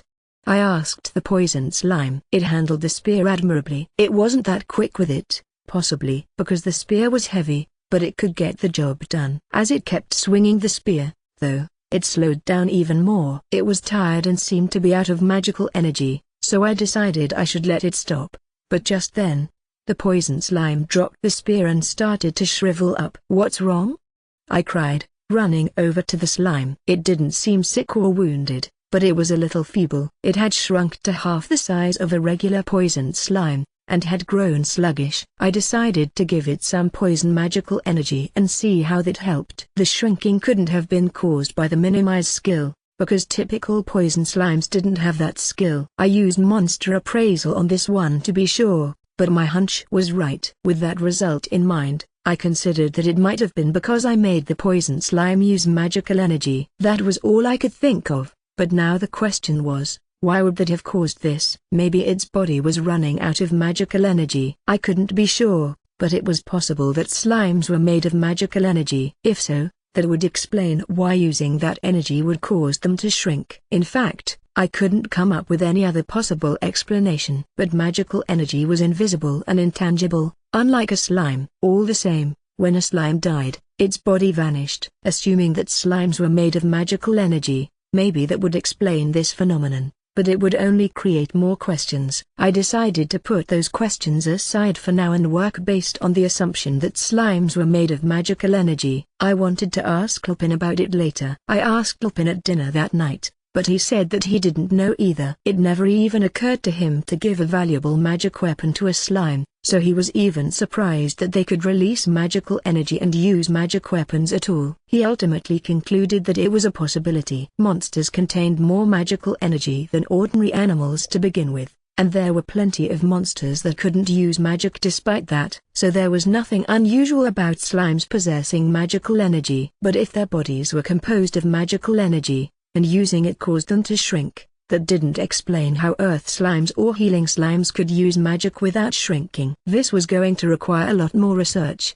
The next day, we were out hunting treants and collecting wood in the forest again. The number of treants was getting ridiculous. We took turns slaying them starting in the morning, and by noon we had collected at least 600 treants worth of wood in total across the 2 days. My dimension home is running out of space, Lupin said. I think this should be enough for today. How about it? Should we call it here? We had reached our goal with time to spare. Nobody had any objections, so we decided to wrap up our work for the day. Yoma, look over there! Lupin cried as we were on our way out of the forest and pointed at the sky. Peering through the trees, I saw a small, green, floating orb. On top of it, it looked like there was fluff from a big dandelion. It's a slime. A slime? I exclaimed. It's called a fluff slime. They have the ability to fly. I don't think you have this type of slime yet. You're right, I don't. I didn't even know about these. Can it be caught? Yes, quite easily, Lupin said, then held his hand out at the slime and cast a spell called Pick Up. The slime suddenly appeared right in front of him. What was that spell? It's space magic for teleporting an object close to you, but it only works if the target is within your line of sight. It's also difficult to aim properly, so there's little use for it most of the time, but it's good for capturing certain opponents unharmed. That's why I use this spell to capture monsters I intend to research. I also use it for capturing grell frogs. I see.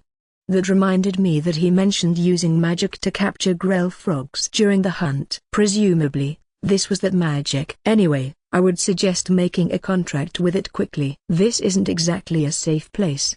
Right.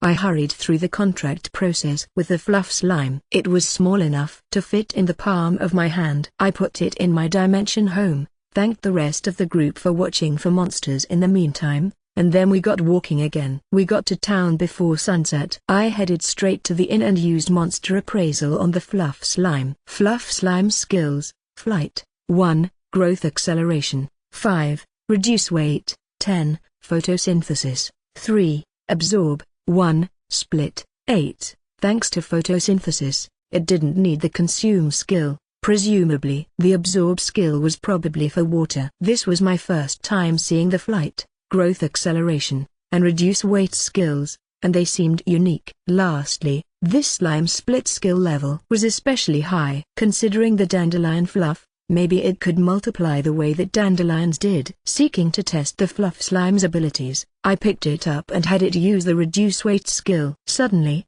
the slime felt weightless. It was lighter than other slimes from the start, but it still felt like it had had some weight until now. Its size hadn't changed at all. I had to wonder how its mass could change, but in any case, it only seemed to be able to reduce its own weight. If it could have reduced the weight of other objects, that would have been convenient for transporting goods, so someone would surely have figured that out by now. When it was in this lighter state, the slight breeze from just moving my arm could send it flying. This was probably thanks to the flight skill. It was more akin to floating, but it could adjust its altitude by changing its weight. That didn't change the fact that it was reliant on the wind, though. I asked Lupin about it, and he told me that fluff slimes could travel long distances on the wind, so they were a type of slime that could show up anywhere. However, they seldom appeared in great numbers. Their split skill level was high, so I wondered why that was the case. Lupin said that the dandelion fluff flew off when they multiplied, as I suspected, but also that not all of the fluff would become new fluff slimes. And when large numbers of fluff slimes did happen to appear, their fluff became a nuisance for any nearby towns, so guilds often put out requests for their extermination. I felt like I might be able to do something with fluff slimes, but decided to take some time to think about it after this job was done. Chapter 4 Episode 3, Forest Search 2. The next way, we went hunting for treants once again. If anything distinguished this excursion from the previous ones, it was that we were now so used to fighting treants that we could take them down efficiently. At first, we thought that collecting the treant wood could take up to 2 weeks, but considering the rate we'd been progressing at thus far, we'd be able to finish the job either today or tomorrow, and could return to Jimule soon after. I split a treant's face in half from its forehead to its jaw. Another treant was to its right, but I slashed diagonally upward from the bottom left of its face, besting it as well. Then I dodged a third treant's branches and chopped its face off from the side. Every time I did that, it felt like knocking a mask off a person's face. With those 3 treants dead, I looked around to confirm that no others were present. You've gotten pretty good at this, Ryoma, said Willana. Your skills with a sword were always impeccable, so you're quick to adapt to your opponents, I suppose, said Asagi. Every move you make is flawless, said Mia. Thank you, everyone. My grandfather thoroughly trained me in combat, so I'm fairly confident in my abilities. This was technically a dangerous place, but we were safe enough to have a casual conversation. It would have been a bad idea to let our guard down entirely, but we didn't want to be too tense either. When we proceeded further into the forest, however, there was a sudden change in our surroundings. I detected magical energy. Lupin, do you feel that? I asked. Yes, there's quite a number of them. Unfortunately, I can't get an accurate reading from here. Asagi? We are most likely headed towards the Elder Treant, Asagi said. I'll ensure that we have an escape route, and if we find that this battle is impossible, we'll return to town and inform the guild about it. We remained wary of our surroundings as we proceeded, then encountered another group of treants. Ha! Meow! Dear! Windcutter! The ones that noticed us slowly crawled over to attack. Their numbers were overwhelming, so we had to fight as a team. The women targeted their faces with axes and hatchets. Asagi split a treant in half with his sword from the face down, and Lupin provided support with magic. I took down the treants that tried to get behind us, so we wouldn't end up being surrounded. More and more treants crept out of the depths of the forest, with no end in sight. Thankfully, individual treants weren't that strong. The treants we killed didn't have their roots firmly in the ground because they were moving around, so they collapsed upon defeat and didn't block our vision. I'm not having any trouble yet, but they just keep coming, said Celia. Nobody responded, but I got the feeling that we all felt the same way. From what magical energy I'm able to sense, most of the trees around here are actually treants, said Lupin. Assume that we'll be chopping down all of them. Don't overdo it, everyone, said Asagi. No shame in retreating. I know, said Myzelia. Live to fight another day, as they say, said Willana. Despite the subject of this conversation, nobody sounded terribly serious. We just affirmed our plans, then moved right onto more treants. This was nothing to a party of A and B ranks. Apparently, I kept focused on my own job. The number of treants heading toward me had increased a bit. I sheathed my katana and instead hit the big metal slime which was acting as a katana split apart. What are you doing? Lupin asked. Just picking up the pace a little. I was surrounded by 100 metal slimes. I picked up 2 of them and ordered them to transform into throwing axes. Then I powered myself up with chi, and threw them with wild abandon. 2 treants groaned as the axes hit them cleanly in the face, and then they fell over. I wasted no time in transforming 2 more metal slimes into axes and tossing them as well, repeating the process to unleash a storm of axes. Over the past couple of days, I came to notice that the magical energy in treants wasn't evenly distributed. It seemed to be that way at first, but one part of them had more magical energy than the rest. That part happened to be their face-like weak point. The face seemed to be the pivotal point from which magical energy was delivered to the rest of the body. It was like the heart was to humans. And by wounding the face, magical energy gushed out and killed the treant instantly. If you looked at the face like a heart and the magical energy like blood, they were just like humans. Unlike blood, however, the flow of magical energy could be followed by using magic detection. Put another way, anyone who had the power to use magic detection could instantly locate a treant's weak point. With the axes, I attacked those points from outside their range of attack and killed them with a single blow. This didn't require the use of magic, so I would never run out of magical energy, and physically enhancing myself made me slow to get tired. To be honest, this made the fight extremely simple. If these were normal throwing weapons, I wouldn't be able to attack anymore once I ran out, but since these were my metal slimes, they just came right back to me. As such, I didn't have to worry about running out of ammo, plus I didn't even need to go and pick the axes back up myself. The treants tried to attack the slimes as they came back, but they were too slow, and their attempts only made them easier to hit. It was more like tedious boozy work than a battle at this point. All of the metal slimes that got attacked made it out unharmed. A wooden stick couldn't do much to a ball of metal, whether it hit or not. I massacred any treant that tried to get behind us, as the rest of the group trampled the treants to our front. Their number rapidly dwindled, covering the ground in treant corpses. All that remained standing were a few sparse trees. Well, we did it. But something seems off, Lupin muttered. What is? I asked. First of all, this is way too many treants. I've never seen so many at once. Secondly, this is an odd location. Treants are trees who became monsters due to magical energy, but I've never heard of trees becoming treants over such a wide area. And last but not least, have a look at that, Lupin said, pointing to a gigantic tree in the distance. I sensed great magical energy from it. Is that the elder treant? I imagine so. I have seen a few elder treants myself, but never one this large and with so much energy. I also have to wonder why the elder treant isn't coming after us. Maybe it just hasn't noticed us, Mia said before I could say anything. Well, we have been killing its fellow treants, so that can't be it. Maybe it knows it can't win. But if that's the case, it would make more sense for it to run away than to stay right there. Could there be some reason that it can't leave that spot? I asked. That would make sense, but I've never heard of such a thing happening before. As far as I know, elder treants would always try to either fight or flee.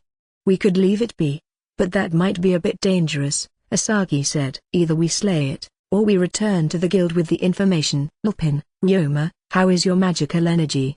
Fine, said Lupin. I've hardly used any energy myself, I said. Now that you mention it, I never would have come up with the idea of using slimes as throwing axes. Right, we'll take a short break, then go after the elder treant. With that settled, I asked about the special traits of this enemy. As I had previously heard about higher classes of treant, it sounded like we would have to watch out for its wood magic. After that discussion, we took our break. During the break, everyone expressed interest in my slime axes. Celia used a bow as her main weapon, and she was especially curious. Ryoma, that weapon is made of slimes, right? She asked. Right. I think I showed you guys a huge scavenger slime on our last job, but this katana and the sheath are pretty much that, just made of metal slimes and iron slimes. I'm better with the katana than any other weapon, but they're unfortunately hard for me to acquire at the moment, so this was my solution to that problem. I'm glad you were able to come up with a solution, Asagi said. But those metal slimes turned into axes? Yes. This weapon takes advantage of the amorphous physique inherent to all slimes, in addition to the metallic nature of metal and iron slimes. By using those two features, I created a weapon that can transform. When I went to purchase equipment maintenance goods the other day, I talked to Tigger, the weapon dealer, about it. As a weapon shop owner, Tigger was curious about the idea, so we talked about it extensively. We discussed the possibility of morphing the weapon into entirely different weapons, of freely changing that weapon to match any enemy or situation, but also of the potential danger of the slimes not being a material of a high enough quality to imitate certain weapons correctly. Ultimately, with Tigger's cooperation, I taught the slimes to transform into a variety of weapons. He agreed that they'd work as katana and knives from the start, but I don't typically use axes, so we worked together to teach the slimes about that. And these are the results? Lupin asked. Was it difficult to teach so many slimes? They seem to share their experiences. After they've learned something in their big form, they retain that information even once they've separated, so it wasn't too much trouble. Not only would my slimes return to me after they were thrown, but they had the ability to shrink or grow when in big form, so I could transform my one-handed sword into a broadsword at will. The slimes could also automatically repair any damage to the blade, making for an excellent weapon. I guess slimes are pretty nuts when you use them as weapons, said Willana. You never have to buy new equipment, either, so it saves money, said Myzelia. And the fact that you can use this one weapon indefinitely gives you less to worry about, too, said Celia. You'll never even run out of ammo with a ranged weapon. It's almost like cheating, said Mia. Oh, one more thing, I said, taking a rope out of my item box. This rope looks extremely durable, right? I made it from the toughest thread my sticky slimes could produce. It does look pretty sturdy, for how thin it is, said Mia. Try cutting it with this axe, Myzelia. Fine. Wait, I can't seem to cut it, said Myzelia. Pretty tough, right? I told Tigger about this thread, and he said he'd try making some armor with it. One of these days, I feel like you're gonna be totally covered in slimes, said Mia. Once we were done chatting and resting, we got moving again. But when we began to walk toward the elder treant, my metal slime suddenly started to act strange. Hold on a second, I said. What is it? Something's wrong with my metal slimes. They seem to be afraid of something. The contract let me know how my slimes were feeling, and it told me that they wanted nothing more than to run away. Maybe there was something here that they couldn't deal with. Are they all right? Mio asked. I'm sorry, but I don't think my metal slimes can fight like this. Best not to try and force them, Asagi suggested. I took Asagi's advice and put the metal slimes in my dimension home. I was still curious, though. The terror that my metal slimes felt was abnormal. It was as if they were confronted with a natural predator, but all I could see was the Elder Treant. Are Elder Treants and slimes naturally opposed? I asked Lupin. If they are, I certainly haven't heard of it. It did seem that only the metal slimes were afraid, the iron slimes were unaffected, so I didn't understand what the problem was. Thankfully I could still use the iron slimes in the fight, though I had spare equipment on hand too, but the iron slime katana was the best weapon available to me. We carefully proceeded onward until we noticed something strange about our surroundings. Look! The tree to the left. Meow. My magic detection had told me that this was an ordinary tree, and it was probably the same for Lupin. But when we passed by it, the tree suddenly transformed into a treant and attacked. Thankfully, Lupin noticed it immediately, and Mia made quick work of it. What could this mean? Lupin wondered aloud. This tree was not a treant a moment ago, it just turned into one. This shouldn't be possible. Trees could become monsters by possessing magical energy, but not instantaneously. The transformation was normally a slow process. Despite that, I sensed the other trees in the area transform into treants. Lupin, I said. Yes, I'm afraid more and more treants are being created. Well, this is unexpected, said Myzelia. Who could have seen that coming? Asked Asagi. There were still a lot less treants than we had fought a few minutes ago, so it was no big deal, but it was hard not to wonder about this unusual incident. I focused on using magic detection to combat the surrounding treants, then noticed an energy reading from underground. Something's underground, I announced, then cast Break Rock to make the ground crumble, followed by Breeze to blow the dirt away. There were tree roots underneath, and I sensed magical energy flowing through them. Those are Elder Treant roots, Lupin shouted. Could the Elder Treant be sending energy through these roots to transform the trees into treants? That would explain why so many treants have spawned since the Elder Treant first appeared. But I'm surprised that one has used this ability for a surprise attack. This is a shocking discovery. Can we try and deal with them before thinking about that? Celia cried. In any case, will we have to defeat the Elder Treant to solve this dilemma? Myzelia asked. Most likely, said Lupin. Otherwise, it may just produce even more treants.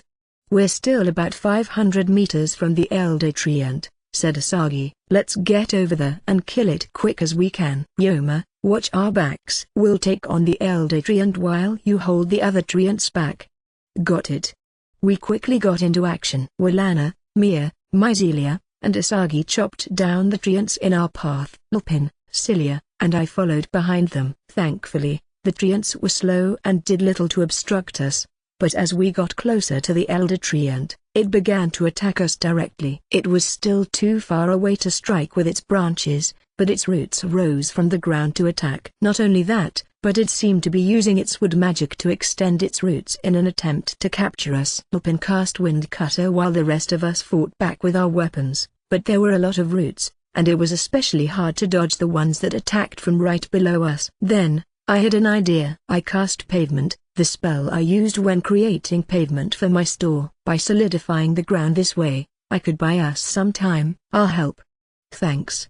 Thus, we charged straight at the Elder Treant. Chapter 4 Episode 4, Forest Search 3. I sliced through the approaching roots as we ran toward the Elder Treant. Its bark was dark in tone, and the circumference of its trunk was at least 10 meters. It looked to be around 20 meters tall. The trunk was lumpy or cracked in places, making it look more ominous than grand. The face on its trunk was round, and about twice as tall as a grown man. It was located near the base of the trunk. The texture and size of the creature made it look that much eerier. Yoma, Lupin, stay out of range of the branches and provide backup. Celia, support them.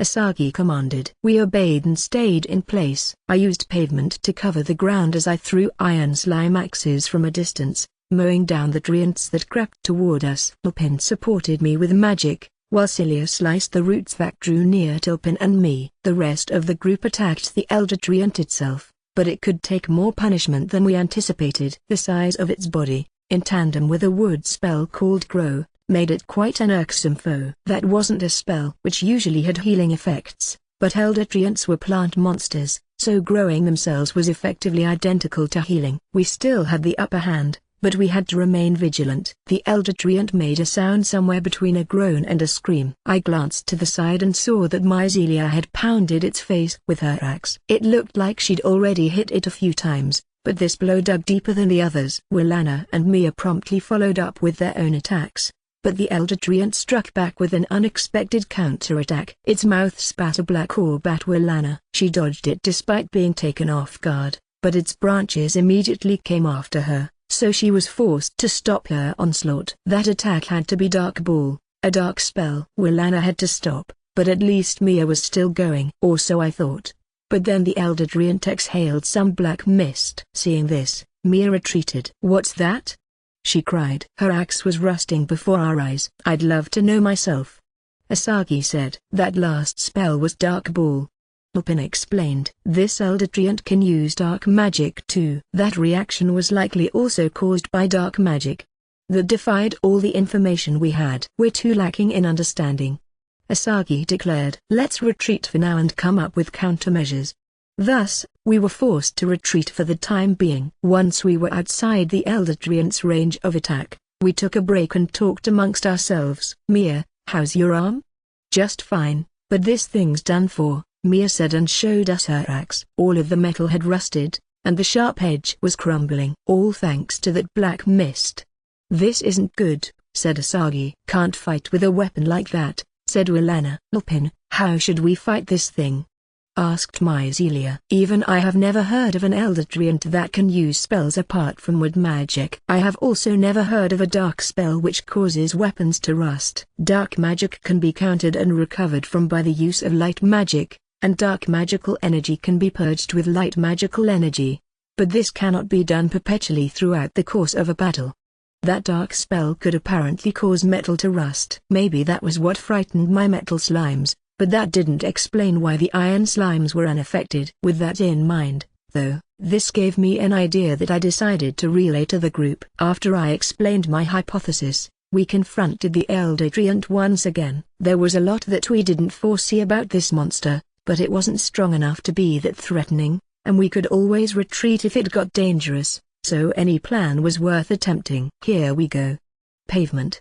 After I paved the ground again to block the roots, we charged at the elder treant. When we got close, it began to spew black mist to defend itself. "Here it comes." "Right, let's give this a shot." I hurled an iron slime axe at the elder treant's face. It passed through the black mist and hit the elder treant right between the eyes. Then, via the effects of our contract, the iron slime told me that it was safe. "It's fine. Looks like iron slimes aren't affected by that spell." "Alright, then let's give it everything we have," Asagi shouted, charging at the elder treant's face. Mia, Myzelia, and Willana followed. Lastly, I cast Fire Arrow as I slashed at the creature. My idea was to fight using weapons and armor made from my iron slimes. I reminded the party of how my metal slimes were intimidated before the fight with the elder treant, and came up with the hypothesis that they were instinctively afraid because they were metallic. But while the iron slimes were also made of metal, they weren't scared, so I suspected they were immune to the mist. I also brought up some knowledge I retained from Earth, claiming that my grandfather taught it to me. The more pure iron is, the slower it is to rust. And my slimes evolved into iron slimes when they consumed pure iron that I extracted with alchemy, so their bodies were also highly pure. It seemed unlikely that the elder treant's mist could cause all metals to rust equally, so we gave this idea a try. Magic could make the impossible possible, with a little bit of imagination, but that didn't mean it could do literally anything. It had to obey the laws of nature to some degree. The more one tried to twist the laws of nature using magic, the more energy it would cost, so there were limits. Even with the effects of magic, I predicted that this spell would have trouble rusting pure iron. The iron was indeed slow to rust, and while I feared that my iron slimes might be in trouble if the battle went on too long, The rest of the group solved that problem for me. The first step was to throw one iron slime to see what happened, and if that failed, we would retrieve that slime and retreat. It could simply be healed with the method that Lupin mentioned. The core of a slime was its most important part, whereas some rusting on the surface wouldn't pose a serious problem. As long as the rust was stopped before it reached the core, the slime's life could likely be saved. If the slime was unharmed, we would continue the battle. We constructed a plan based on the information we acquired in the last battle and sought to make this a quick fight. Once the battle was over, we would heal with light magic, just to be safe. And if we couldn't kill the Elder Treant, we could retreat again. The rest of the party agreed to help retrieve the slime and retreat as necessary, so we challenged the Elder Treant to another fight. I joined the fighters on the front line this time, so we were attacked with even greater ferocity. The Elder Treant first attacked us with its branches from above. Second, it cast Dark Ball. Third, it blocked the path with its roots. They also tried to ensnare me at the same time, so I sliced through the roots and continued to push onward. The Elder Treant's face was right in front of me. I tried to get close and attack, but the Elder Treant didn't make it easy. It prepared another dark ball as it swung its branches down at me. I twisted out of the way, circling left and right as the branches approached. I severed the branches with my blade, sending them falling to the ground. Next, I evaded the flying dark ball and closed in on the Elder Treant. Standing just below its face, I slashed at what would have been its throat if it were human. Coated in chi, my blade met no resistance as it sliced through the wood. Tons of magical energy gushed from the huge gash. Now the Elder Treant seemed to know it was in trouble. It attacked with less frequency and began to heal the wound, but none of us were going to let that happen. Lupin hit the wound with a mid-tier fire spell called Flame Lance. Blasting its innards with powerful fire seemed to be quite effective, as one would expect. The Elder Treant's recovery rate dropped precipitously. Not letting this chance escape them, the others all attacked the face and the parts surrounding it at once. Meanwhile, I prepared for a follow-up attack. I had my big iron slime transform, and made 15 of the iron slime split off. Then, I swiftly made the big iron slime change into an iron ball small enough to carry in both hands. It was covered in sharp spikes and had a semicircular handle with a hole through it, from which I could grip it. Each of the 15 other iron slimes formed a link for a chain around this loop for me to grab with my right hand. Within about 5 seconds, I'd changed my katana into a ball and chain. "Ready when you are," I said. This ball and chain was made specifically for dealing heavy damage in a single blow, perfect for large monsters. When I pulled on the chain, it made a clattering sound. The ball was so heavy that lifting it required either considerable strength or the use of enhancing magic. By using energy meditation, I was able to swing it around. Once I worked up some momentum, the ball and chain loudly whooshed through the air. I had no experience with this weapon, but I could probably hit an immobile target. "All right, spread out," Asagi commanded, and the group that had been attacking the Elder Treant promptly made some space. My target was the Elder Treant's face. The iron ball slammed right into its nose with a loud crack, leaving a fissure in its face from which magical energy spewed. The previous attack seemed to have made its face easier to harm. With all the damage it had sustained, it couldn't handle this impact. I had planned to hit it 4 or 5 times, but as if it couldn't fight any longer, its roots and branches came to a stop. It was still breathing a little, though. "Yoma, you do the honors," said Asagi. "You and your slimes did the most work here, after all," said Cilia. "Settle this once and for all," said Willana. "Got it." I spun the chain again, this time striking the Elder Treant's forehead with all my might. With a loud, blunt sound, the Elder Treant's face crumbled. The magical energy spurted out harder for a bit before gradually dying down, until I no longer sensed it. "Is it dead?" Cilia asked. "Yes, that takes care of it," Lupin answered. After confirming that everyone was unharmed, I used light magic to heal my iron slimes. They seemed fine, but I did it anyway just to be sure. Thankfully, it all ended well. "And that's that," Asagi said as I was casting light ball on my iron slimes. He was looking at the Treant corpses we left behind. I had no idea how long it would take us to gather all those together by ourselves. It wouldn't even be able to fit them all in our dimension homes. "Don't worry," Asagi said. "Once your slimes are healed, We'll go back into town and report this to the guild. While we're there, we can seek help with collecting and transporting the wood. The labor costs can be charged to the guild after we return to Jamul. Thus, we returned to town, reported to the guild, and put out a job request. The wood would be collected starting tomorrow. For now, it was time to spend the night resting. Chapter 4 Episode 5, Forest Search 4. The next day, 15 adventurers from the guild accompanied us to where we fought the Elder Treant. They were going to help us collect the wood, but all the wood that couldn't fit in Lupin's dimension home was to be temporarily stored in warehouses belonging to the city and the guild. They would be delivered to Jamul by carriage at a later date. There was a simple reason for that. We'd killed too many treants. The group of adventurers was initially surprised to see that we had slain over 1,000 in total. They kept on coming, so we just had to keep killing more. We all slaughtered every treant that entered our range of attack, and adding up our kill counts, we got quite a staggering number. We chopped down so many trees in the form of treants that I was worried about the forest, but according to the local adventurers, it would be fine. The trees in this forest were called Trigari trees, and while they could only thrive in certain locations, they were highly vigorous and quick to grow. They could grow back within half a year of being chopped down at the base, and even when planting seedlings, they would grow large enough to be chopped down for wood. Within a year, the trees that we cut down would be back to normal next year, so this had little effect on the city's revenue, and few of the townspeople went this deep into the forest to find lumber anyway. I was satisfied with that explanation, not to mention reminded yet again that this was a whole other world. On Earth, it would take years or even decades for a tree to grow tall enough that it could be chopped down for wood, but here, it was only half a year. Everyday knowledge I'd picked up from Earth just didn't apply here. Now, begin.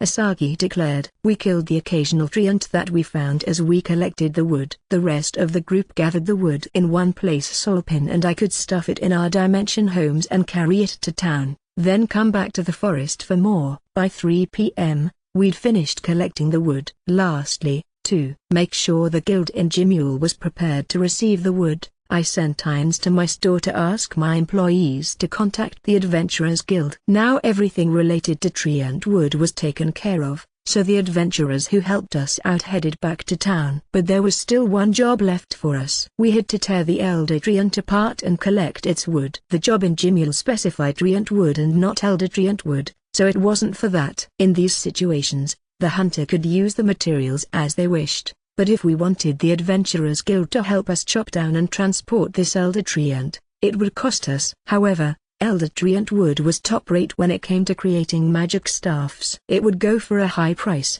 so leaving it here would be wasteful. As such, we wanted to take the wood for ourselves, but it was enormous, so it would probably take a while. Well, this is the last job. Let's get it over with, Willana said and picked up her hatchet. The first task was to chop off all the branches. We brought ladders to help with that, but this Elder Treant was so tall that it didn't reach some of the branches. The rest of the group took care of the branches that the ladders reached, while I handled the ones that couldn't be reached. I used the sturdy rope made of sticky slime thread and tied a claw made of my metal slimes to the end to create a grappling hook. I spun it a few times to build momentum, then threw the claw around a thick branch. I tugged the rope a few times, but it didn't budge. It seemed to be tough enough to handle some weight. I climbed the rope until I was within range of the surrounding branches, then cut them down one by one using the wind cutter spell. Once there were no branches left around me, I changed locations and did the same thing elsewhere. I thought it would be easier to just knock down the tree first,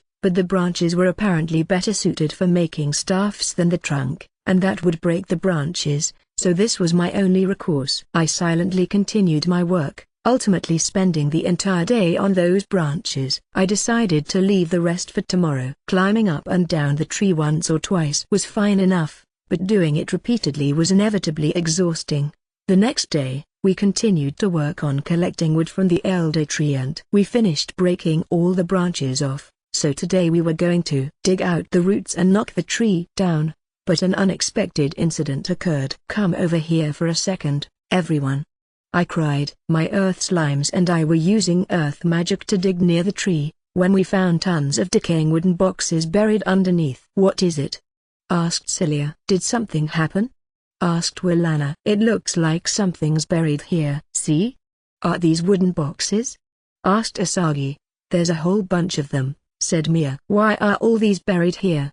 Wondered Myzelia. In any case, we should look inside some of them, said Lupin, who carefully pulled a box out of the ground and opened it. It was packed full of murky white rocks. What could these be? I asked. They're magic crystals, said Lupin. And they've already been used. They look more transparent like ordinary crystals when they still have magical energy inside, but as they lose that energy, they become murkier and harder to see through. All of these are completely empty.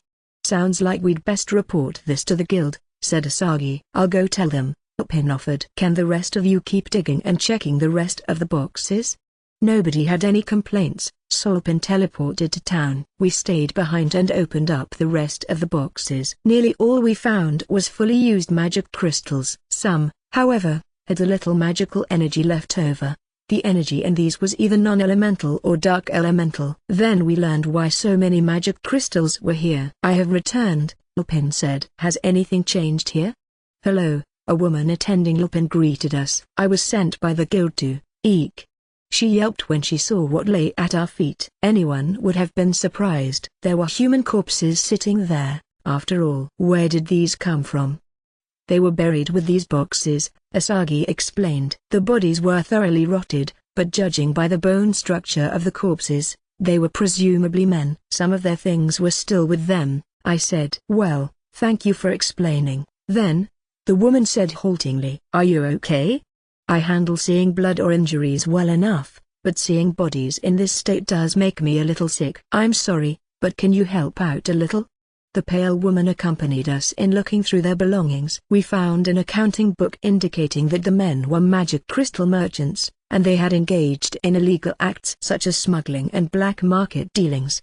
These magic crystals seemed to be their merchandise. It was unclear if they had been in the middle of a transaction in the forest away from watching eyes, or if this was a secret hiding place for their contraband. But the elder Treant must have absorbed the magical energy from the crystals and grown massive as a result. And by using the power of the crystals, it created legions of Treants and even gained the ability to use dark magic. The elder Treant never left this spot because it had no way of taking the boxes of magic crystals with it. Thank you for your cooperation, the woman said. You can get back to work, if you'd like. Farewell.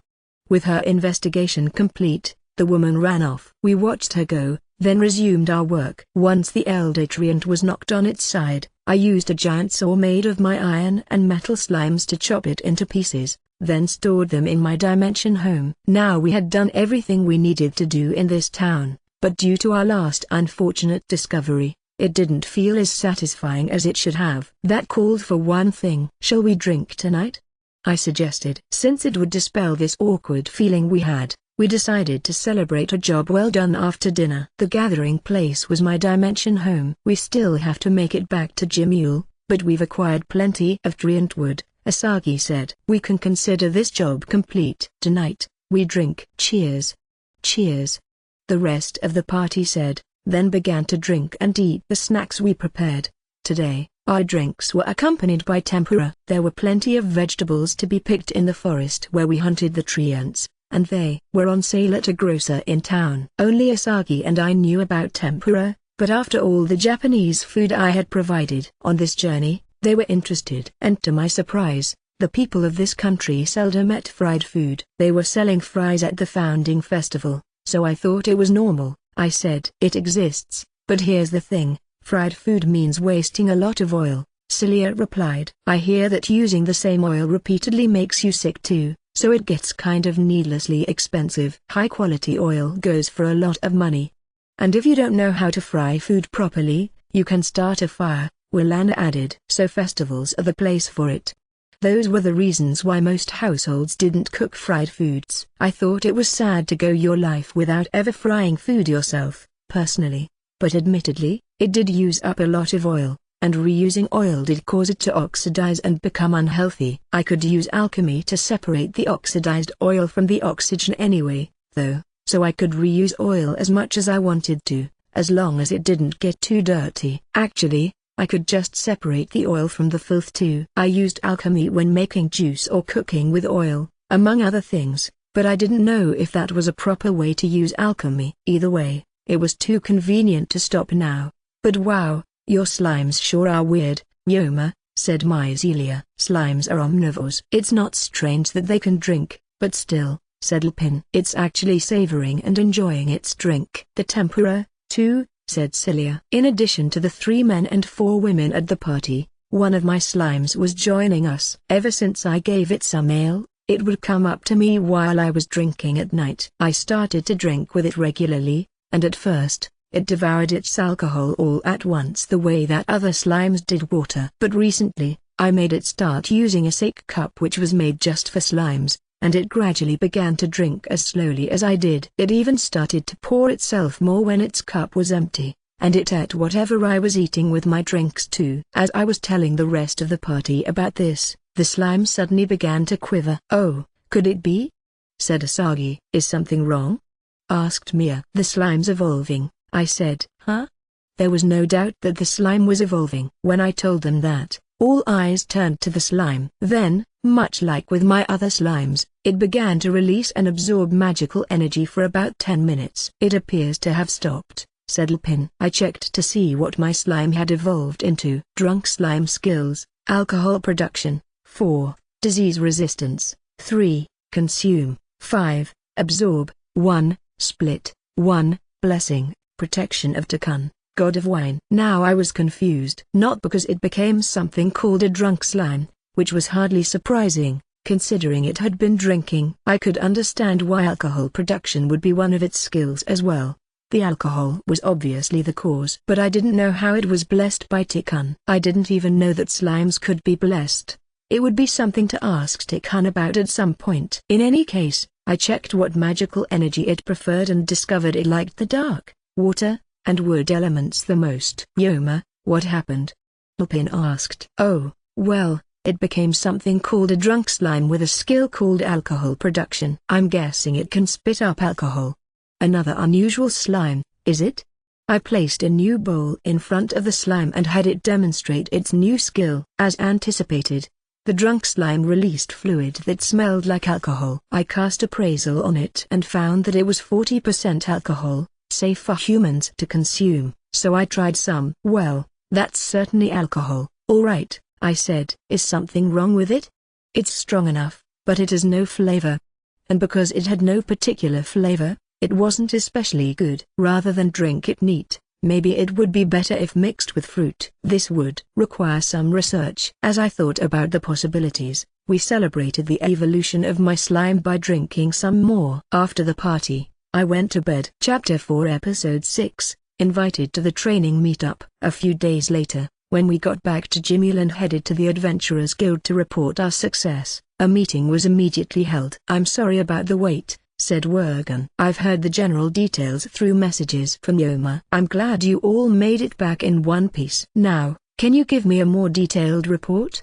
Asagi began to describe the events. His report went over only what was necessary and was easy to follow. Wergen had the occasional question, but it took no more than 10 minutes for him to finish. Then we were given permission to leave, aside from me. "Oh, sorry, Ryoma, could you stay for a bit?" Wergen told me. I didn't know why, but I couldn't say no to the guild master. Wergen and I were the only ones in the meeting room. "Hold on a second, I know I put it somewhere around here." The sound of flipping through pages of documents was the only noise in the room. "Here we are. This is it. Since you got back sooner than expected, you should be able to send an application in time. Interested in participating?" He handed me a document that described a training meetup for new adventurers. According to this, it would start in the morning 5 days from now, and it would last 5 days. The training would involve camping skills that were crucial for any adventurer. It would take place somewhere called the Poison Bug Plains. The bottom of the document served as an application form. If I just wrote my name and turned it in, I could join. There wasn't anything strange about that in itself, but this was an application for teachers, not for students. Look, it's about camping, and it's for newbies at that. Not like you'll be going to a frigid mountain or anywhere that harsh, and you've lived in the forest for years. What have you got to learn? Fair enough. Is that why you want me to teach instead? There is that, but I think this job could also help you in the long run. Why is that? You're planning to raise your rank before you go to the Sea of Trees of Cirrus, right? Adventurer ranks aren't just determined by power. If you proactively take jobs like this, it'll make raising your rank a little easier. Huh, is that so? Of course, you need enough skill to actually teach. As an organization, we need our weaker members to grow. Anyone who goes out of their way to help with that cause will get some preferential treatment. You're tough enough to move up the ranks, to be sure. But your age is an obstacle. You're just too young. You also need to get to C rank to enter the Sea of Trees, and you see a lot of adventurers give up and retire before they get there. Most folks who make it to C rank only make it after years of work. If you want to move up quickly, you should take jobs like this. I see. And as you move up the ranks, you get access to more difficult, more dangerous jobs. There'll be more jobs you can't take without a party. So you'll probably have to team up with people you don't know sometimes. There's something I've been wondering ever since you first joined the guild. You just love to do things on your own, right? It's not that you don't get along with groups, is it? You've teamed up with Asagi's group twice, and Mia's 3 times. Everyone's got a good impression of you. Maybe you think it's more annoying to work with a party. But I know you're capable of doing it when you want to. I just think you should get a bit more accustomed to working in teams sooner than later. And that should include people you don't already know. And you think this job will be perfect for that? I sure do. These makeshift parties you might have to work with will usually put whoever has the highest rank in charge. You seem like you could make it to a pretty high rank, but it'd be a pity if you made it that far and found you're not cut out to be a leader. This was a personal recommendation from the guildmaster, and there was something in it for me, so I figured I'd give it a shot, as much as it wasn't my thing. Understood. I'll take the job. But these documents only state the location and the dates. Are there other teachers? I felt like we should discuss how to approach the lessons in advance. Oh, don't worry about that. You'll meet them the morning before you start. That'll be enough.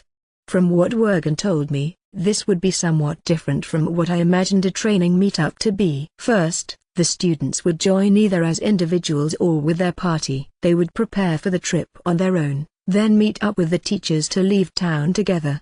But the students wouldn't be sorted into groups under particular teachers or anything. I already picked out someone with tons of experience to lead the whole thing. You're there to provide support, essentially. Make whatever preparations you need to, and meet up with the group at the specified time. As far as how you'll be teaching, just set up camp the way you normally would. The other teachers will be instructed to do the same. This can mean either bringing your own tools or using what's available on site, whatever you want. Seeing what you do up close should be useful to them at some point.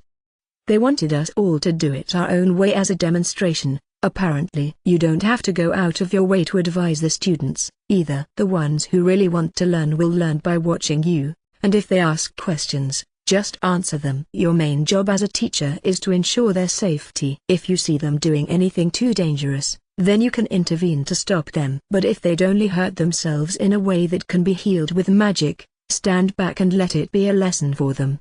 This was kind of a fast and loose way to teach. Maybe they even set it up expecting students to fail and hurt themselves. And the role of the teachers was to make sure they didn't injure themselves permanently. I guess that'd be the best way to make them avoid mistakes down the line. But it sounded like the stakes were higher than for the average teacher. See you later, Maylene, I said to the receptionist after I left the meeting room and placed the tree and wood in my dimension home in the designated area. Oh, Yoma. Here for your reward? That, plus I'm applying for next week's training meetup. Also, I'd like to buy some information again, I said and presented my guild card and application. If you like information, then here, how's this? Maylene asked and grabbed a pamphlet from under the desk. It seemed to have information about the poison bug plains. On the off chance you're looking for information on the poison bug plains before you head there yourself, I thought this would be good. Did I jump to conclusions? No, that's exactly what I need. But how much information is in this pamphlet? It lists the monsters found in the poison bug plains around this time of year, plus the herbs you can pick, and it contains a simple map with info on the terrain. It was made for this training meetup, so it should have all the information you want, Maylene said. I trusted her enough to accept that. I'll buy it, then. You can take the cost out of my reward for the tree and wood.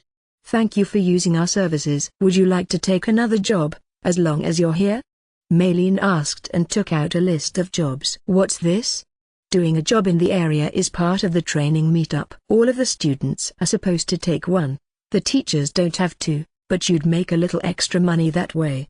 Looking over the list, I found that many of the jobs were about collecting herbs or poison bugs. They were all ingredients for medicine, so that wasn't strange in itself, but one of the herbs stood out. Excuse me, but are the Giamana grass roots supposed to be delivered to the guild in some other town? I asked. Giamana grass was easy to pick once found, but it went bad quickly. After uprooting the plant, you had a day at most to make it into medicine. I didn't know where the poison bug plains were, but considering the length of the training meetup, it would most likely go bad before I returned to town. The value of Giamana grass after it went bad seemed questionable. The list also included herbs that would have to be processed in some way after being picked, as well as some that were especially difficult to pick. There was even tormac tree bark, which was supposed to be unobtainable this season. It was a type of bark used in medicine which naturally peeled off at the start of spring, and that was when it was meant to be harvested. It could be stripped from the tree now, but it would lack most of the desired medicinal properties. Right, I forgot to tell you something. Lend me your ear, Maylene said and leaned over the counter, her beautiful face drawing near to me. I can't really say this out loud, but some items on this list are traps meant for the students. If they properly collect information in advance, they'll either know how to complete the task or know that it can't be completed. But if they slack off, they're sure to fail. That failure won't be left on their records, though. Oh, I get it. Do the guilds do things this way all the time? That's not an easy question to answer. Every guild does training meetups, but environments differ by location, and the guidelines are decided by guilds on a local level. Some probably do the same thing as us, but there are also some which provide month-long lessons in classrooms instead. It just comes down to who's in charge of the department, I guess. The guild master came up with the plans for this meetup, by the way. That reminded me that I was ambushed during my registration test too. It all made sense. I'm allowed to tell this to the teachers, but please keep it a secret from the students. Understood. Also, I'm going to refrain from taking any jobs this time. I can pay more attention to the students that way. Sounds good. Here's your reward for a job well done. It's been divvied up between all the members of your party, and the information fee's been deducted from your portion. Here's your guild card back. Thank you.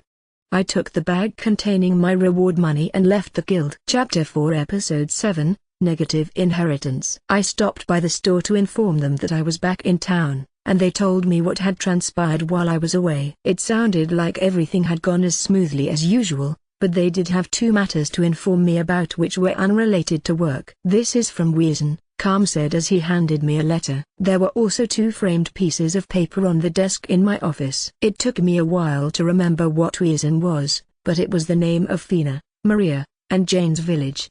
It was written on their resumes, but I'd completely forgotten about it. Looks like it was sent by the mayor, I noted. The letter said that they had decided to produce and sell barley tea, and that they were grateful to me. It seemed that the village was in agreement on the idea, and that they were working well with the Seiyang Trading Company. Each of the families was processing their barley reserves, and they were making plans with Pra to build a processing plant where numerous people could work at once, as well as increase their barley production. When Pra got my letter of introduction and a sample of the tea, he apparently went to visit the village himself. While he was there, he even bought their excess grains aside from the barley. They certainly sounded happy to show their appreciation.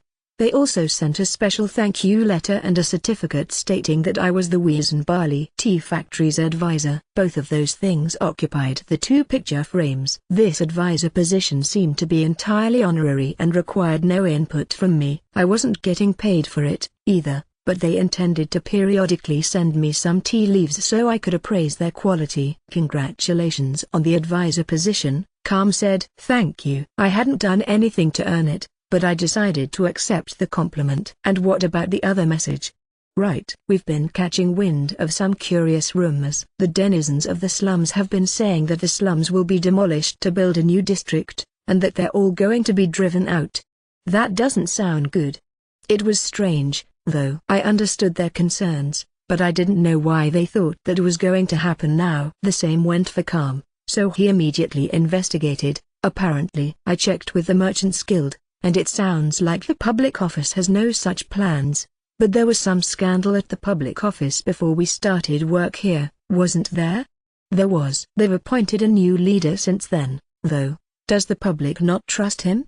It seems that way. The incident was considered resolved when the old leader was thrown out, but they likely haven't regained the trust they lost. It looks like suspicion begets suspicion. I thought back to the man who I met during the founding festival. He took over the public office, but it sounded like cleaning up after the old leader's mess was going to be rough. Does this affect our business in some way?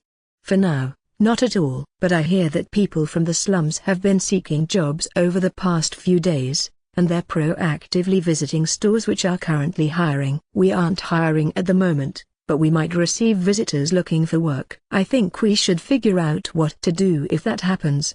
Well, do we need any more employees? I had enough money to pay new recruits, but my current employees were running the laundromat just fine. Even if I wanted to open more stores in the future, I couldn't think of a reason to rush into hiring more workers right away. On the other hand, people from the slums had been helping with my store since it first opened. I even had a lot of acquaintances from the slums. If they were in trouble, then I wanted to help them out somehow. I think it depends on the person, but for as long as I've worked here, I haven't had a bad impression of anyone from the slums. Calm said, I thought it'd be more dangerous at first myself. In most cases, I think your assumption would be correct. Once a city reaches a certain size, there tend to be places that the guards don't bother patrolling. The fact that this city's slums still have patrols makes them as safe as possible, you could say. That was interesting. But we were getting off topic. If I were to hire someone new, maybe they could transport clothing for us, but we didn't need that many workers in that role. That was except for the busiest hours, so hiring someone part-time was an idea. That would free up another employee to take orders, which could decrease the wait time for customers. I proposed the idea to Calm. What do you think? I asked. We would have to hold an interview with the person first, and make sure they're not trying to steal cleaner slimes. Aside from that, this wouldn't give us more workers than we know what to do with, so I think it would be fine. If we find someone who has potential, maybe they could even be hired full-time one day. Can you get that set up, then? As you wish. That's all I had to report today. Thanks as always. I'll see you again in 5 days. I'll take care of the store while you're gone. By the way, boss, what will you be doing for the rest of today? Well, I need to go home and check on the mine. If something started living there while I was gone, I'll have to exterminate it. You only just got back from a long journey, so don't forget to get some rest. Thank you.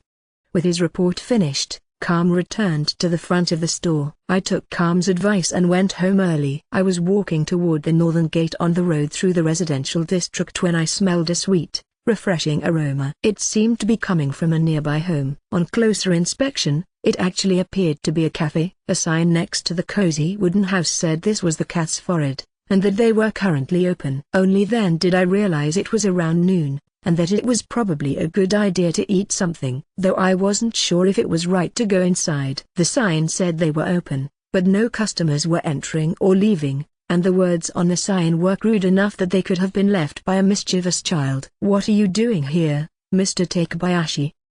Oh. I turned in the direction of the words spoken to me and saw a well-groomed man with a small, slightly worn bag under his arm. It was the current chief of the public office. Hello, I said. Yes, hello. Are you eating here as well? I ended up stopping here since it smells really nice, but I wasn't sure if I should go inside. I see. Let me guess. Is it because the place looks like a house? I got the same impression when I first saw it. Would you like to go in with me? He invited me to lunch with him. I was hungry anyway, so I saw no reason to decline. Welcome. I'll take the usual, black tea and the sandwich of the day. Plus some lemon pie after I'm finished, please. I'm with a guest this time, so make it a double order. Very well. Please be seated. When we entered the building, a counter was straight ahead. Sitting on the other side of it was an old cat woman. After Arnold aloofly took his order, she disappeared into the back of the cafe. This way, Arnold said, guiding me to a table for 4 against the wall east of the counter. There was an identical table on the left side, but that was it. This cafe could seat no more than 8 people, from what I could tell. This place is as small as it appears. Plus, Those 3 items I ordered happened to make up the entire menu. Still, they're all quite delicious. Interesting. Do you come here often? I suppose I do. I've been coming 5 days a week as of late. So basically every day, then. More than a little often. On the other 2 days, I purchase something close to the public office. I can't cook, you see. Understandable. You seem like a busy man. I've heard that a new district's being built south of town. You know about that? It's still in the planning stages, though. I'm only going to get busier later. The look on his face when he said that reminded me of my co-workers on Earth. I apologize if I'm mistaken, but you look very tired, I told him. Was it that obvious? Maybe not, but I had a hunch. You're not the first one I've seen in a state like that. Arnold looked at me and let out a heavy sigh. I suppose there's no use in hiding it. Then our food arrived, so I ate my sandwich as I listened to his story. He described it in mild terms, but to cut a long story short, one might say he had a boatload of problems. First of all, the public office had to rid itself of a lot of people when it ousted the corrupt chief who preceded Arnold. That meant they were somewhat short on workers. They did recruit some new staff, but they still needed some training to do their jobs properly. The old staff that weren't fired could do the work, but these were people who allowed the previous chief to abuse his power. This was as good a time as any to step up, but most of them weren't terribly proactive. That sounds tough. Seriously. Do you have any employees like that?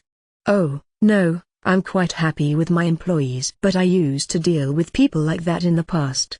I was getting dangerously close to letting the cat out of the bag. In any case, we still hadn't talked about the slums. I wanted to know the situation there, so I shifted the subject in that direction. You heard about that too? Nothing in our plans for the construction of this new district states that we will drive the inhabitants of the slums away, and we have no intention of doing so. However, Arnold furrowed his brow and took another sip of his tea. It sounded like he knew what had caused the rumors. Most likely, it was a complicated and headache-inducing problem. There are some homeless people in the slums, and their makeshift dwellings often block the roads. Some also live in dilapidated buildings that clearly don't meet safety standards. We're asking them to move their belongings and move someplace else, or to fix up their homes. This is all in accordance with the law, and if we were to neglect this matter, we would not be doing our duty.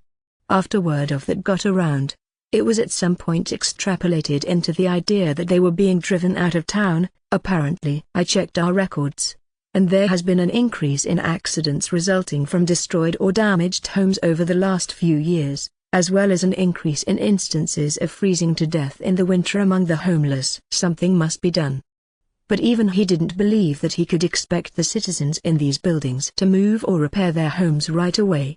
He knew that they had little money to spare. That was why he took the responses of the citizens into account. He never considered removing them by force, and for the time being, this was simply a request. There was a department set up to deal with this specific matter at present, and maybe the construction of the new district was partially meant to create new jobs for these citizens, but the homelessness problem was its own separate beast. In any case, fixing these problems in the best possible way for all our citizens is our job and our duty.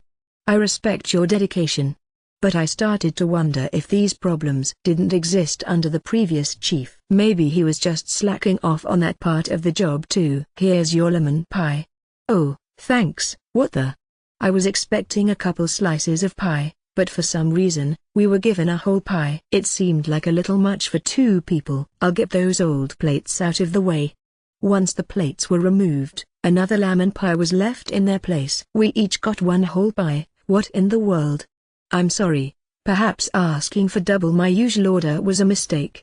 You order a whole pie for dessert every time? I can't eat it all in one sitting, so I take the rest to go and have it during my break at work. I tend to want something sweet when I'm tired, he said bashfully. It was the first time I saw him smile that day, but he should probably have been worrying about becoming diabetic. I took a bite of the pie myself. The crust was plain but warm, and the sour lemon brought out the flavor of the cream. It was delicious. There didn't seem to be a ton of sugar, but I didn't need more than 2 or 3 pieces. I decided to take the rest home. As Arnold Bernhard ate more and more of the pie, I had never seen him more relaxed. This was what little time he had away from his grueling job, so I tried to avoid ruining his fun. Chapter 4 Episode 8, The Slums Point of View.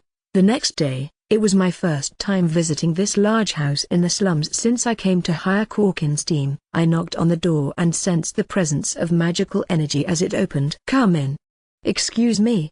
I followed the voice inside. It was the same man as last time. "It's nice to see you again, Libel." I was curious about the rumors I heard yesterday, so I had Dolce make an appointment with someone who'd know the details, and he introduced me to Libel. He was the advisor to the slums and the one who represented them when negotiating with the public office, so according to Dolce, nobody was a better pick than him. "Thank you for taking time out of your busy schedule to talk to me." "Not a problem, Yoma. You can use that chair there." I borrowed the chair that was off in a corner of the room and sat across from him. "So I heard from Dolce that you wanted to hire someone again?" "Only part-time, but we're currently getting ready for a new hire." "That's plenty. As you know, a lot of us have been worried lately." "You wanted to ask about that too, yeah?" "What did you want to ask specifically?" "Everything, if you're willing to talk about it." "I hear you looked into it yourself, though you probably already know some things." He had heard that Calm researched the rumors. Then he happened to hear about it when he met with the head of the public office yesterday as well. But I hardly knew anything about the state of the slums. I only knew what Calm and Arnold told me, and what I could guess from that. But I didn't know if my guesses were correct. Maybe there were some misunderstandings between the public office and the citizens of the slums. Either way, they probably wanted to tell their side of the story, and I wanted to know about it. I wanted to help however I could, but I also didn't want to get in the way in the process. "If you say so." "First, what you know about the cause of the rumors is all true, and so is the fact that we can't trust the public office. They've been surveying the place for a while now, but when people started to come out and say they were asked to leave, it's caused a lot of anxiety." "Is the reason that you can't trust them what I think it is?" "Everyone knows there's a different guy in charge now. Doesn't mean they'll do things any different. It's too soon for us to forget what they've done before." "Right, it hasn't even been a year." "Yeah, though personally, I think their new boss is trustworthy." Maybe this was a rude thought, but I found that a little surprising. "Why do you say that?" "Because he came here, just like you did. Then he told me what was happening on their end, the state of the environment here, and the reason for his request. And then he left. All that stuff about blocking the roads and the danger of damaged homes, I think he's right. Before he took over, they never really came to survey the slums at all, so we were taking advantage of their laziness in a way." Can't argue with his complaints. "But the thing is, a fair number of folks have lost their homes because the public office got stingy about paying for the pit toilets to be cleaned." I didn't know what to say. I decided to just listen quietly. And it sounded like some of the people who made a living cleaning pit toilets couldn't pay rent when their salaries were cut, so they were driven from their homes. As a result, they either had to live on the street or in abandoned buildings. In other words, the public office's past deeds increased the homeless population. To these victims, the same people who took away their homes were now telling them to get off the street and find a house to live in. That's the gist of it. You can see why there's a lot of opposition. The homeless stay with people they know when possible, but that started for everyone when they lost their homes. The public office isn't going to reduce the homeless population just by telling them what to do. We're calling for volunteers with construction skills to help repair buildings, but not much has come of it. I see.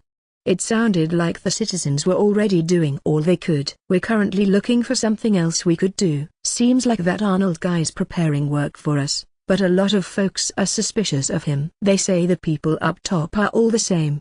Considering everything he told me, I felt like it was only natural that these victims would feel this way. Their trust had to be restored somehow. "Excuse me, I have a question." "What? Are people surviving all right?" "The day after I cleaned the pit toilets, when I received the reward for the job, Wergen told me that there were a fair number of other jobs to go around and that there was no need to obsess over cleaning the pit toilets. That was why he rejected their cleaning of the pit toilets, from what I remembered." "Well, some people don't make things easy, but we'll get by as long as everyone's helping each other out with food and the like." If the public office hadn't come and said anything, I doubt there'd even be an uproar right now. Putting people's trust in the public office aside, what do you think would happen if the housing problem was solved? There'd be no reason to complain to the public office, so there'd probably be no more rumors. Why do you ask? Maybe I've neglected to consider something that I should have. When I first heard that people from the slums were looking for jobs, I just thought about how they wanted money without considering why they wanted it. They want money so they can get a house and have their needs met? Well, rent's only going to be worse for them if they get houses, and if you've been kicked out of a house once, it's hard to rent one again. That information gets passed around to all the landlords in the city, so they'll be onto you. And even if they manage to rent a place somehow, they'll just end up back on the streets if they can't pay the rent. There were a lot of issues tangled into this, but as long as the housing problem was solved, maybe the tension would die down for a while. But even now that my focus was narrowed down, there was a lot to think about. The ones actively trying to find a job are better off than some. At least they still have the desire to escape homelessness on their own. The ones who don't care anymore could be given jobs, money, and house, and there's still no telling if that'll help. Maybe it would at first, but they could just as well end up back on the streets at some point. Everyone's got their own circumstances. This is awfully complicated. I thought about what I would do in their position. If I had land, I could either build or repair a house myself. If I didn't, then I could leave town. But thinking about the issue in terms of what I was capable of was entirely unhelpful. I kept asking questions for a while longer, then came to the conclusion that all we could do was watch the situation unfold and contribute whatever possible along the way. I'm glad you care about us, but don't worry about it too much. This is between us and the public office. If you provide some safe jobs, then you're doing more than enough, Libel said before I left. I bowed to him, then exited his house. A prolonged fight with the public office wouldn't help anything. It seemed like most of them knew this, though. I thought about it all the way up until I got home. I opened my dimension home and released my familiars. Pirorororora. The first to come out were the lemur birds. After the 6 of them flew high into the sky, they approached and receded from the entrances to the many abandoned mines as if to inspect them. It seemed possible that something was living there again. I considered blocking all the entrances in the future, but the creatures that moved in could serve as food for my lemur birds or slimes, so I was unsure. Then I heard a quiet bursting sound. It sounded like the lemur birds found some prey. I was going to go check on them, but then I noticed something move. It was next to the house that I built as camouflage. Something at the entrance to the charcoal furnace felt off. I approached to take a look, and it seemed that something had crawled through the ashes. I cautiously peered into the furnace and discovered a slime that was desperately trying to dig into the ashes. I promptly formed a contract with it to take it for myself. Maybe the slime had simply gotten lost somewhere, but it was unclear. I didn't even know when it got there. But this slime was evidently eating ash. There was less ash left in the furnace than I remembered. I gave the slime some ash as a test, and it happily ate it. It seemed that it might evolve into a new slime. I had also just added the fluff slime to my ranks, so I decided this would be a good time to put some information about my slimes on paper. I went to a room in the abandoned mine and jotted down each type of slime that I owned. Slimes I owned: poison slime, acid slime, sticky slime, cleaner slime, deodorant slime, scavenger slime, metal slime, iron slime, bloody slime, medicine slime, healing slime, earth slime, wind slime, dark slime, light slime. And there were also the fluff slime and drunk slime I acquired on my last journey. That was 17 in all. I wanted to wait and see what this slime that ate ash would evolve into, and I actually had other slimes with the potential to evolve into new slimes too. I had acid, cleaner, and sticky slimes that found a unique favorite food as well. I decided to take this chance to write those down. The acid slime liked the caustic soda I used to make soap, as well as the alkali solution. These could be dangerous if thrown out, so I used my acid slimes to neutralize them. Then I found one that started to drink the fluid that was left over afterward. After that, I always gave it the fluid that was left over after making soap and neutralizing the waste. Lately, though, it started to absorb caustic soda by itself. I was still waiting for it to evolve. I also found a unique cleaner slime while making soap. This one expressed no interest in caustic soda, but it would eat the finished soap. I was also waiting for this one to evolve. Lastly, the sticky slime liked to eat the stalks of the Dante flowers I was growing for seeds and dandelion coffee. I found this one during the preparations for the founding festival. It could have eaten the seeds or roots instead, so I didn't know why it chose the stalks. I could imagine a few possibilities for what the previous two specimens would evolve into, but I had no idea with this one. I needed to keep an eye on it. I couldn't wait for these three, and the ash-eating slime, to evolve. Chapter 4 Episode 9 Training begins. 3 days later, it was time for the training meetup. I visited the guild an hour early and saw some restless adventurers, most likely the students, starting to gather. I walked past them and headed to the second floor. Excuse me. The instant I stepped into the designated meeting room, 8 sets of eyes turned toward me. I didn't know any of these people, and some of them looked confused. Hey! One of them shouted at me. I thought I was about to get in a fight. But aren't you Roma? Huh? Yes, why do you ask? The middle-aged man approached me with a carefree smile. He looked quite friendly. Well, I should have expected as much. These people were being trusted to act as teachers, after all. They wouldn't act like hoodlums, presumably. But that didn't explain why he knew my name. I'm sorry, have we met somewhere? Haha, can't blame you for not remembering. I'm Rosh. You actually saved me one time. Hey, guys. Come over here. Next to Rosh, there were 2 more boorish middle-aged men and 2 middle-aged women. It did feel like I had met them somewhere before. Their faces triggered something in my memory, but I still didn't know exactly where I met them. Can't remember? Of course he can't. We were far from the only people there. You can't remember every single person you see, can you? That was the only time we ever saw each other. I'm sorry, but I have no idea what you're all talking about.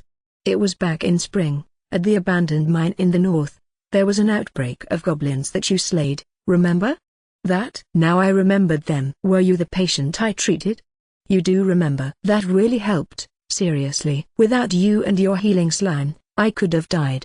He and I got some more minor wounds healed by you, by the way. I'm Howard, and this is Lucas. The other 2 men pointed at each other, and when I looked at the women closely, I could tell that they were the ones tearfully thanking me. Now I felt bad for forgetting. It's no big deal. So are you here because you're a teacher? Yes, at the guildmaster's recommendation. Really? Then let me introduce myself properly. I'm Rosh, the leader on this job. I'll give you a rundown later, but if you've got any questions, you can ask me. Thank you. I'm good at camping, but I have virtually no experience teaching anyone. I look forward to learning from you. Thankfully the job was starting without any incidents. It was strange how we had met before, though. The 2 women, by the way, were named Lucy and Mima. They were both magicians. Attention, students.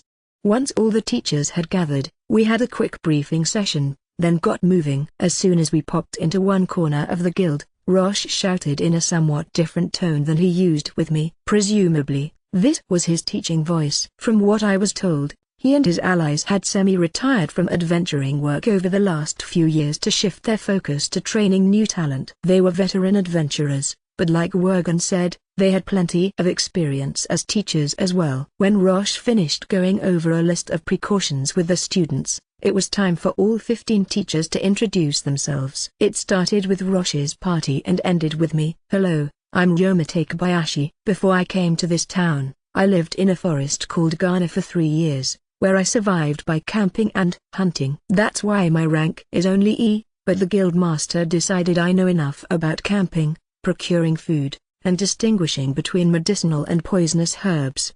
I'm sure I look young to some of you, but don't worry about that. My weapons of choice are bows and katana. I also know the fundamentals of magic, and I can use up to high heal when it comes to healing spells, so if anyone gets hurt, feel free to tell me. We'll be together for 5 days, so I hope we all get along well. Nice to meet you, everyone.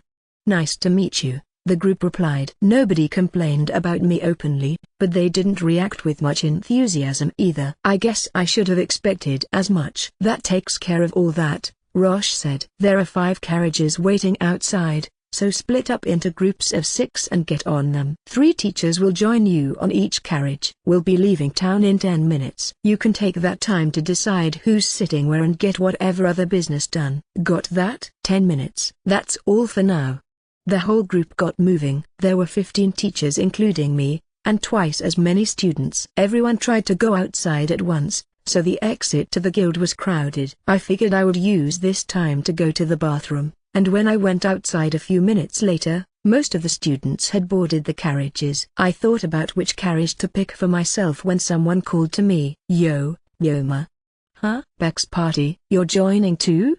In one carriage, I saw 6 familiar faces. Jeff told us all about it, and we somehow managed to save up enough money for each of us. And Jeff's got a job to do, so we decided that when he's away because of his job, we'll take lessons. "I see, neat. But why are you here, Yoma? You a teacher?" The guild master suggested I join as a teacher. "Yes." "Good luck, everyone." Leaving it at that, I parted ways with them. They seemed to have some empty seats, but as a teacher, I thought it would be best not to play favorites with students I knew personally. I ended up in a carriage with Rosh and some boys I didn't know instead. The carriage was oppressively silent. It was situated in the middle of the line of carriages, and I could hear fun conversations from ahead and behind, but everyone here seemed to be strangers to each other. Even an hour after we left, nobody had uttered a word. "Yoma," Rosh broke the silence, as though he couldn't stand it anymore. "Yes." "What is it?" "You don't have a whole lot of luggage. Will you be all right?" All I brought along was a fur knapsack. The other participants had multiple knapsacks or even camping gear and sleeping bags, so I had relatively little. "I'll be fine. I've stored enough supplies for 5 days using space magic." "You can use space magic?" "Yes." I wanted to travel as lightly as possible, so this knapsack only contains the absolute necessities. "I'm confident that I could camp for 2 or 3 days with what's in here alone, but if you include what's in my item box, I can easily go for 5 days. Guys that can use space magic would have an easy time with that, I guess." We tried it a long while back, but none of us could use space magic. Then we tried finding magic items enchanted with space magic, but they were too expensive for how much storage space they offered, so we gave up on that. "You know, the rest of you kids can talk too. Talk about whatever you want. You won't lose points or get penalized or whatever. That's not the kind of lesson this is. You'll wear yourselves out if you're this tense on the carriage ride," Lucy added. "Try and take this time to relax." That seemed to get the students to lighten up somewhat. However, they didn't know what to talk about. It's not easy to just start a conversation on command. I knew how that felt painfully well. "Rosh, can you think of any topic that we could all discuss?" "I think I've got one." "What abilities do you think are important for an adventurer trying to move up the ranks?" "Strength, I guess," one of the students said timidly. That got the others to start talking. Some more specific answers were skill with a weapon or with magic. One even suggested that patience was the most important ability. Rosh agreed that those were important, but put them aside and gave his own response. "The correct answer is the ability to cooperate and communicate. The higher your rank, the more difficult that jobs are going to get. And when it comes to monster-slaying jobs, they're also going to get more dangerous. That's why adventurers form parties." "I won't say that's strictly necessary, but you don't see nearly as many adventurers working alone once they hit D rank, and when you look at C rank and above, there are only a handful of them. At that point in your career, it turns out that what you really need is cooperation and communication. Ideally each party member makes up for the faults of other members, but don't expect to find the perfect teammates right away," Lucy said. "When you're working with someone, your compatibility and capacity to coordinate is even more important than your individual abilities." Most adventurers repeatedly switch between parties in search of one that fits. Party members could also leave due to retirement or injury. Situations could also arise where an adventurer would need to argue with their party over how reward was to be divided between them, or with a client making unreasonable demands, so negotiating could be a surprisingly vital skill. When it comes to jobs, the guild generally talks with the client over what would be an appropriate reward, Rosh said. But a decent number of clients directly negotiate with adventurers to try and convince them to work for less. The higher an adventurer's rank, the more you have to pay. And it's not like it can hurt to have those skills in any profession, I interjected. Yoma's right. But your answers about strength weren't wrong either. Reaching the upper ranks without strength is pretty much impossible. Not without a lot of luck. But if you did luck into it, you'll probably have a lot more trouble than someone who made it the hard way. Any questions? Have any tips for how to form a party? Where should you go? Should you look for members at a bar or something? The students started to get more proactive. I'd just go to the guild, that's your best bet, Rosh answered. Right, Lucy agreed. You can get introduced to other adventurers if you ask at the reception desk, which is safer than teaming up with strangers in any old place. If someone's a rude and violent adventurer, the guild will at least tell you first. That reminded me of how in Lenaf, there were people who teamed up with someone at a bar and ended up getting used. When you're picking a party, pay attention to how frequently they need to recruit new members. If they go through a lot of members, there must be a reason people aren't sticking around. I'd also watch out for any parties that have gone a long time without being able to recruit a new member. If a party doesn't have problems, they'll usually be able to recruit someone right away. Oh, right, Rosh seemed to remember something. You should also pay attention to who these other adventurers associate with. Adventurers should value their connections with fellow adventurers. But sometimes you'll see folks form groups outside the guild. There's nothing wrong with that in itself, but these groups tend to commit crimes. Even in Jimule, there was a group of criminal adventurers called the Fang of Optimo back in spring. I almost forgot about that, since it felt so long ago. Rosh and Lucy explained that situation in more detail to the students. The 6 students on this carriage presumably weren't present for that incident. They were captivated by the story, and that's how the tables were turned and their plot came to light, Rosh concluded. The students had grave looks on their faces. Hopefully, they would remember this when it came time for them to find party members. By the way, the young adventurer who beat them was none other than Yoma here. What? The 6 students gasped and looked at me. They asked me all about the incident. I was barraged with questions until the carriage finally stopped. Chapter 4 Episode 10. Camping, Day 1. Everyone get your luggage together and assemble.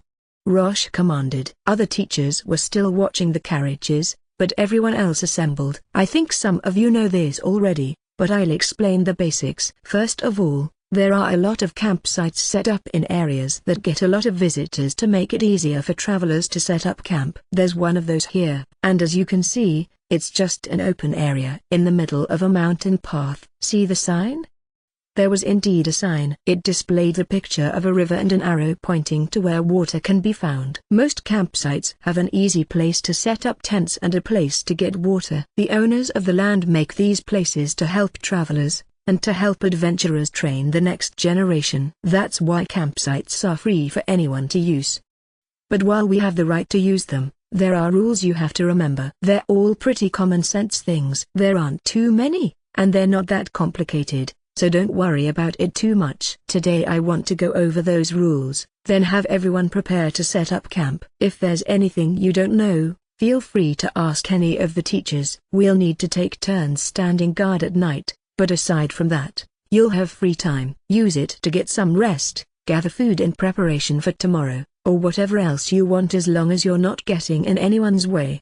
After he explained the plan, he discussed the rules for using the camp. We couldn't pollute the camp and had to put it back in the state we found it in to whatever extent possible after we left. Among other rules you'd expect, we were also told what was customary for when others were using the camp at the same time. Then, as planned, it was time to prepare to set up camp. The objective of this trip. First we needed to secure our own sleeping space. So everyone including the teachers got ready for that. I went to one corner of the campground and cast earth wall to summon 4 walls from the ground, creating an appropriately sized area. 2 of the walls were a little longer than the others. I divided up the space within to create a bed and bathroom. Then I created 2 thinner slabs or earth to use as a roof. I filled the space between the roof and the walls with earth and solidified it with the rock spell, mostly completing the work on my hut for today. To finish, I checked my item box, but it was taking a while to find what I was looking for.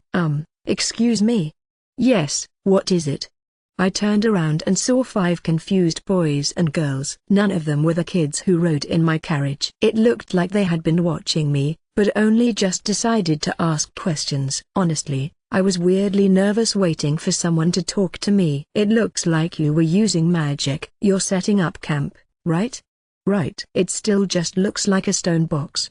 But I'm going to put some holes in it and install these. I answered the lively boy and showed him the door and window screens I had in my item box. Should you be using that much magical energy when camping? Adventurers are supposed to save their energy for emergencies. I was taught that magicians should try not to waste their magical energy, a strong-willed girl asked. She was wearing light armor and wielding a staff, so she was probably a magician. That's true. If you're away from town, then it's hard to get as much rest as you could otherwise. That's why it's typically agreed upon that magicians shouldn't cast spells needlessly, and I think that's correct too. But I don't think that using magic in a way that will improve your sleep is a waste.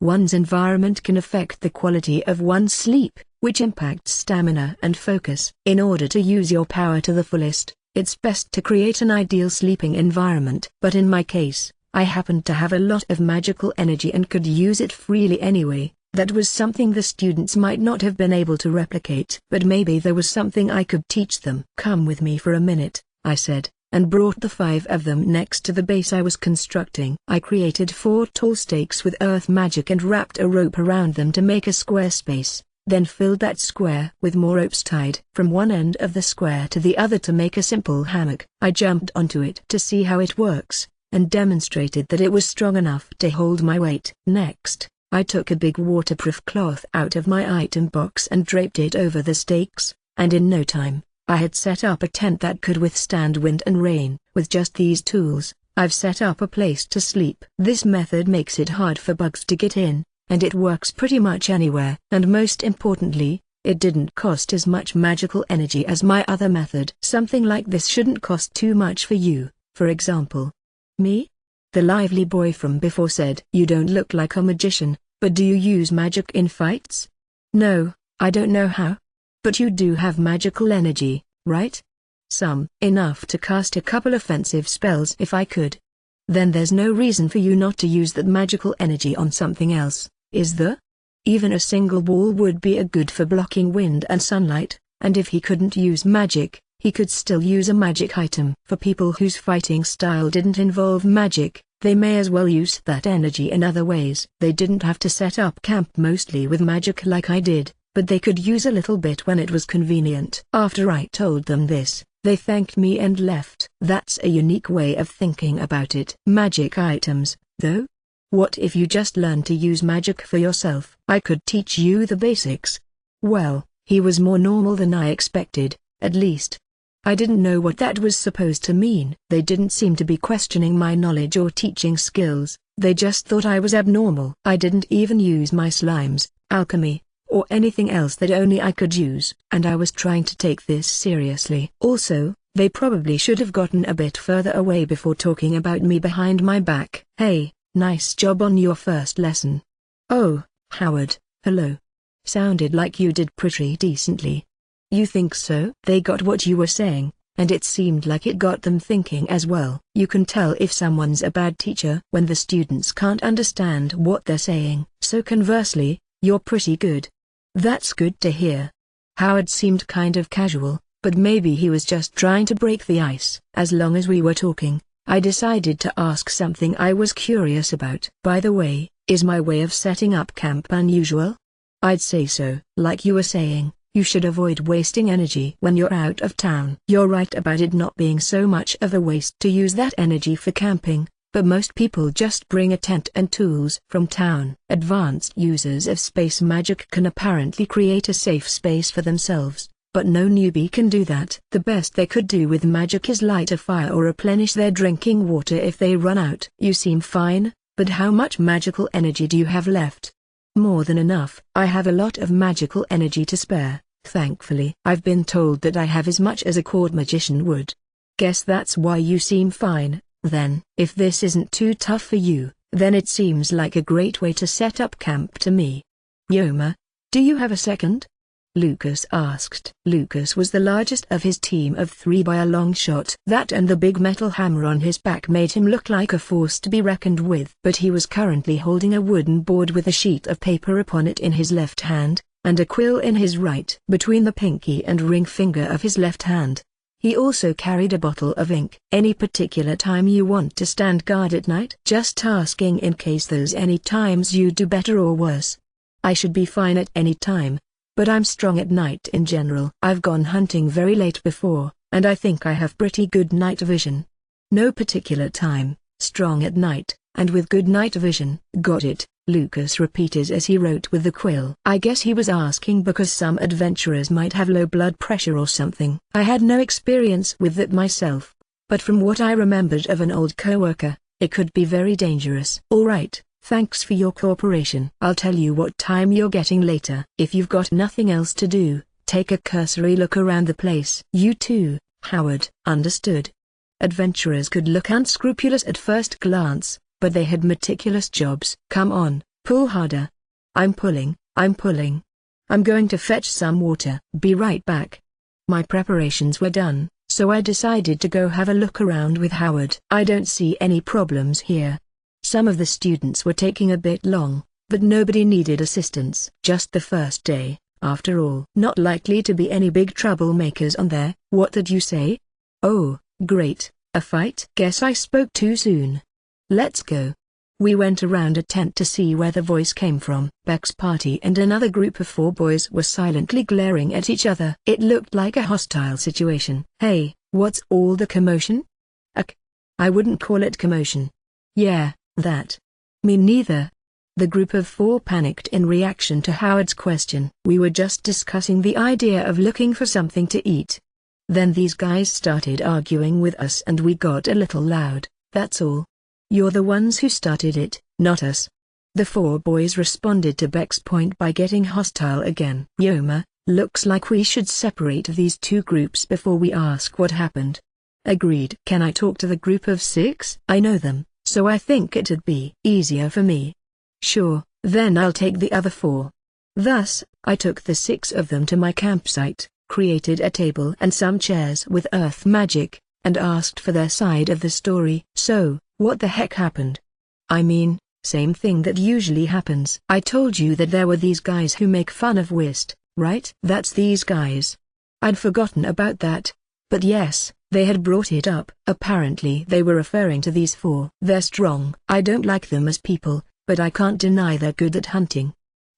Between picking herbs and hunting's more profitable. And all they do is hunt, so compared to us who mostly just pick herbs, they make a lot of money. They make fun of us a lot for picking herbs. Even just now when we were talking about finding food, they taunted us saying we were going to eat grass. It sounded like that was what started the argument. When I asked for further details, my suspicions were confirmed in that most of the arguing was done by Beck. He was always one to do that, but it didn't seem like he physically attacked them. Alright, got it. Are we getting punished?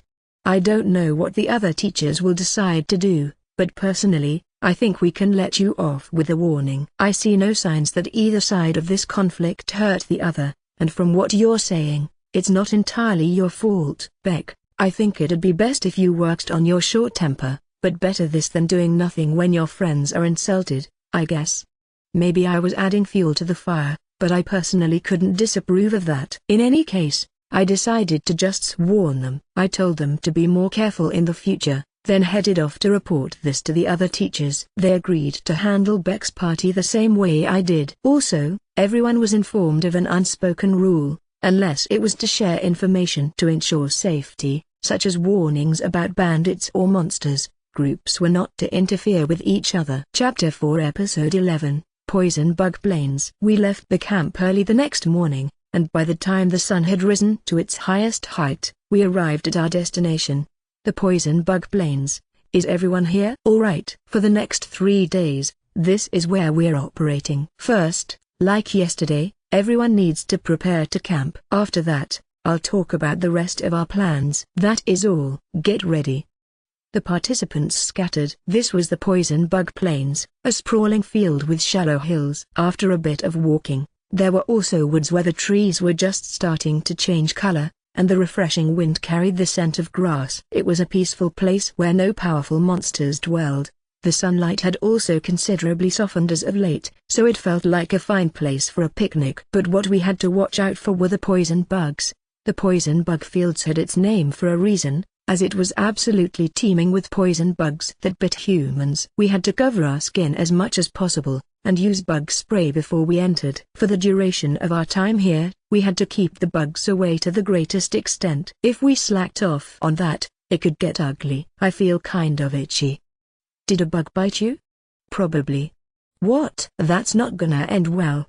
There were already students who got bitten. According to the information I bought in advance, none of the bugs here could kill the average human with one bite, but they would be agonizingly itchy and painful the next morning. And depending on the type of bug and the physical constitution of the person it bit, lethal effects weren't an impossibility. Anyway, I've got my sleeping space secured, I said. As with yesterday, I created it with earth magic. This time I made an elevated floor to keep away from the bugs crawling on the ground, and I covered the windows with wire screens so the flying bugs couldn't get in. Now I just need to, Rosh. Need something? I'm going to burn some bug repellent, so I just wanted to say in advance that it's going to get a little smoky. You were just passing by, so I thought I'd tell you. Is that right? Got it. Also, I was thinking this yesterday too, but that's quite the thing you've built. It's basically a hut. Ha ha ha. It was true. Everyone else had tents, whereas I constructed a building with sturdy stone walls. To top it off, the floor was elevated, so it also stood taller than all the tents. You get hurt or something? Rosh asked when I took bandages out of my luggage. This is bug repellent. Actually, I soaked these bandages in the solution and dried it to make it more portable. I made a few types of bug repellent ranging from ointment to aromas, but for large spaces such as buildings, this is best. It doesn't cost too much, it's highly effective, and it releases a lot of smoke to make things easy.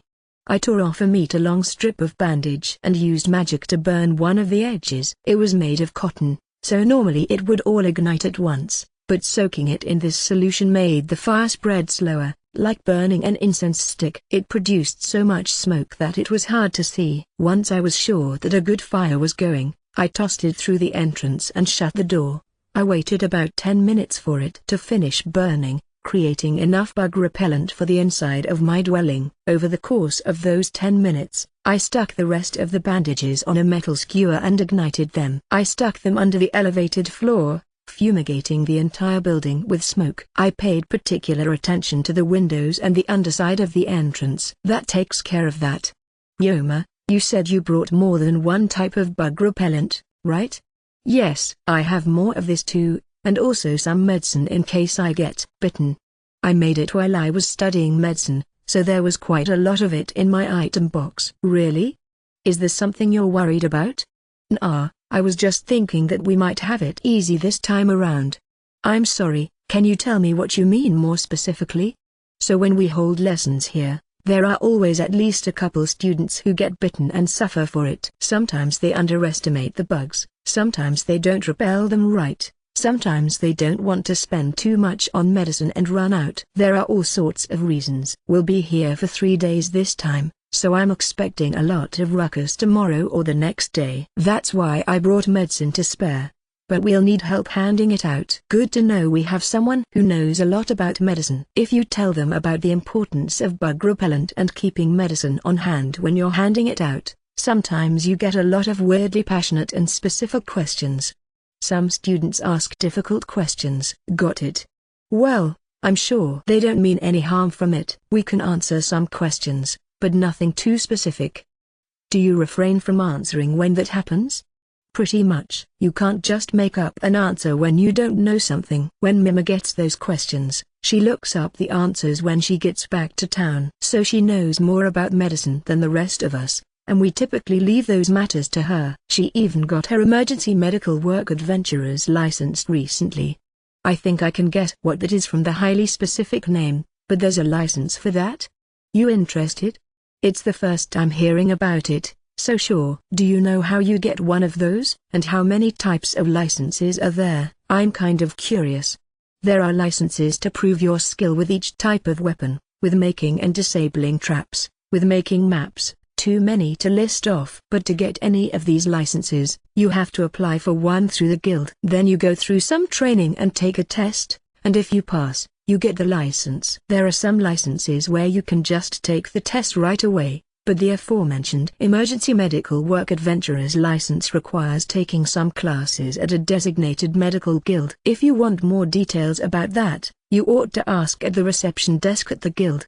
I never knew that guilds did anything of the sort. Are there any particular licenses that are worth getting? I asked. On Earth, there were licenses that could significantly affect your income or the jobs you could get. Well, can't hurt to take a course on etiquette. You'll always have to communicate with clients, and from D rank on, you'll sometimes be meeting with the managers of big stores. When you're taking jobs from nobles especially, etiquette is a prerequisite. That didn't sound too different from making deals in Japan. But licenses are just proof that an adventurer has a particular skill. What's really important is that you learn from the lessons. As long as you do that, you don't really need the license. Just get a status board made at the church to show you've got the necessary skills. Those are granted by the gods, so no human can tamper with them. They're actually more trustworthy proof than licenses are. Pretty much the most reliable proof you can get. So I should think of licenses as just a bonus that comes along with learning a skill? More or less. If you've already got the skills, you don't need to get the license. Doesn't hurt to have one, but it's no big deal if you don't either. That's why the guild recommends that new adventurers take lessons, but doesn't typically recommend that they go for licenses. But sometimes they'll have some rude adventurers take etiquette courses, for example, and there are also adventurers that collect licenses just for fun. I actually haven't taken any classes through the guild, so this is all new to me. So you had more skills than just camping by the time you registered with the guild, I take it? Yes, my grandparents were ex-adventurers, you see. Then you're probably fine for now, but as you rise through the ranks, jobs are gonna get tougher. When you start feeling like it's too much for you, don't feel bad about asking the guild for advice. Got it, thank you. I was there as a teacher, but I was learning a lot myself as well. Around an hour later, once everyone had finished setting up camp, we gathered in front of the carriages. Now, I'll tell you what we're going to do next. First of all, the students are free to rest or gather food like yesterday. However, you should have all accepted some sort of job back in Jamul. You've got 3 days here to complete your jobs, so you'd best get started on them now. Most jobs have time limits. Even if your job won't take long to complete, you're responsible for that job once you've accepted it, so you need to make sure to get it done. If you fail it, not only will you have to pay a fee, but your rating from the guild will decrease. The students tensed up when they heard that. This applies even if you get sick or injured. Exemptions can be given depending on the circumstances, but if you're placing all your bets on that happening, then you're not cut out to be an adventurer. I'm praying that you can all complete your jobs in the next 3 days. We also want you to complete those jobs on your own. But you can ask any of the teachers for advice on camping. Our job is to use this opportunity to teach you as many skills as possible. Ask all the questions you want. Might even learn something that helps with your jobs. Do I make myself clear? Yes, sir. The students replied. All right. Next, I have something to tell the teachers. You're all free to set up camp however you like, but just in case any students need guidance or some sort of emergency comes up, we need 5 teachers to be here at all times. I think you should remember the times we assigned at our meeting, but I'll go over them just in case. Rosh read from a list of times and the teachers who had to watch over the camp during them. My time was 5 p.m. to 8 p.m. I was supposed to be ready to answer questions at all times anyway, so this was just when I had to stay around this area specifically. As long as I could answer questions and solve problems swiftly during that time period, I could sit, lie down, eat, or do whatever else I felt like. Once, I'd had a physically laborious part-time job where new recruits weren't even allowed to sit during breaks for some reason, so the rules for this seemed relatively lax. But if the veterans were saying it was fine, I had no reason to argue. Lastly, everyone's standing guard at night at the same times as yesterday. Good luck, everyone. That is all. Everyone but the teachers may leave. Thus, the camping lessons at the Poison Bug Plains began in earnest. Extra story, reunion. Another assault incident. In one room of an office building bearing a sign that read Development Department 3, about half of the department's employees had gathered before business hours began. They were reading magazines and listening to the news on their phones. This incident happened in broad daylight. "What do you think, everyone?" One employee started to watch a talk show on his phone. The grumbling of their guest stars droned on. The commentator responded, "It's quite the unfortunate event. But I'm more curious about the actions of the man they arrested." "What do you mean?" "Take a look at this flip book. It contains a summary of the events." The commentator took out a flip book that detailed everything from the moments before the incident to the arrest of the suspect. It was put in simple terms to make it easy for the audience to understand. "It looks like the victim and the culprit were friends. Yes, they happened to encounter each other in the restaurant and sat by each other, according to the testimony of some women sitting near them. The perpetrator had already been drinking for 2 hours at that point and was quite drunk." A casual comment from the man next to him triggered the incident. The death of their co-worker Takebayashi, and the arrest of Iguchi, got an explosion of coverage from the news and online. It harmed the man's reputation, so he was drinking to relieve the stress from it. It was unclear if his friend expressed ill will toward him or if he was concerned and trying to help. Either way, this was caused when the topic of the company was brought up. Right after he struck the victim on the head with a bottle, there was an uproar in the restaurant. The man was restrained by its employees, and he was swiftly taken to the police. After his arrest, the man claimed that he thought this friend was his boss and that he had nothing against him, admitting to the assault, but purporting that it was an accident. The news continued. The man watching it on his phone sighed for the umpteenth time. "Someone just had to pour fuel on the fire again. Tabuchi, this is hardly just a fire anymore. It's a goddamn inferno." When Tabuchi looked up from his phone, a female employee thrust a magazine in front of his face. It exposed how the very co-worker being reported about on television committed similar acts on a daily basis, and that he had previously done the same to Takebayashi. "And that's not all. Look at this." It's an online article from the same magazine company. "I dunno how they got this, but there's a video too. Wow, that's definitely Hosoya and Takebayashi." His face is blurred out, but judging by the suit and voice, that's the department chief with them too. Has to be only a matter of time till the chief gets implicated too, I'd think. The comments are already demanding that they show his face. Iguchi, Hosoya, and now presumably the chief are all getting arrested, and a whole bunch else about the harmful practices at this company is being leaked. I think this place might be done for.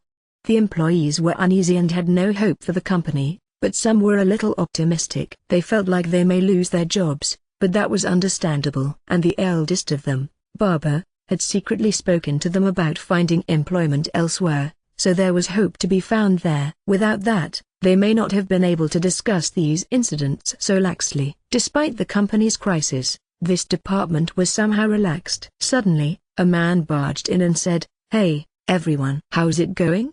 Chief? Good morning."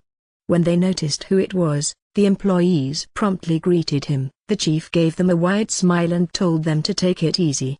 But the employees could only find his intrusion unsettling. "One of our co-workers just died, and 2 were arrested. Obviously it's not going well. Hell, what are you in such a good mood for? Say something." The employees muttered their complaints, but thankfully the chief didn't hear. But the magazines in their hands caught his eyes. "What are these magazines?" "Oh, well. Never mind, work hasn't started yet, it's fine. You work here, after all. I'm sure you want to know how the company's doing." The chief seemed to have some idea as to what was in those magazines, but he was lenient with them nonetheless. The employees of Department 3 knew that he would normally shout at them to do their jobs if they were reading a magazine, whether it was before working hours or not. His behavior confounded them. Baba stepped up to confront him and ask for the truth. "Chief, what brings you here today?" "You're here too, Baba?" "Perfect. There are a few things I need to tell everyone. Listen carefully."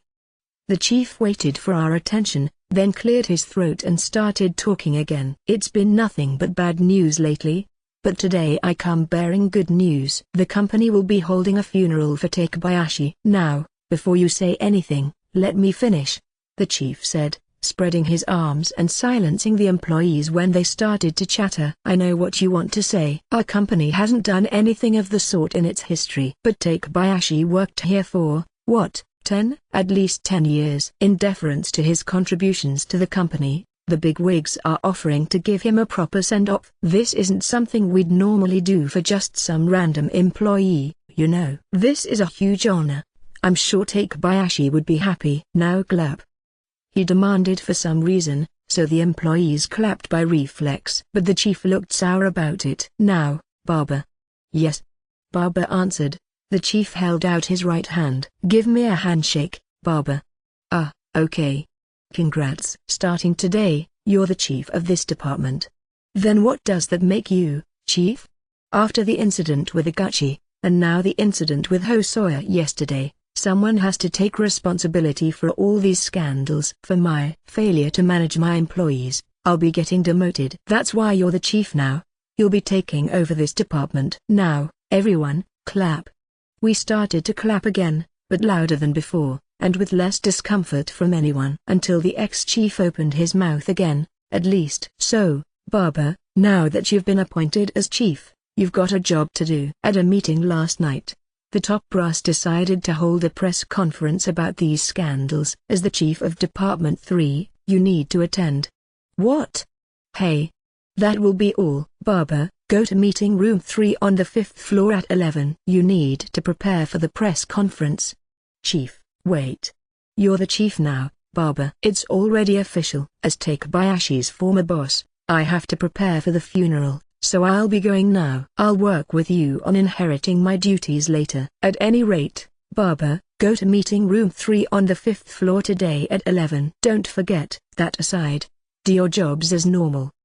The ex-chief ignored the chaos and left before anyone could argue. The employees were left with more rage than they could express in words. What a fucking ghoul. I thought he was humbly stepping down, but he just didn't want to be the scapegoat at this press conference, I guess. And what are they trying to pull, holding a funeral for Takebayashi now? Not only are they being pushy with it, but it's obviously just a way for them to save face. So they're gonna keep exploiting him even when he's dead, huh? As everyone else complained about how unfair it was, Baba remained silent. Tabuchi noticed this and approached him. I suppose this is perfect. Baba? Ah. Oh, Tabuchi. What is it? Well, you suddenly went quiet, so I was wondering if you were okay. What do you mean by this is perfect? It seems to me like you only stand to lose from this. Well, they might use me as a scapegoat, but depending on how you think about it, this could prove beneficial.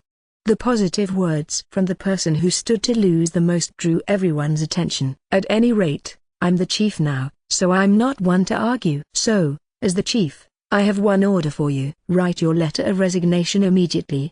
Wait a second. What are you talking about? Maybe I'm being too hasty, but remember what we discussed. This is a chance to take one step toward that, Baba said, listlessly scratching his head. Quitting the company required going through a whole process. Rather than just submitting a letter of resignation and being done with it, a number of things had to be exchanged between the company and the employee. Typically, a request to resign had to be submitted to one's boss 1 or 2 months before the resignation date, but that boss usually rejected requests to resign. That's why we've had employees who suddenly stopped coming to work. You've all seen it happen many times, right? Baba asked. Nobody responded because it went without saying that it was true. But now, I'm your boss. I'll accept your resignations. The Constitution of Japan was supposed to guarantee the freedom to choose one's occupation, and civil law also stated that if a resignation was requested at least 2 weeks before the resignation date, the employee was free to resign. Companies didn't normally have the right to reject a resignation request, nor were there regulations that made this company need to extend that 2-week period to a month. Baba was quick to point out that this was a chance for everyone to submit their resignations. The old chief didn't decide what to do with me. He doesn't have the right to hold a funeral for Takebayashi, either. These decisions would all have to come from this company's top brass. I suppose that's true. I intend to quit this company, but until then, I'm still an employee. Doing your duty for as long as you're employed is what we must do, as responsible adults. Not everyone could fully accept this, But nobody argued. Baba spoke more to put them at ease. Besides, to be honest, I'm glad this is happening. In a way, I don't want to leave here feeling regret about things. Takebayashi, Igachi, and Hosoya are no strangers to us. At the very least, I want to see this problem through to the end. Maybe it's a lot to ask, but I'd like to see this settled in a way I can accept. The old chief wasn't good enough for that, and the upper brass probably know it. Baba kept talking for a while. Later that night, Tabuchi was on the train. So we made it in the end. He thought to himself. Baba's right. There's not much we can do, but I'm still not sure about this. The many scandals led to a series of cancelled orders from the company's clients that resulted in a lot of work being put off and a lot of exhaustion. Employees were also let off a little early because of the press conference, so they missed rush hour and there were still seats left open on the train. The rhythmic rumbling of the train was perfect for losing oneself in thought. It could almost put one to sleep. Wait, what? Oops, I missed my stop, Tabuchi said as he woke up. He immediately checked to see if his bag was still there, then got off at the next station. At least I'm still not too far from home. Relieved that this mistake wouldn't affect his job, Tabuchi checked the trains heading in the opposite direction and noticed something. This was the station closest to Takebayashi's house. In fact, it was the station that he and Igachi visited on the day that he found the body. Strangely uneasy, Tabuchi headed for the platform on the other side. He didn't want to stay for too long. But then someone approached him. Excuse me? Yes, what is it? Some fairly casual men who looked to be college age surrounded Tabuchi. So you were with that guy who did the murder here before, right? You idiot. It wasn't murder, it was obstruction of a public servant's duties. You sure? Whatever, I mean the guy in this video. One of the men showed a video on his phone. It was the video the ex-chief showed the other day where Igachi lashed out on a train. Oh, we're not gonna do anything, don't worry. Yeah, just wanted to talk to you. Ever heard of Now News? You run a video channel, don't you? So you do know? Tabuchi did. In fact, no. They were a fairly popular channel on a famous video site. Tabuchi realized that this was the team that produced those videos, and Tabuchi thought they were seriously going to use him as the subject of a video. Wait. Hey. I can't talk about it. Sorry. Wait. Just tell us a little. Tabuchi ran past them and down a nearby flight of stairs. He used his prepaid ticket at the gate and left the station. After running for a while longer, he had a question for himself. Why am I panicking so much? Tabuchi was always bad with people like those. Maybe getting surrounded made him lose his composure. If he had stayed there, maybe it really would have gotten frustrating. But he didn't know if there was such a need to flee like that. Tabuchi sorely lacked exercise, so his body screamed out in pain from the running and forced him to walk and catch his breath. Oh, is that you, Tabuchi? Now someone else took him off guard. Did I startle you? Sorry, but we met before, remember? Oh, aren't you Takebayashi's neighbor? Urami, yes. What brings you here today? Oh, well, I got off work early, so you know how it is. What about you? What? Well, I was just on the way home from work myself. Huh? Oh. When Tabuchi started running, he probably went down a familiar path without thinking about it. He found himself just outside Takebayashi's apartment. You seem tired. Would you like to come in? Urami and Tabuchi, two men connected to Takebayashi who knew next to nothing about each other, had met once again.